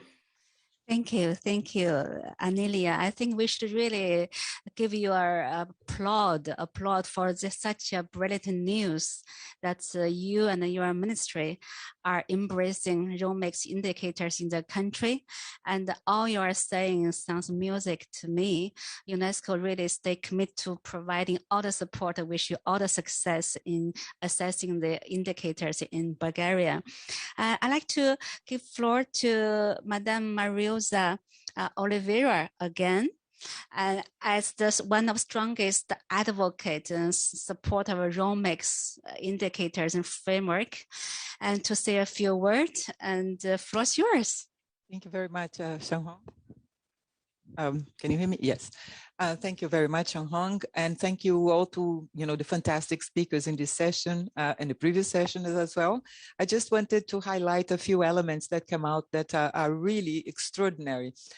First, to echo the interesting comments made by Simon and echoed also by Brazil on the evolving nature of the IOIs towards a global standard that can really look at how the internet is, the quality of the internet, how Amelia just mentioned right now. It's really important to have this kind of standard in which we can do comparable analysis of the different types of ecosystems, because actually the internet should be in a way global ecosystem, but in local environments, at different local environments, it has different conditions and serves different purposes, as Simon has pointed out. So the importance of having global standards in which we can actually compare and help. We all aim for the best possible ecosystem for all of us. It's really extraordinary. So I thank you for that. And what enables us to have that kind of comparability and to actually aggregate different examples and different reports to come up with a conclusion such as, this is what's happening in Asia, this is what's happening in Africa, is the fact that a lot of adopters are starting or continuing their efforts to actually assess internet universality. And a central element of that is the multi-stakeholder mechanism. It's incredible how clear it is that the multi-stakeholder mechanism actually almost by itself brings out some of the other principles. The fact that you have voices such as the voices of persons with disabilities, highlights the importance of accessibility. The fact that you have stakeholders from small remote communities or from micro and small sized enterprises tells you the importance of having openness to reduce costs, to enable participation of these groups into the ecosystem in a fair way, fairly and equitably with other groups as well. So it's really, extraordinary how illuminating this session was, the previous sessions as well.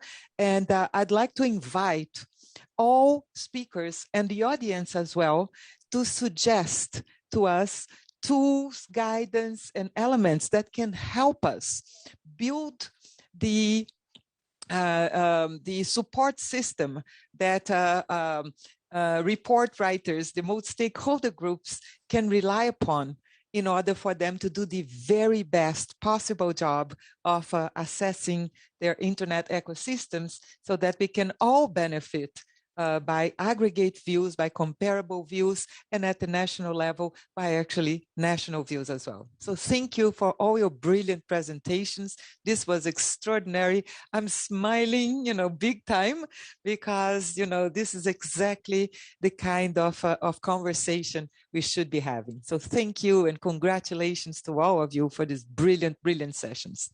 Thank you, Mariosa, for all your excellent remarks and your big smiles. But are you leaving? Okay. Because I thought we should take a group picture of all of us with remote speakers before anyone leaves this room. So please, maybe we just do it now. What do you think? And then, so we ensure we have the most people here and don't leave. We are having a final session following this photo opportunity to discuss the overarching issue of the implementation and methodology. So can I ask also participants in the room, you go up here, we stand in front of the screen. And also I call upon all the online speakers, could you turn on your camera? So we take a hybrid picture innovatively for the 16th IGF. May I ask our technician to help with taking a picture with my phone, okay?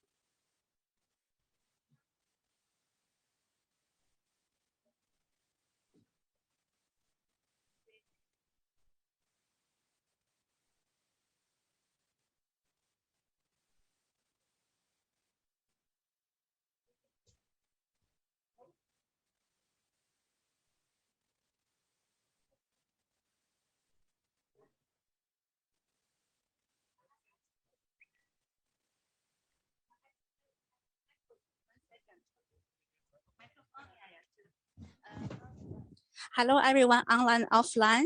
When I say 1, 2, 3, you just put your biggest smile. No, you are free to take it off. Your mask for 1 second for this up. Hi, Cedric. Hi, please come. We are having this photo. Please come. We are having this hybrid photo opportunity. Cedric, please.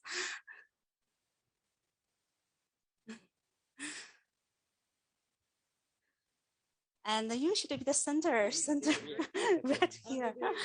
Did I block you? No. I think we'll have the very, very inclusive one. So now I will say 1, 2, 3. So we all smile big to the 2 gentlemen there. 1, 2, 3.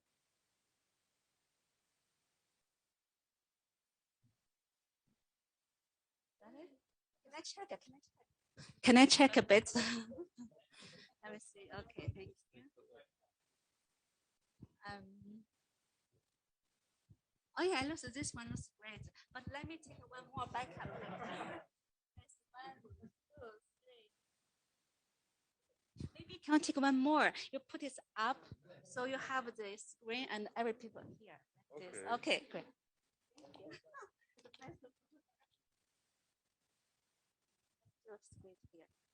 Okay, 1.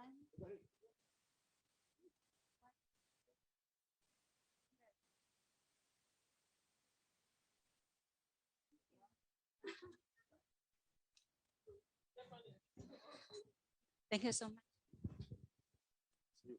So, no, we are not finishing yet. Mr. ADG, could you please sit in front with us? We are having the final semantic session to discuss the implementation process and methodology. Yes, please sit down.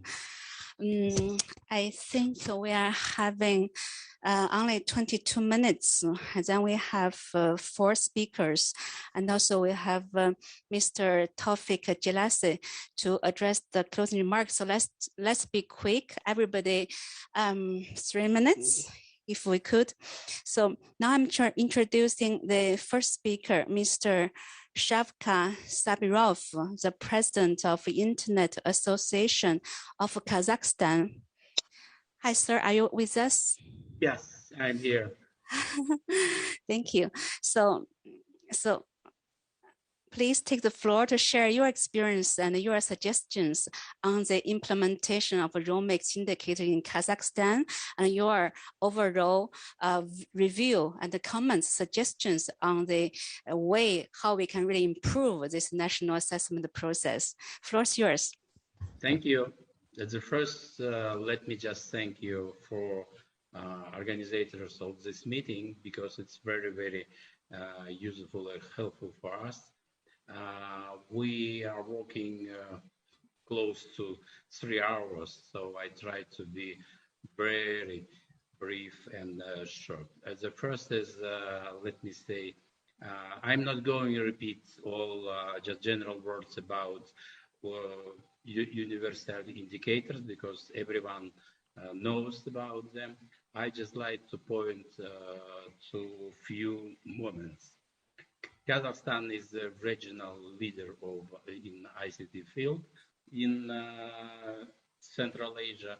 So for pandemic, we think that internet became as a single link for billion internet users to media, to information, to shopping, to business, for everyone.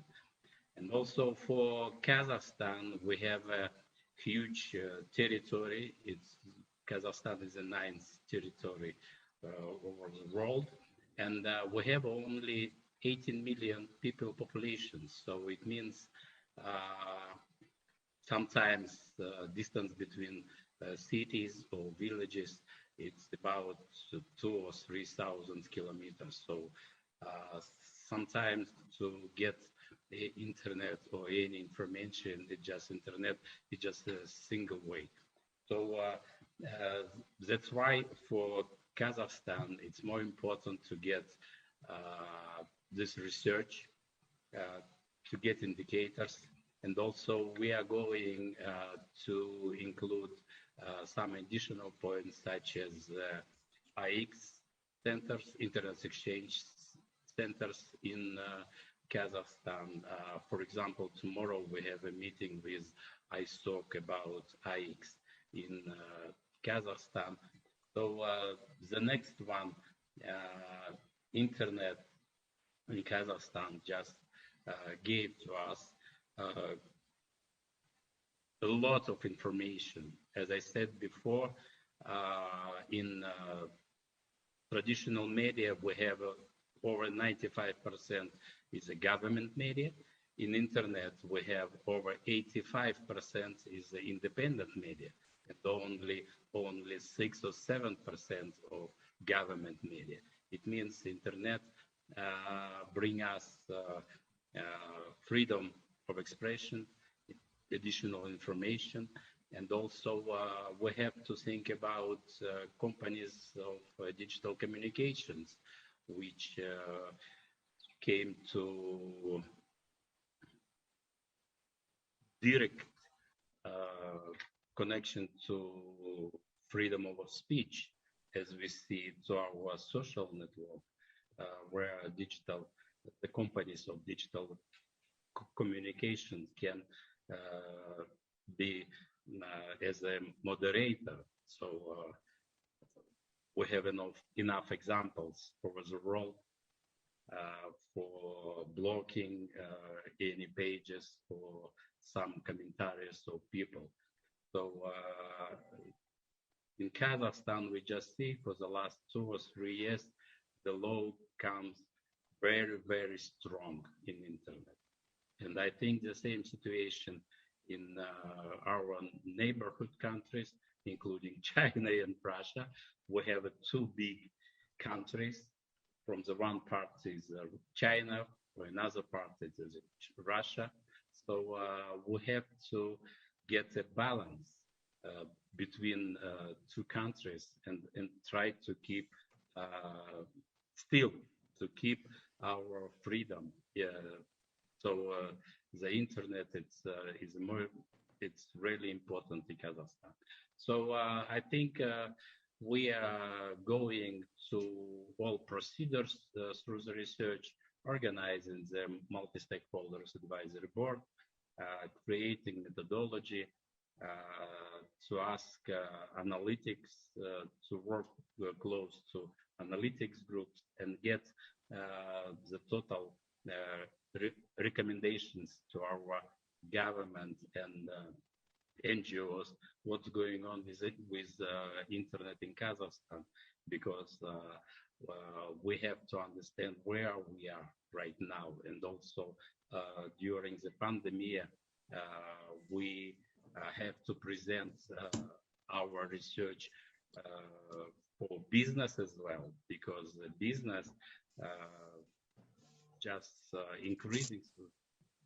So I tried to be very, very short. So thanks again for this event, and we will start hopefully our project next year.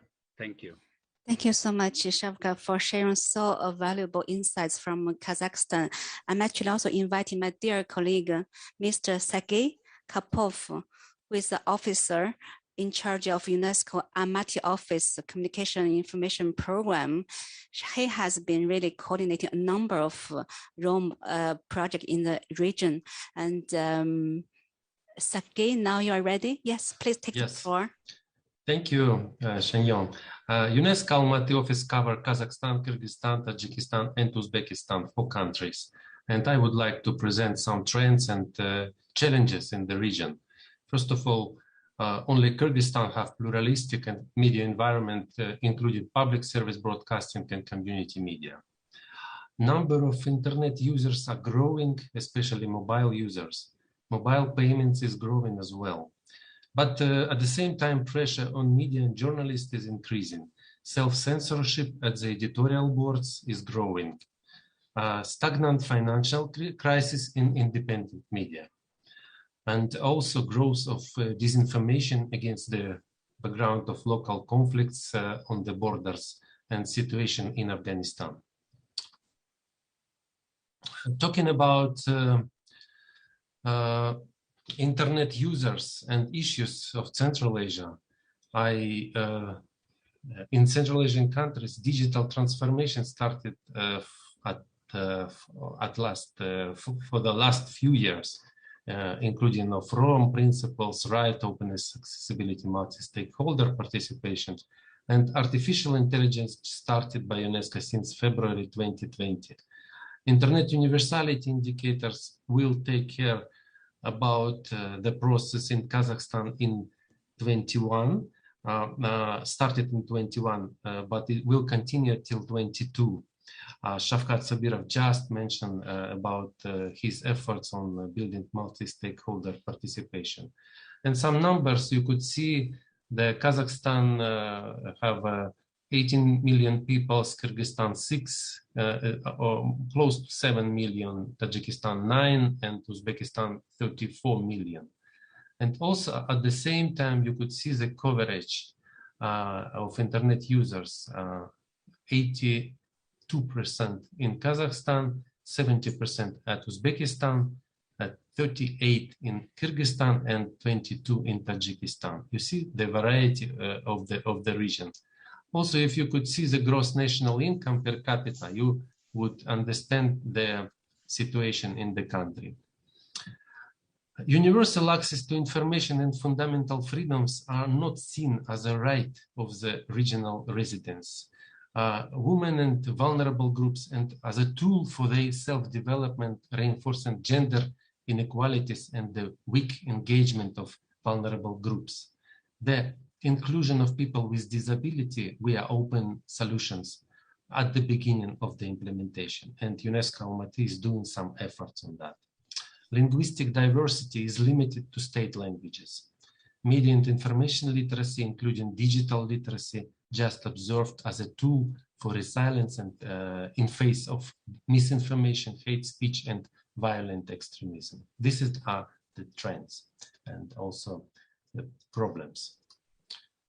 Talking about activities we do, some events of CI programming since 2018 and the current year, we just completed assessment of journalism safety situation in Kazakhstan using UNESCO journalist safety indicators. Also, just launched the media, going to launch in February 22, media development indicators in Kazakhstan, as well as same indicators in Kyrgyzstan, the neighbor republic.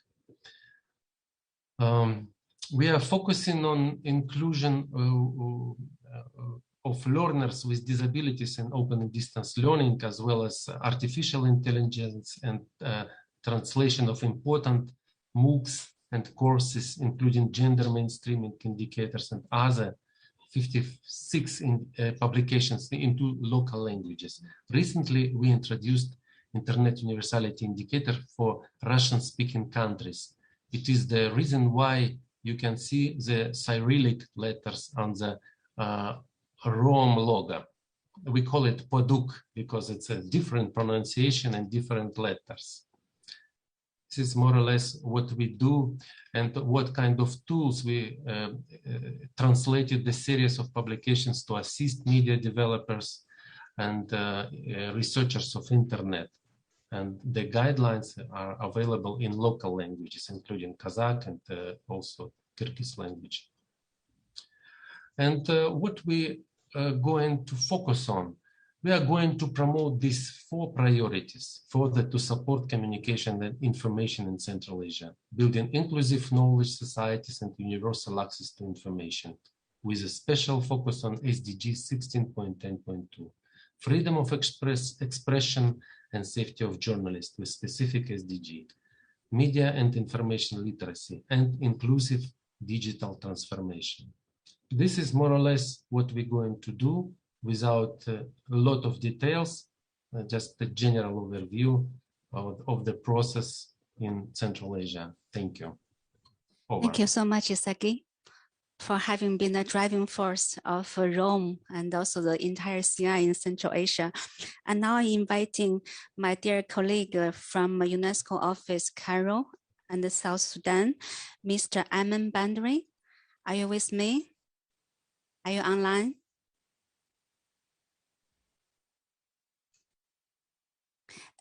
If Emma has an issue of connection, now I'd like to invite our last speaker, but really not least, Madame Nashlongo from Namibia.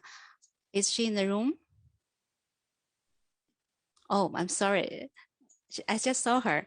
Okay, so since we are lagging a little bit behind the schedule, I wouldn't be able to prolong the schedule further. Now I'd like to give the floor to our last speaker, Mr. Taufik Jelassi, UNESCO's Assistant Director General for Communication Information, to address a few last words. And before that, I'd just like to report you a bit for the session, because before you came, we had 25 speakers having a very intensive presentation representing the national assessment roadmaps in 25 countries, and only 3 of them, they couldn't connect in. That also again show the power of the internet. And now I like to really thank all the colleagues. They are so committed. They are staying with us for 3 hours without stop. You see the passion. So Taufik, thank you also for you for making time for us. I know you have a busy schedule today. So please tell us what you think about this project and share your vision. Thank you very much, Xian Hong. Good afternoon, everybody, both physically with us in the room at IGF Poland in Katowice, but also all of you connected online to this session. Thank you for your contributions. Thank you for the panelists and the speakers, because this session, of course, has a key objective, which is sharing information and also disseminating best practices when it comes to the Internet universality indicators and the UNESCO Rome X principles. It's only when we collectively exchange, share, and stimulate our thinking that we can inspire the action and that we can inform policy making and decision making down the road. Clearly, we all know that there is a methodology, but there is also a process related to the Internet universality indicators. It's very important not to know about what these indicators are about and what benefits they can help us achieve, obviously, but also to understand the methodology and the process, how to get there, how to use them to conduct a national assessment. Because at the end of the day, it is by informing policy making that we can all achieve the type of benefits and the type of outcomes that we expect out of this work. So I think this is very important. And UNESCO mission is, of course, to serve member states, to empower countries on using in a humanistic way. This was emphasized. I heard it, and that's what the Rome principles are about. A human rights-based, open, accessible, and truly multi-stakeholder and inclusive approach to adopting these indicators and to having a national digital strategy that meets the set purpose. So I think the in-depth reflection that took place this afternoon, the exchange, and I saw people from all over the world taking the floor to share with us what they have done. I think the outcome is inspiring. The ideas are to be followed up on in order to have the type of internet governance as well. It's not only about national digital policy, but it is also to have the proper internet governance and the proper internet development, both at a national level, but also further afield globally. I would like here also to reiterate our invitation to all of you to join, obviously, our dynamic coalition, Internet Dynamic Coalition, which was set up last year. And we have a number of countries who have joined, but of course we would like to be inclusive and to have other countries joining our dynamic coalition on the Internet universality indicators. I think this is a very important development, launched, as I said, by UNESCO at last year's Global Internet Governance Forum. But I think the more members we have, the better it will be, because clearly we can, as I said, have a mutually reinforcing message, and we can support each other through the information sharing and the best practice dissemination. Let me say that we have a number of sessions that UNESCO has prepared for this IGF forum in Poland. And of course, you are most welcome to join us for the Dynamic Coalition meeting, which will take place this Thursday, December 9, between 9:30 and 11 a.m. So please try to spread the word and try to join us for this important session, which is very much a continuation of what has been presented and explained this afternoon.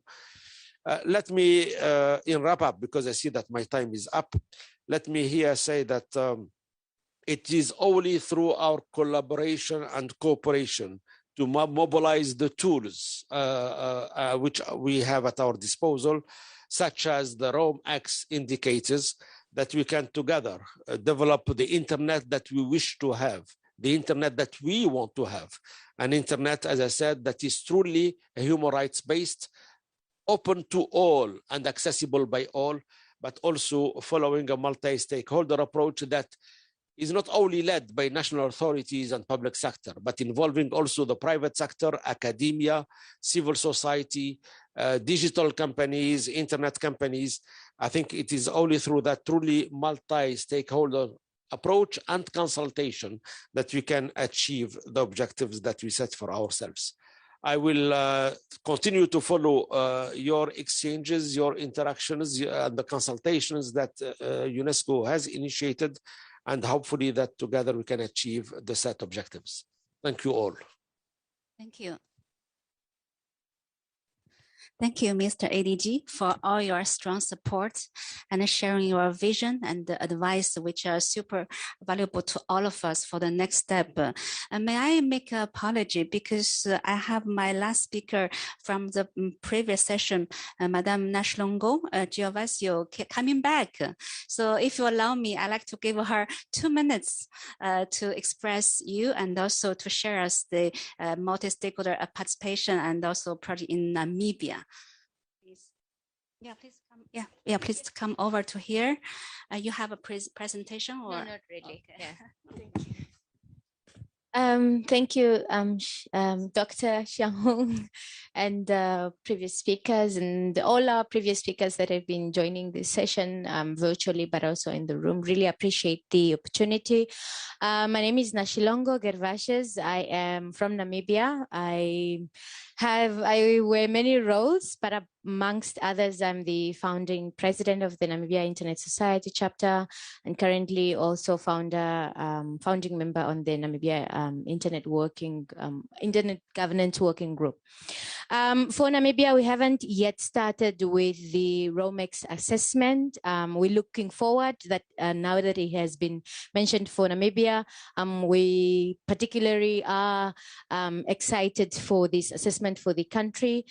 We have noticed a number of development within the country, policy positions, but also bigger developments. For instance, this year, our president has announced or have set forth a national assessment, like a national assessment for the 4IR, of which I'm pleased to be having appointed as well. But other than that, we have learned a lot of lessons here today from other countries that have done the assessment, and provided us an opportunity to engage, especially for us as we undertake the assessment next year.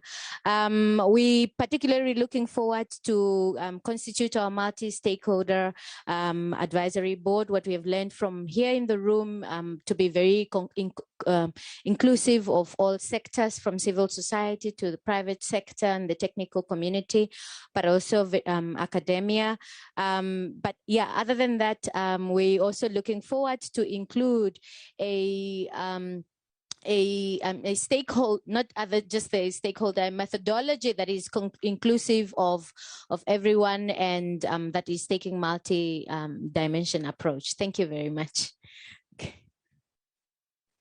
No, thank you. Thank you, Natlongo. Give us the strongest message at the end.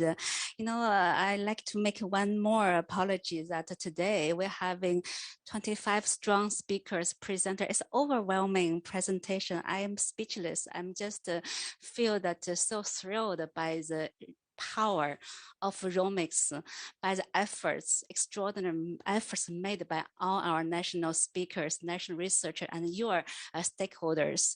And also we heard the good news from Bulgaria. After 3 years multi-stakeholder dialogue, we get to the kickoff of the assessment in the country of Bulgaria. Now we look forward to good news from Namibia.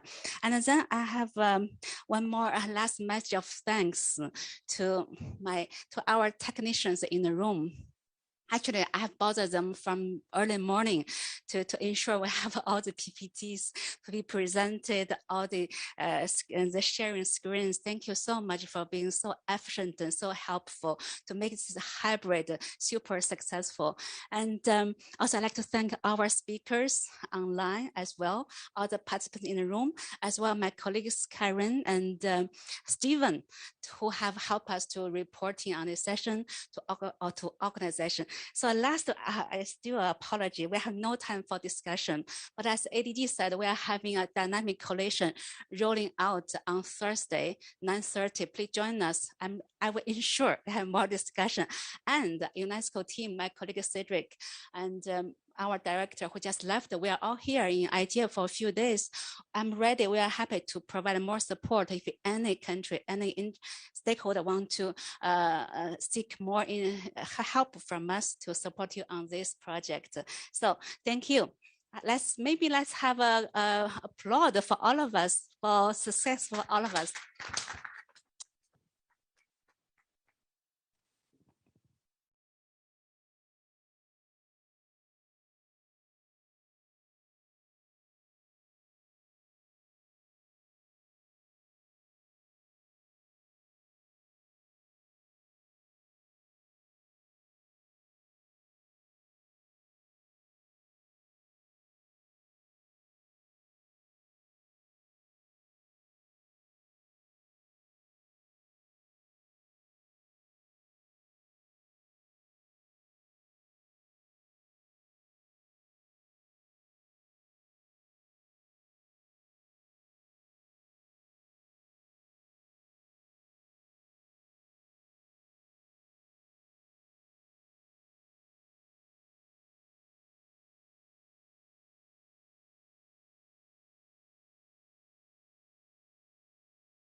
Director General for Social and Human Sciences.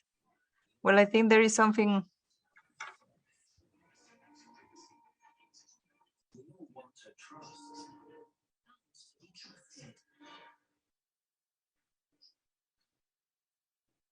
You despise control.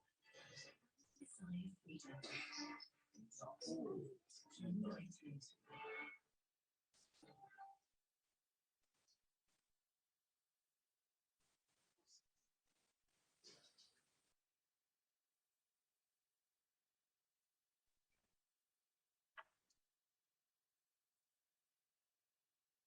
Hello, good afternoon.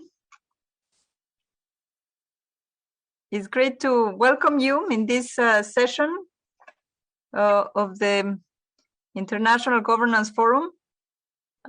We will be talking about ensuring diversity in the artificial intelligence world.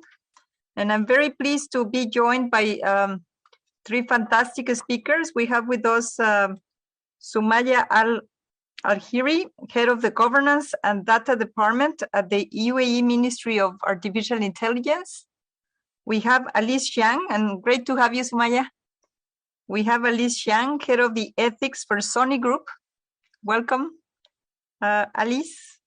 And we have my dear Constanza Gomez-Mont, who is founder and CEO of C-Minds.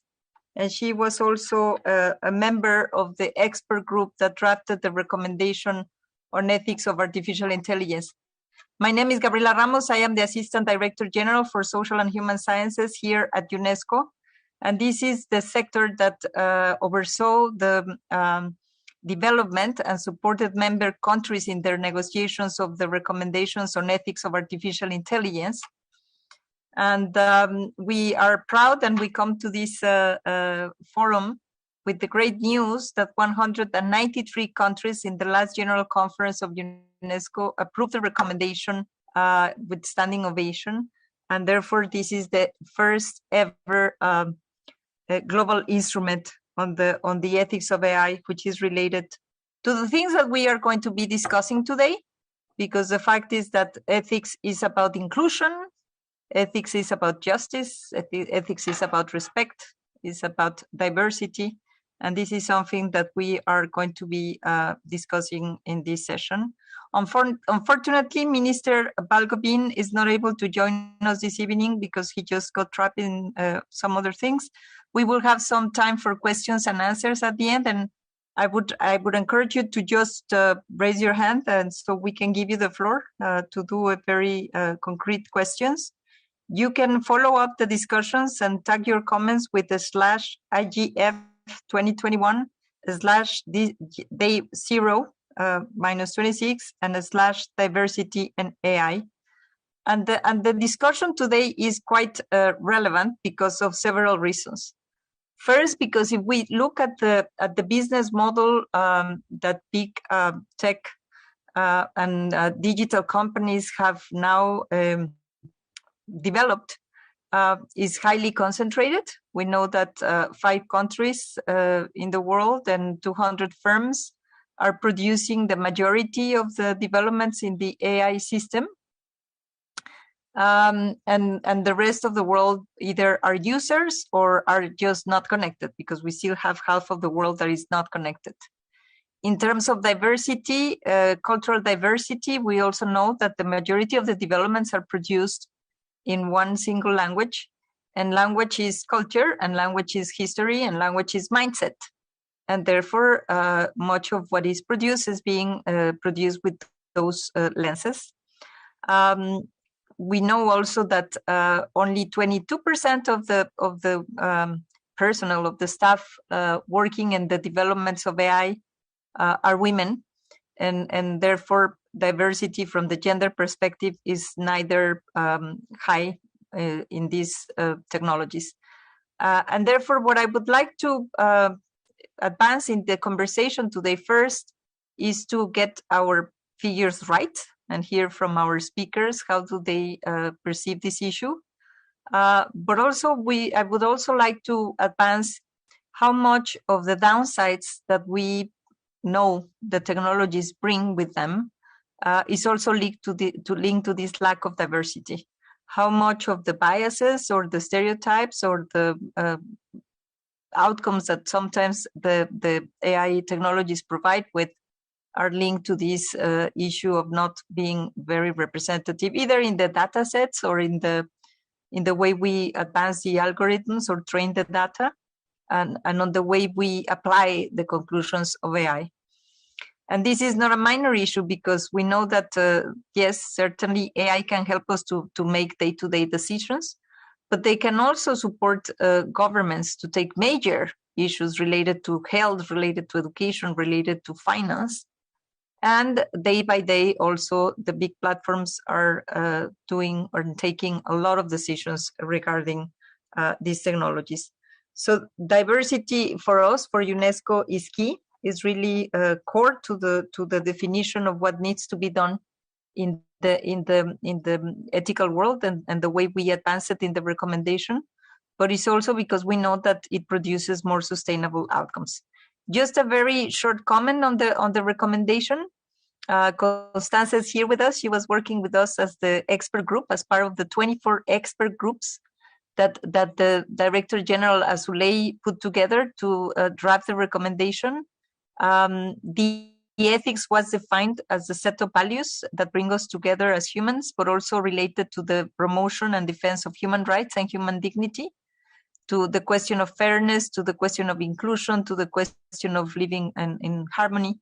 But then these values and the human rights perspective was translated into concrete principles of transparency, on explainability, on redressal, on the rule of law, and then in very concrete policy chapters. So this is a very actionable instrument because it goes into the depth of education, communication, gender, very strong chapter on gender, environment, and all to say, how do we ensure that the technologies support us as humans in the delivery of solutions for the challenges we face, and how much we can also avoid that they become part of the problem instead of part of the solutions.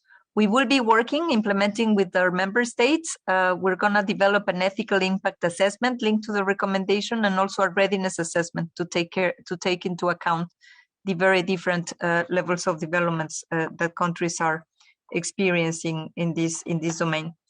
So without further ado, I would really like to chip in with our speakers and ask them to do some opening remarks, no more than 5 minutes each, with the very concrete questions on how to increase diversity in the digital world, and what measures would you recommend derived from your own experience and from you and where you come from. I will start with Sumaya Al-Ahri, as I said, the head of the Governance and Data Department of the UAE Ministry for Artificial Intelligence. Sumaya, you have the floor. Thank you, Ms. Gabrielle, and it's a pleasure to be in this panel with esteemed speakers. It's a great honor. So internally, we are in the process of developing a federal level AI ethics principles, and during the benchmarking phase, which is a phase of doing a horizon scanning and some sort of a small study just to identify what are the best practices. We have analyzed over 50 official documents and reports from different countries and organizations, and they were so diverse. The terminology were different, but the concept in most cases were the same. And then came the UNESCO AI ethics principles as the first international text that we hope will unify the definitions and AI ethics principles across different nations, and hopefully one day we reach an interoperability and standards and the level of a common language in the field of AI. And to talk about to answer your question, it's Gabriela, about the UNESCO of the AI ethics principles were resonating to the approach we followed in the development of the UAE data privacy law, which was issued recently and announced just a couple of weeks ago. So the principles promote mainly a multi-stakeholder approach in developing data protection framework, taking into consideration best international practices in the process of collection and processing personal data, such as, and notably, obtaining informed consent. And in the UAE, we know the different perspectives that technology regulation is often seen as a burden to technology development. However, we were very keen on adopting an innovative and flexible data legislation that enable technology invention, innovation, and diffusion. The process of engagement in strategic conversation with different stakeholders in the UAE was a key success factor to identify issues, discuss solutions, and intervene at a minimum to balance the individual rights and achieve digital economy prosperity. And this conversation is continuous as well. And another principle that is the promotion and the facilitation, the use of quality data sets, and that's for training and development of AI system. The AI ethics principles also balance the grant of a full ownership to data subject with the exception in certain circumstances. And this was mentioned in the AI ethics in paragraph 73. Those circumstances should be legitimate, such as the enforcement of an existing contract for the protection of public interest or the interests of the data subject. Therefore, so glad to see such a flexibility as well in the text. And on the topic of bias in AI, it is a topic of great importance. AI bias in most, if not all cases, also are unintentional, and this is where the focus is. It is a very weak policy problem, and even big tech companies that has all the necessary resources and knowledge fail to avoid bias in relatively simple data classification cases. Therefore, in the UAE, Smart Dubai AI ethics principles that was issued a few years back provide a guidance that AI decision has to be validated by a human, especially those with high risk.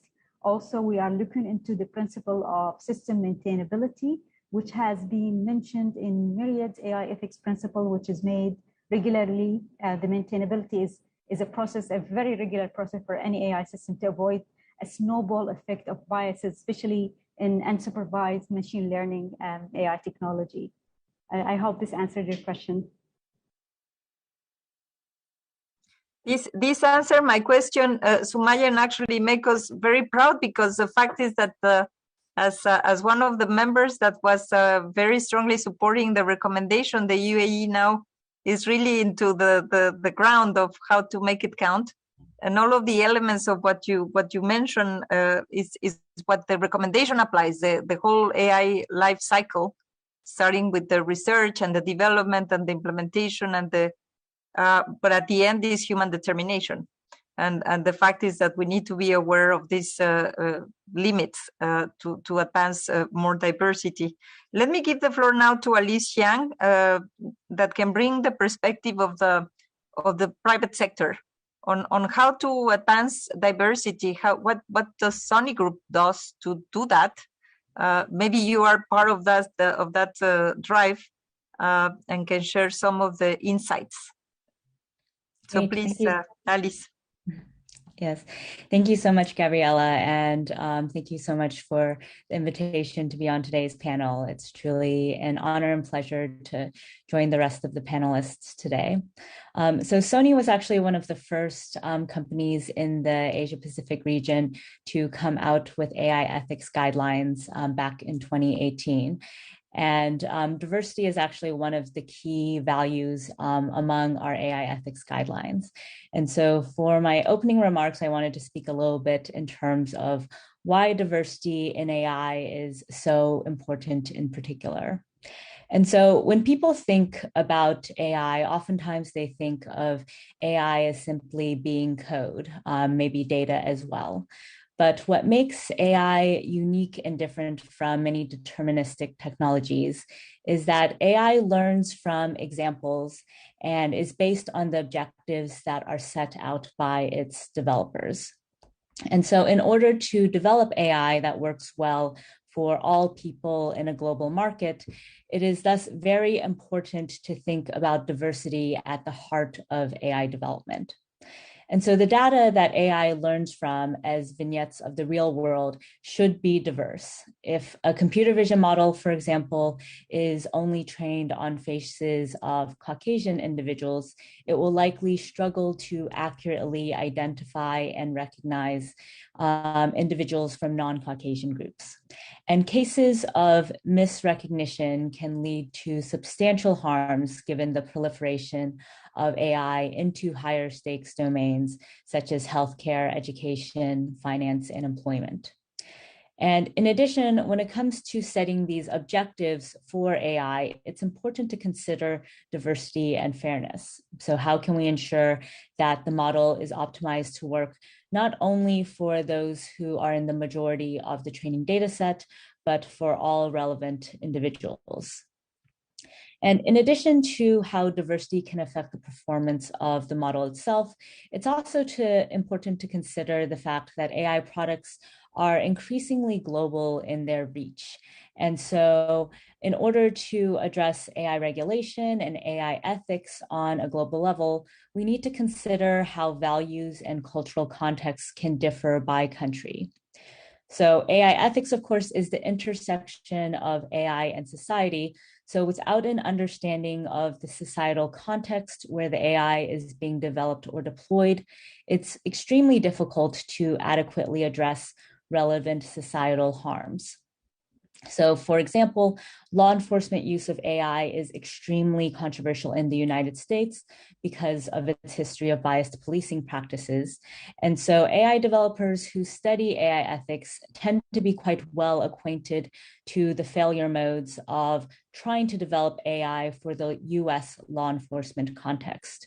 Of course, every country, though, has its own unique societal inequities and its own failure modes that can be exacerbated by AI. So when we see cases like misinformation and polarization in Myanmar contributing to attacks on minority groups, this reflects the ways in which AI can intersect with unique societal tensions in specific regions and create very harmful results. So counteracting some such harmful results requires a greater awareness and understanding of the context in which AI is deployed. And so finally, I wanted to talk a little bit of going from diversity in terms of the countries where AI is actually being developed and deployed into diversity at the level of companies that are developing AI. And here it's very important to consider how company culture can foster or hamper diverse AI teams. So AI is a very male-dominated field, and it's also a field that's primarily comprised of individuals from Europe or Asia in terms of ancestry. And so it's very important for companies to think about how to include a wider variety of perspectives in their AI development.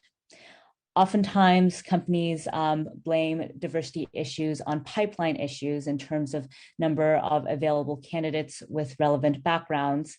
But the reality is that such pipeline issues fail to account for higher rates of attrition among women and minorities in tech positions. And such attrition is due to the fact that oftentimes AI team cultures are not necessarily inclusive and can be toxic to both women and minorities. And so when we are thinking about addressing AI diversity, it's thus very important for us both to take a macro and a micro view. AI is increasingly important for the global economy and having wide-ranging societal impacts. And so in order to build a future of more just and equitable AI, it's important to have diversity at the heart of our AI development. Thank you so much, and it's telling Alice that you are speaking on behalf of Sony, but you feel that Sony is well representative of this drive to ensure diversity? Yes, so I think that, as I mentioned, that's basically one of our very key tenets and pushes in our AI ethics principles and in terms of the work that we're doing. And so I think that's critical for every single company that's entering the space to think carefully about the role that diversity plays as they're building out their AI teams, as they're building out the technologies that they're developing. And Sony is super strong in the development of AI, one of the major contributors in the world. Constanza, what's your take coming from the other side of the world, and actually in this multi-stakeholder approach that we are always promoting, representing, can we say, the voice of the civil society? Well, a perspective from civil society indeed, and actually today from Brazil, so also with the perspective of the global South in various ways. So as we heard, the digital world has a profound and long-standing diversity and inclusion challenge.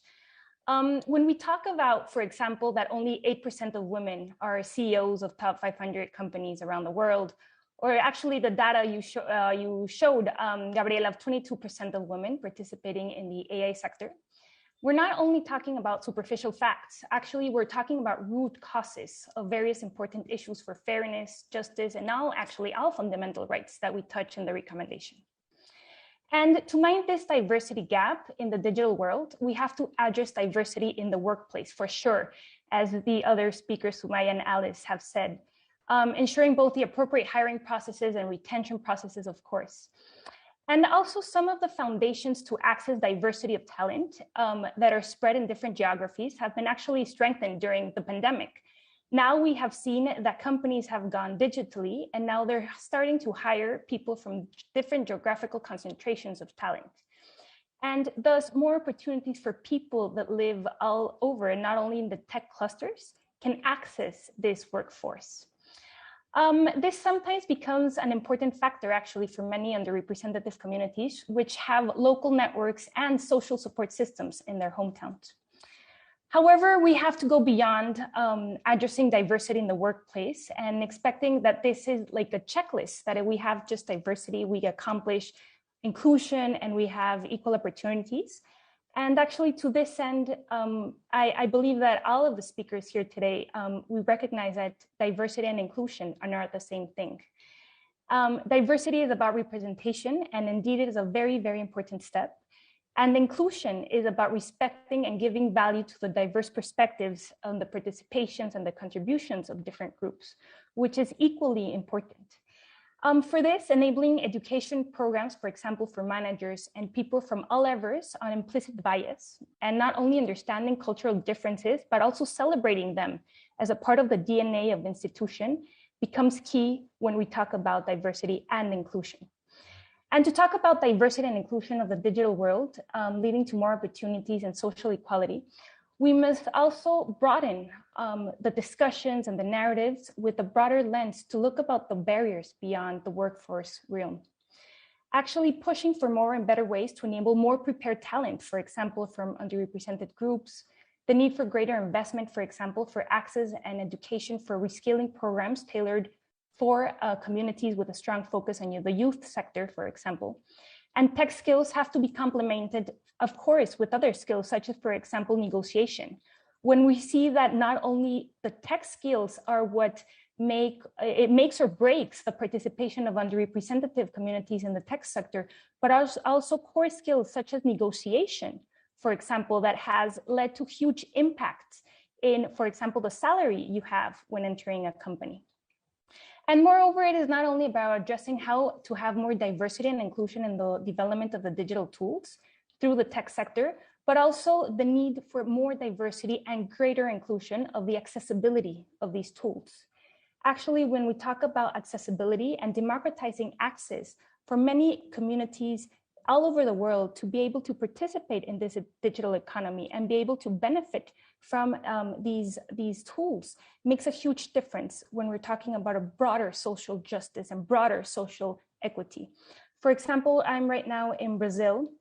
When I learned about a case study in one of the poorest neighborhoods in Brazil, where an organization called Recode actually taught a lot of students how to use VR video and how to use digital tools to be able to narrate their stories of their communities.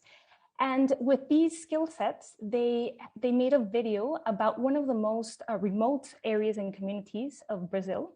And they showcased broadly how this community did not have access, for example, to roads.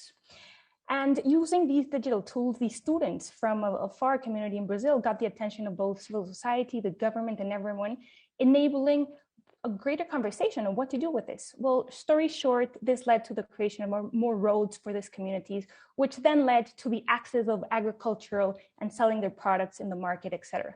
So as we can see, it is not only about the diversity in the development of the tools, but also a key diversity in the access of underrepresented communities to these tools for a social broader aspect. And with this, we can talk more about, for example, Gabriela, you said about language. I believe there's only 350 of some 6,000 languages in the world that are represented online. So when we're talking about inclusivity and we're talking about the cultural representation of this digital economy, we must embrace the fact that this is a very diverse world and we must have better and better tools to address this challenge. There's tons of examples that we can talk about this specific language barrier, some of them proudly from Mexico, from the country I am from, and Gabriela, I know you too, of where, for example, indigenous groups are helping communities or youth are helping indigenous groups be able to translate their language into diverse, different applications. So in general, when I see this topic about diversity and inclusion, I like to think about it not only how are we going to promote it in the development of the tools that takes us to the tech sector and diversity and gender participation and data quality and representation world, but also in a broader lens, how can these tools help create broader inclusion in all aspects of society?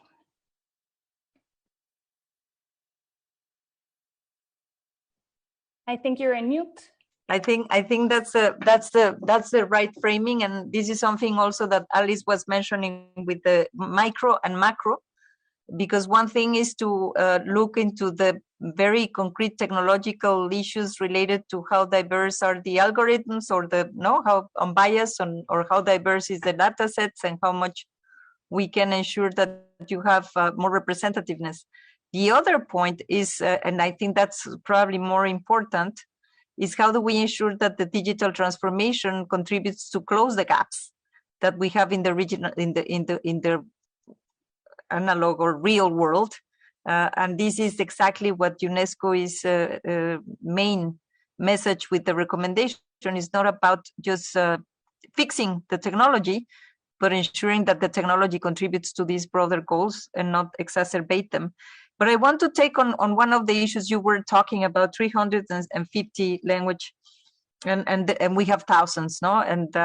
And as I said at the beginning, we have still half of the world not connected to internet. So it's really quite an effort that we will need to do to ensure that the richness of the world, the cultural richness, the geographical richness, the language richness, is translated into these marvelous technologies. And so maybe we can ask Sumaya, coming from the Arab world, and we know how rich has been the Arabic in so many ways, in terms of culture, in terms of civilization, but also in terms of language. But we know that is not commensurate the role and the prominence of the Arab language in the developments in the AI world. And there is many instances in which we have seen that the developments are not as good as working with Arabic than they are as working with some other languages. So could you help us, because this is something that I'm sure you have been thinking about. Here at UNESCO, we also work in the promotion of languages and also of dialects, promotion of culture in all its intense dimensity. So, Sumaya. Thank you, Gabriela. This is a very interesting question, actually, as part of our strategic mandate here in the AI office, and it's stated in the AI UAE strategy, is to build a wider knowledge production in the UAE. And one of our researchers here in the UAE, and he's actually a member of the AI expert group, he has recently published a very interesting article addressing the challenges in developing AI for the Arabic speech recognition. The general challenges for those who are not familiar with the Arabic language, there is only one classical Arabic language, which is often used in formal writings and occasionally in public speaking. But also there are 22 Arab countries in the Middle East speaking in different dialects. And in some of these countries, there are more than one dialect or accent, and sometimes different vocabulary even. So mainly that is the main challenge. So despite the fact there exists more than 450 million Arab speakers in the globe, but the AI system was not able to cope to all the differences within the Arabic language. Speaking of the other general issues in the Arabic language that makes it hard for the AI, is the exclusion of most vowels in the words. And another one is the Arabic grammar is more complex than any other language, as far as I know, in addition to the morphological richness, which is even more complex in the formal Arabic language. The other issue is the similarity of words used. So you see the exact same words in different sentences, but the meaning differs based on the context. And then another issue is the diacritic signs has an important role in changing the meaning. It is rarely used now in the Arabic text. So it's easy for an Arab to identify the word without diacritic signs, but I can imagine how difficult it is for an AI system. And finally, all of that contributed to the lack of the Arabic content, and that's mainly connectivity could be one of the reasons, as you mentioned, Gabriela, and the data for training the AI system as a consequences. For the formal language and the different accents and dialects, that's even harder. So you see mainly most of the internet content in Arabic language, it's mainly the formal Arabic, not the different accent and the dialects. So that really limits the research community in this field. And what to do about it, Sumaya? Because you're also, I mean, I know that that the UAE is making a lot of investments to really incentivize the more developments and more representation and more technologies that could be developed by the region. Do you have plans for that? Is there something that you would like to share with our audience on how the UAE is contributing to this diversity in language? Because it's mind-boggling, no? We're talking about Arabic, and you're telling us yes, but there's not a single one. There are many, and we need to capture these nuances too. Sure, it's mainly a collaborative approach, and this is what the UAE is doing currently. We're starting simply with the academic institutes here in the UAE. We're supporting any research that takes place in this era and in this field as well. The AI expert group has a number of researchers who's been conducting research on this topic, and we're being communicating with them to see what are the recent updates and supporting them in case if they would like to have any sort of support to reach out or probably data gathering. And this is what we have been doing with the academic institute. So all started there. And the other initiative that we've been working hard and probably you have recently heard of is the attraction of talent, and mainly talent in the field of coding, and that's part of the national coding program. So the more talent you attract, probably will have more talent. So the more diverse it is, the ecosystem would be, and in this case, hopefully this will solve part of the problem as well. Very, very interesting. We will follow up with you, because this could be quite a contribution to the work that we need to do to implement the UNESCO recommendation. Let me then turn to Alice, because in this very clear stakeholder approach, major sources of innovation comes from the private sector. and we have been in a world where some of the major developers or the countries that have the leadership in these technologies have preferred a light touch kind of regulation to move the market forward, and actually focusing mostly on commercial gain and to maximize economic performance of the business sector. The recommendation that we have just approved, Alice, in UNESCO with the support of of the Korean government, is calling for not more nor less, but more effective regulatory frameworks, because we believe that the downsides that we are confronted with these technologies in this almost free experimental world is causing a lot of damage. How would you see that from the private sector perspective? How would you engage with this new wave of because the tide is turning? And how do we ensure that businesses are also coming forward to join us to become more concerned about inclusiveness and diversity in the world, where at the same time, of course, you need to have good numbers for the business. So the floor is yours. Great. Yeah, thank you so much, Gabriela. I think that's a really important question. And from my perspective, I think it's quite important to have collaboration between practitioners, policymakers, regulators, civil society in this space in order to determine the specifics of AI regulations.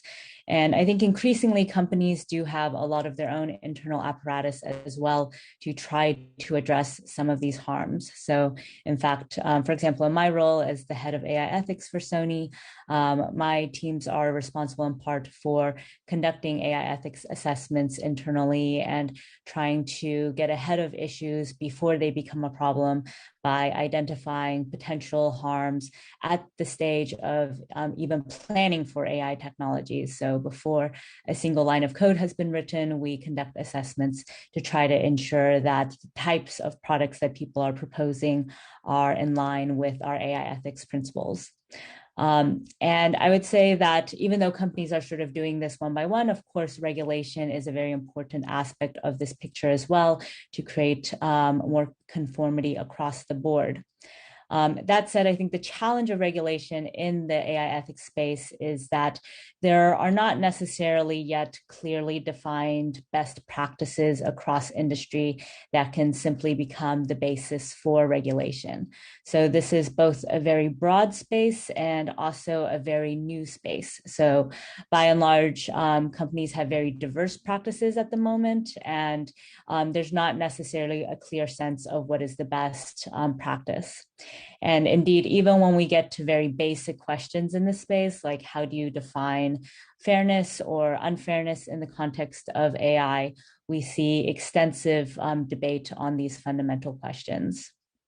And in addition to that, I think it's also important to recognize that the nature of ethics in general, and in particular AI ethics, is that there are no 100% correct answers. And indeed, sometimes ethical principles or guidelines are actually in tension with each other. So for example, should your goal be from a fairness perspective for your AI product to work well for as many people as possible in the place of deployment, or for your AI product to work equally well for all people, regardless of their demographics?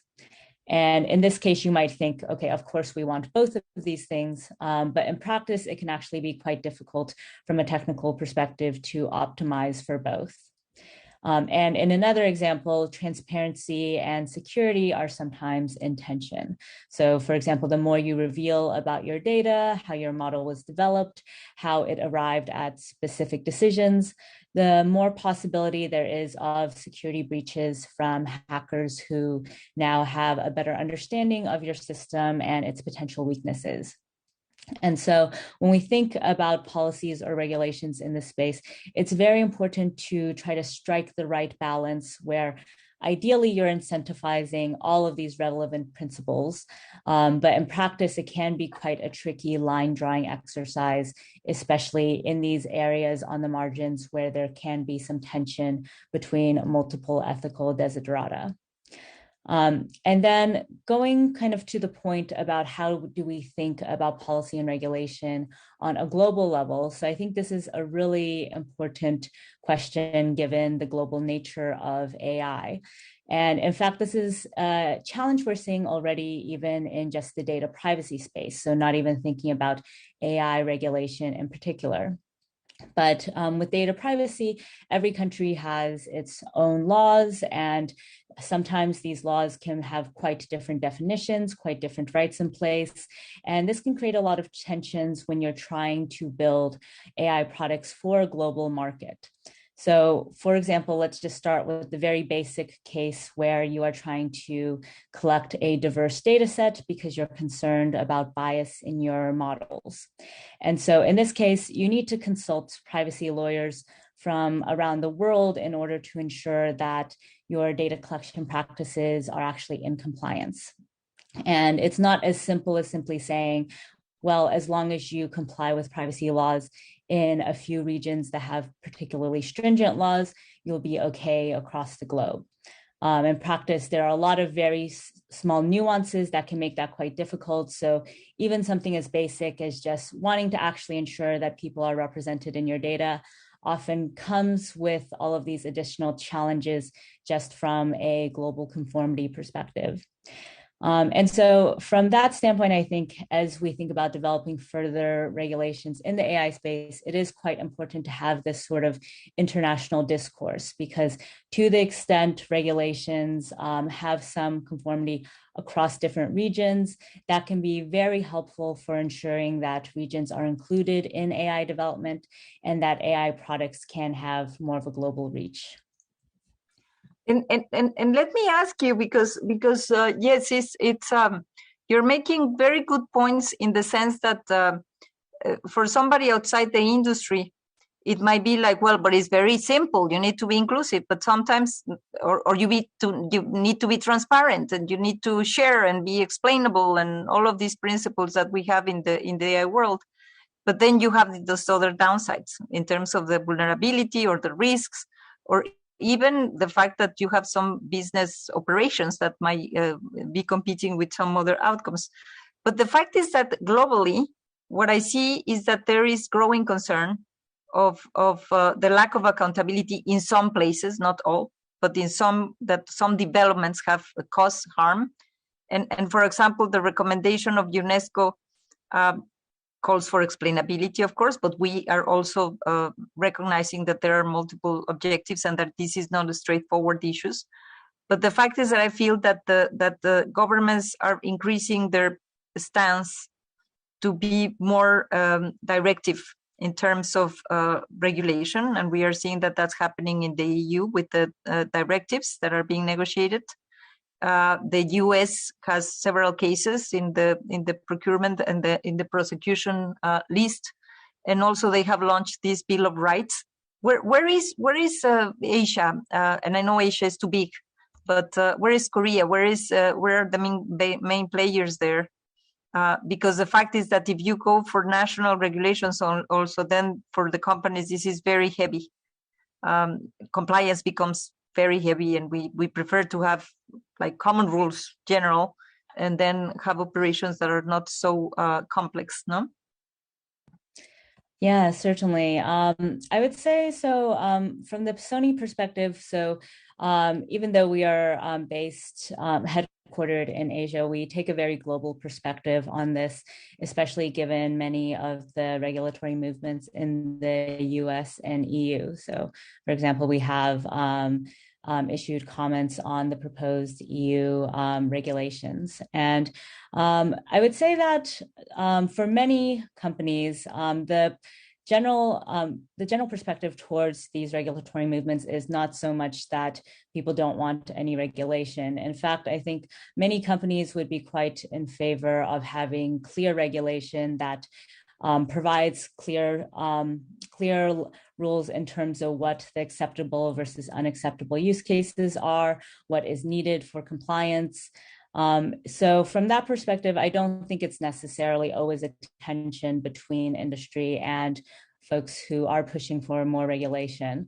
That said, it is very difficult to get to the level of detail such that implementation is more straightforward. And I would say, typically from an industry perspective, a lot of the push is for more clarity, because we can all agree upon the very broad principles: fairness, explainability, privacy, security, trust, safety, so on and so forth. But it's quite challenging once you get to the implementation stage. And I think what would be the worst case probably is if we have regulations that are quite strict but don't actually provide much clarity, and so folks are very much operating in the dark in terms of what is appropriate versus inappropriate. And I think that's especially challenging if you are, for example, a smaller company that doesn't have as much resourcing around compliance. And of course, that's not the case for Sony, and so we're quite involved with many of these policy discussions. But it's something to consider in terms of the broader AI ecosystem, how to ensure that it's not only favoring larger companies that can invest in this area, but it provides clear enough guidance for all companies in the space. And we will be calling on you, my dear, because we will be looking for the ethical impact assessment, and we're going to have a multi-stakeholder approach as it was on the construction of the recommendation. But let me turn to Constanza, because we have talked language, we have talked business positioning, we have, and at the end, what I'm getting from the panel is that there is this consciousness about the need to deliver for good, the need to enhance the contributions of the technologies for positive outcomes, and then to control the downsides.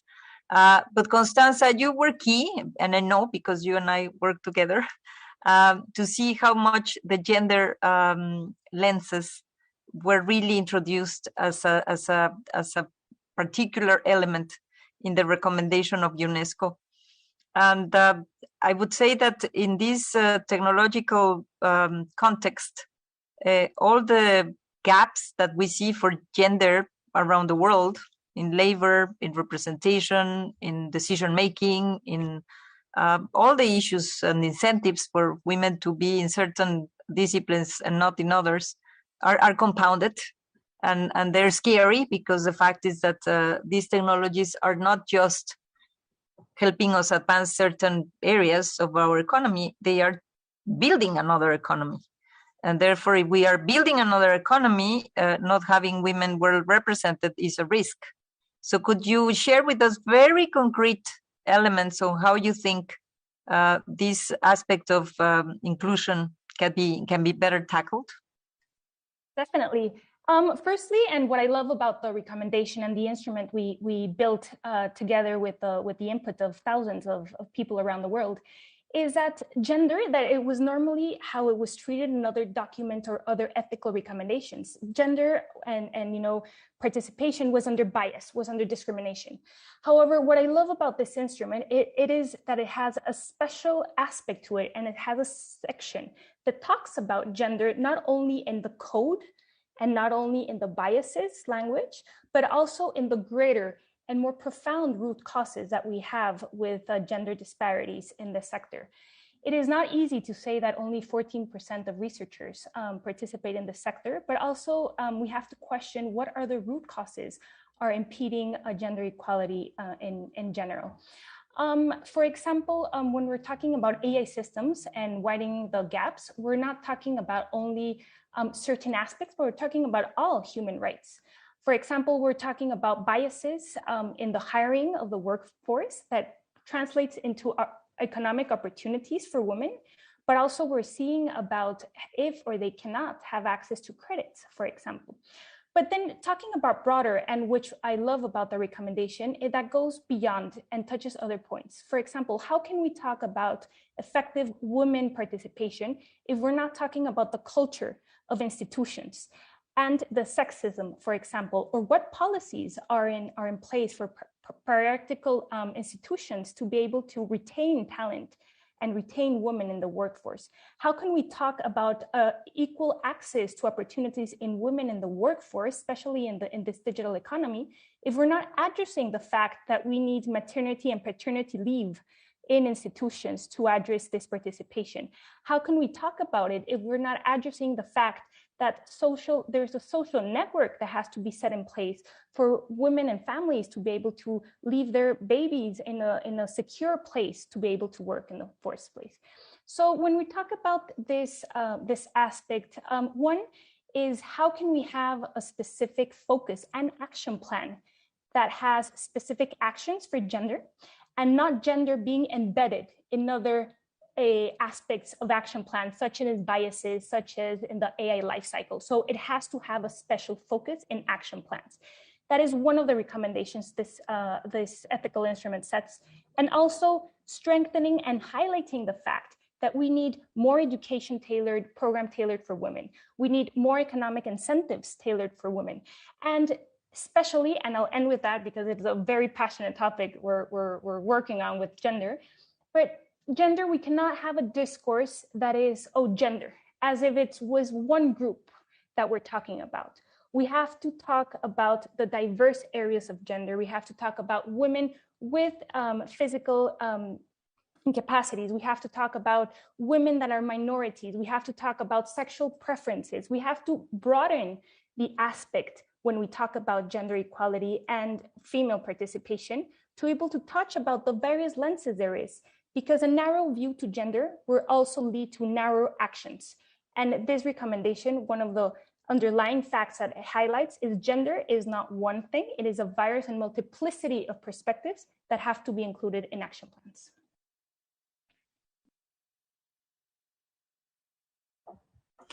Indeed, I'm always thinking, because I have been spending quite a part of my career promoting inclusive growth. And many of the policies and rules and incentives that you just use for the world to increase female participation in the labor force, or to increase female presence in the boards, and increase it all comes to the same, to level the playing field for women to do it. And as you say, then you need to go to the very specific issues to ensure that that's the case. We really are looking forward also to work with you, Constanza, on this question. Although it's mind-boggling, if the developers would only realize that 85% of developments in the AI world are done by male-only teams. Sometimes it just takes to recognize that in your team, it's as simple as that. We're not talking about regulation. We're not talking about top-down approaches.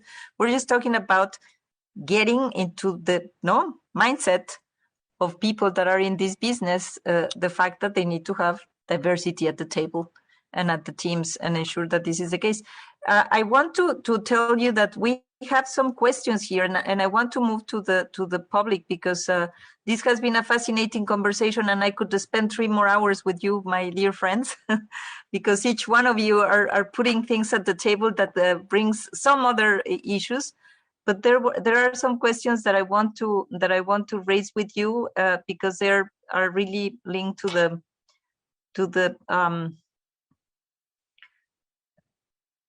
the issues we are discussing. Let me tell you. First of all, of course, at the end, I would like all of you to tell me. This is a question from Daphna Feinholz that maybe some of you know, I know. But she's the head of the bioethics section here in UNESCO, and she was overseeing the question of the recommendation. I would like to ask you at the end, to the 3 of you, the question of civil society. How do we ensure that we also engage the voices of civil society on these issues? But then there was this question also by Céline Dupont, who's asking us, do you think that when you talk about diversity, is it that you need to have a general purpose kind of regulation? Or you think that you would need to have something on finance, something on health, and then you go into the detail? Very fast, the three of you, and then let's move to the civil society. Sumaya, do we need to go into finance is different from health, from education, from in terms of diversity?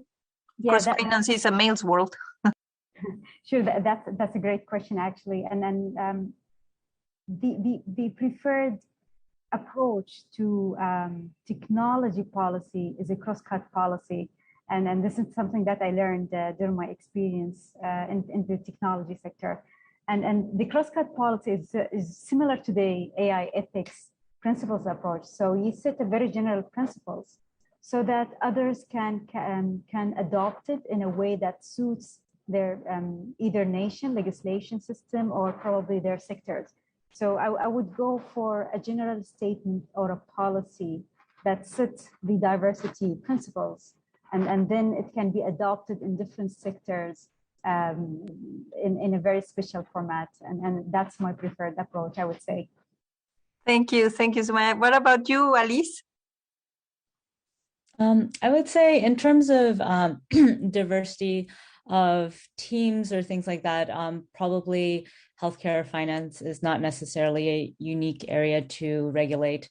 But when we talk about diversity in terms of the need for greater fairness assessments or fairness checks or considerations about the training data, I think there are potentially arguments there that you might want some stronger regulations in high stakes domains where there might be especially concerns about bias. And you, Constanza? I also a +1 on the transversal side and the policy perspective of this being a foundational aspect for any type of industry and any type of application. However, I do maybe emphasizing that on the diversity and the broad world of diversity, having tailored action plans for example, gender, minorities, like going deeper into what to do with each time of profile. For example, what does access mean for the migrant populations? What does access mean with people with physical disabilities? I believe that where we can go vertical is in the how do we bring different groups and populations and different cultures. And on the transversal side is, yes, this diversity that implies every aspect to it. I would actually, that was a very good question, because the fact is that it's very important to have the general framework.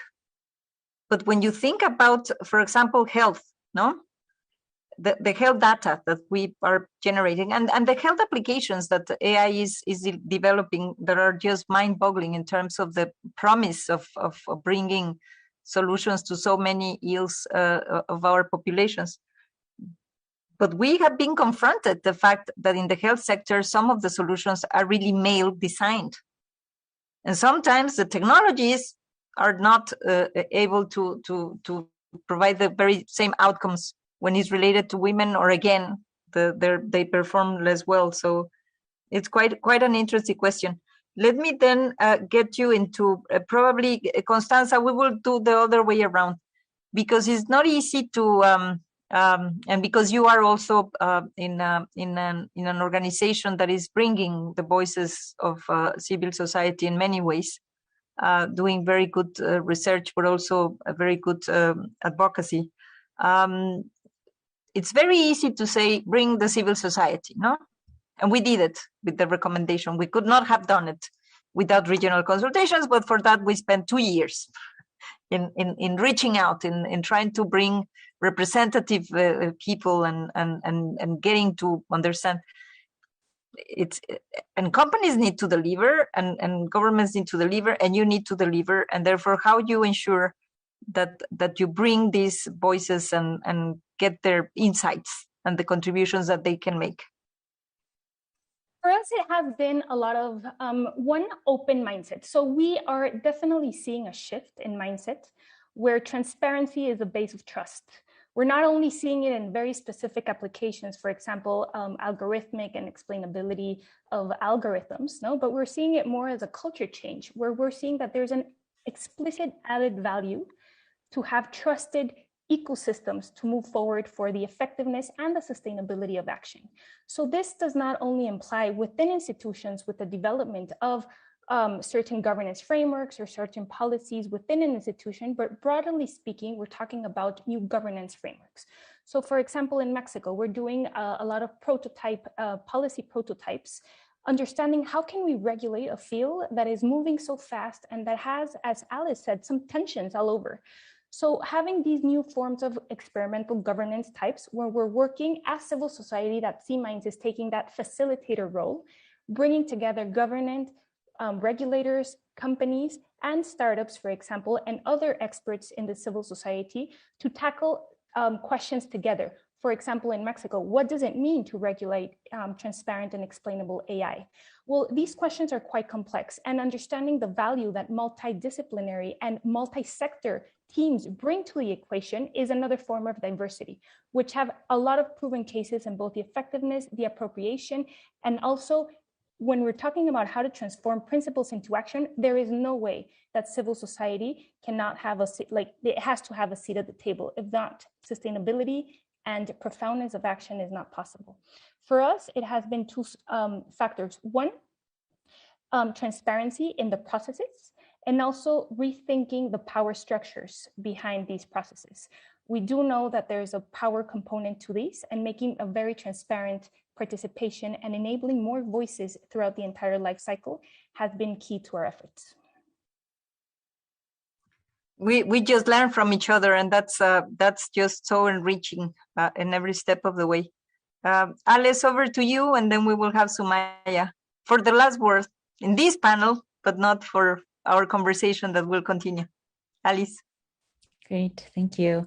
Yes, so I think it's incredibly important as we move forward to think very carefully about how we can engage with civil society and various stakeholder groups in this space. And I think part of what's very important there is to try also to avoid the risk of tokenization, where certain folks are included in the conversation in order to sort of tick a box and say, yes, we consulted with the affected communities or vulnerable groups, and so now we've gotten that stamp of approval. And I think that's especially important because often what's very challenging with engaging with stakeholder groups around AI is, to some extent, all of us are relevant stakeholders. AI is so broad, it involves so many different communities. And so at the end of the day, any sort of subset of communities that you bring to the table are only going to be one very small portion of the overall group. And so I think it's quite important for folks when they are especially engaging on the civil society side to acknowledge that and recognize, okay, even if we say we're engaging with stakeholders or engaging with civil society, we're really more specifically engaging with these particular slices, and pragmatically, it'll always be that case. We'll never be able to engage with everyone, but that means that we need to also acknowledge and think about the blind spots that still persist. And as Constanza was talking about, I think thinking about the process, thinking about documenting that process is very important in order to ensure that these blind spots do get documented, and down the line, if there are problems, those are revisited. So from that perspective, I think I would just primarily caution that as important as it is to try to make sure every stakeholder group is represented, always remember that you're never actually going to be able to get everyone's perspectives, and thinking that you have can make it seem that your process was more robust than it actually was. That is true, but just having in mind that this is important and that we cannot be in our corners, no, thinking that we can do it by ourselves without reaching out is also risky. We know that has also become risky. Sumaya, your final thoughts on this? Sure. As a civil servant or a civil society, my role as a civil society to the civil society would be just to ensure the inclusiveness and the diversity through different approaches. One is so mainly is just to focus on the awareness and the education for the leaders. Do the executive actually portray the inclusiveness and the diversity in their operation?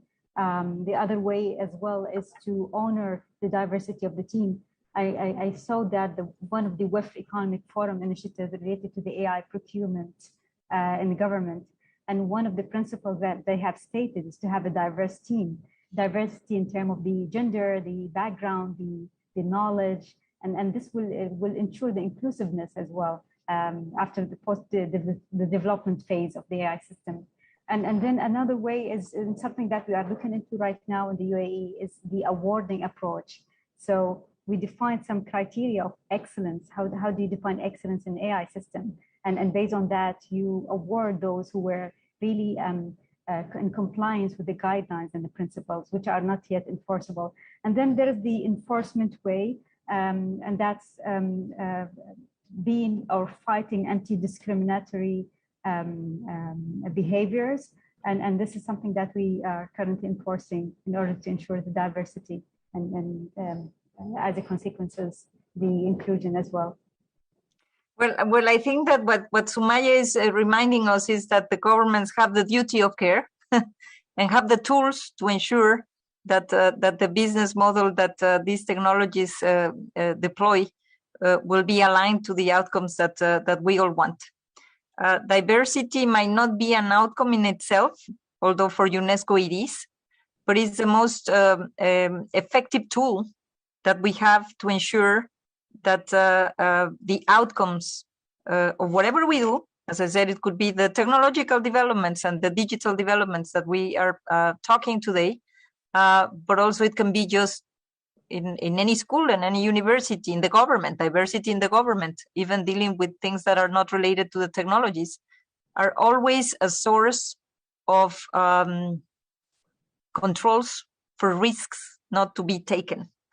And I feel that this conversation has been enlightened. I could not ask you anymore the questions that I have in the chat. I have one more from Mr. Payan, who is asking about peace. But I would say that that the whole thing that we are discussing now is how to keep peaceful societies and how to control the downsides. I have to say that when we started working for the recommendations on the ethics of artificial intelligence, of course, there were these looming dangers that we know in terms of the misuse or the abuse or the lack of accountability or the lack of transparency that were worrying many people about the technologies, the lack of representativeness, the lack of all the things that we have been discussing today. But what you have shown us, this very powerful group of ladies, Sumaya, Alice, and Constanza, is that we have the means, we have the will, and we will do it. And I think that what we take from the conversation with you from UNESCO is that we have champions all over the world in this multi-stakeholder approach, because our dear audience will notice that we actually bring the government, we brought the business, and we brought the civil society perspective to really build a common narrative. For me, it has been a pleasure, and having been approved with the recommendation on the ethics of AI of UNESCO just this month, I think that we have a lot to build up from these conversations and learning from individuals like you. So thank you so much. We come to the end of the panel, and really it has been a great source of knowledge and inspiration, and we will continue the conversation. Thank you so much. Thank you, it's a pleasure. Thanks. Bye-bye. Thank you very much. Thank you. Bye. Bye.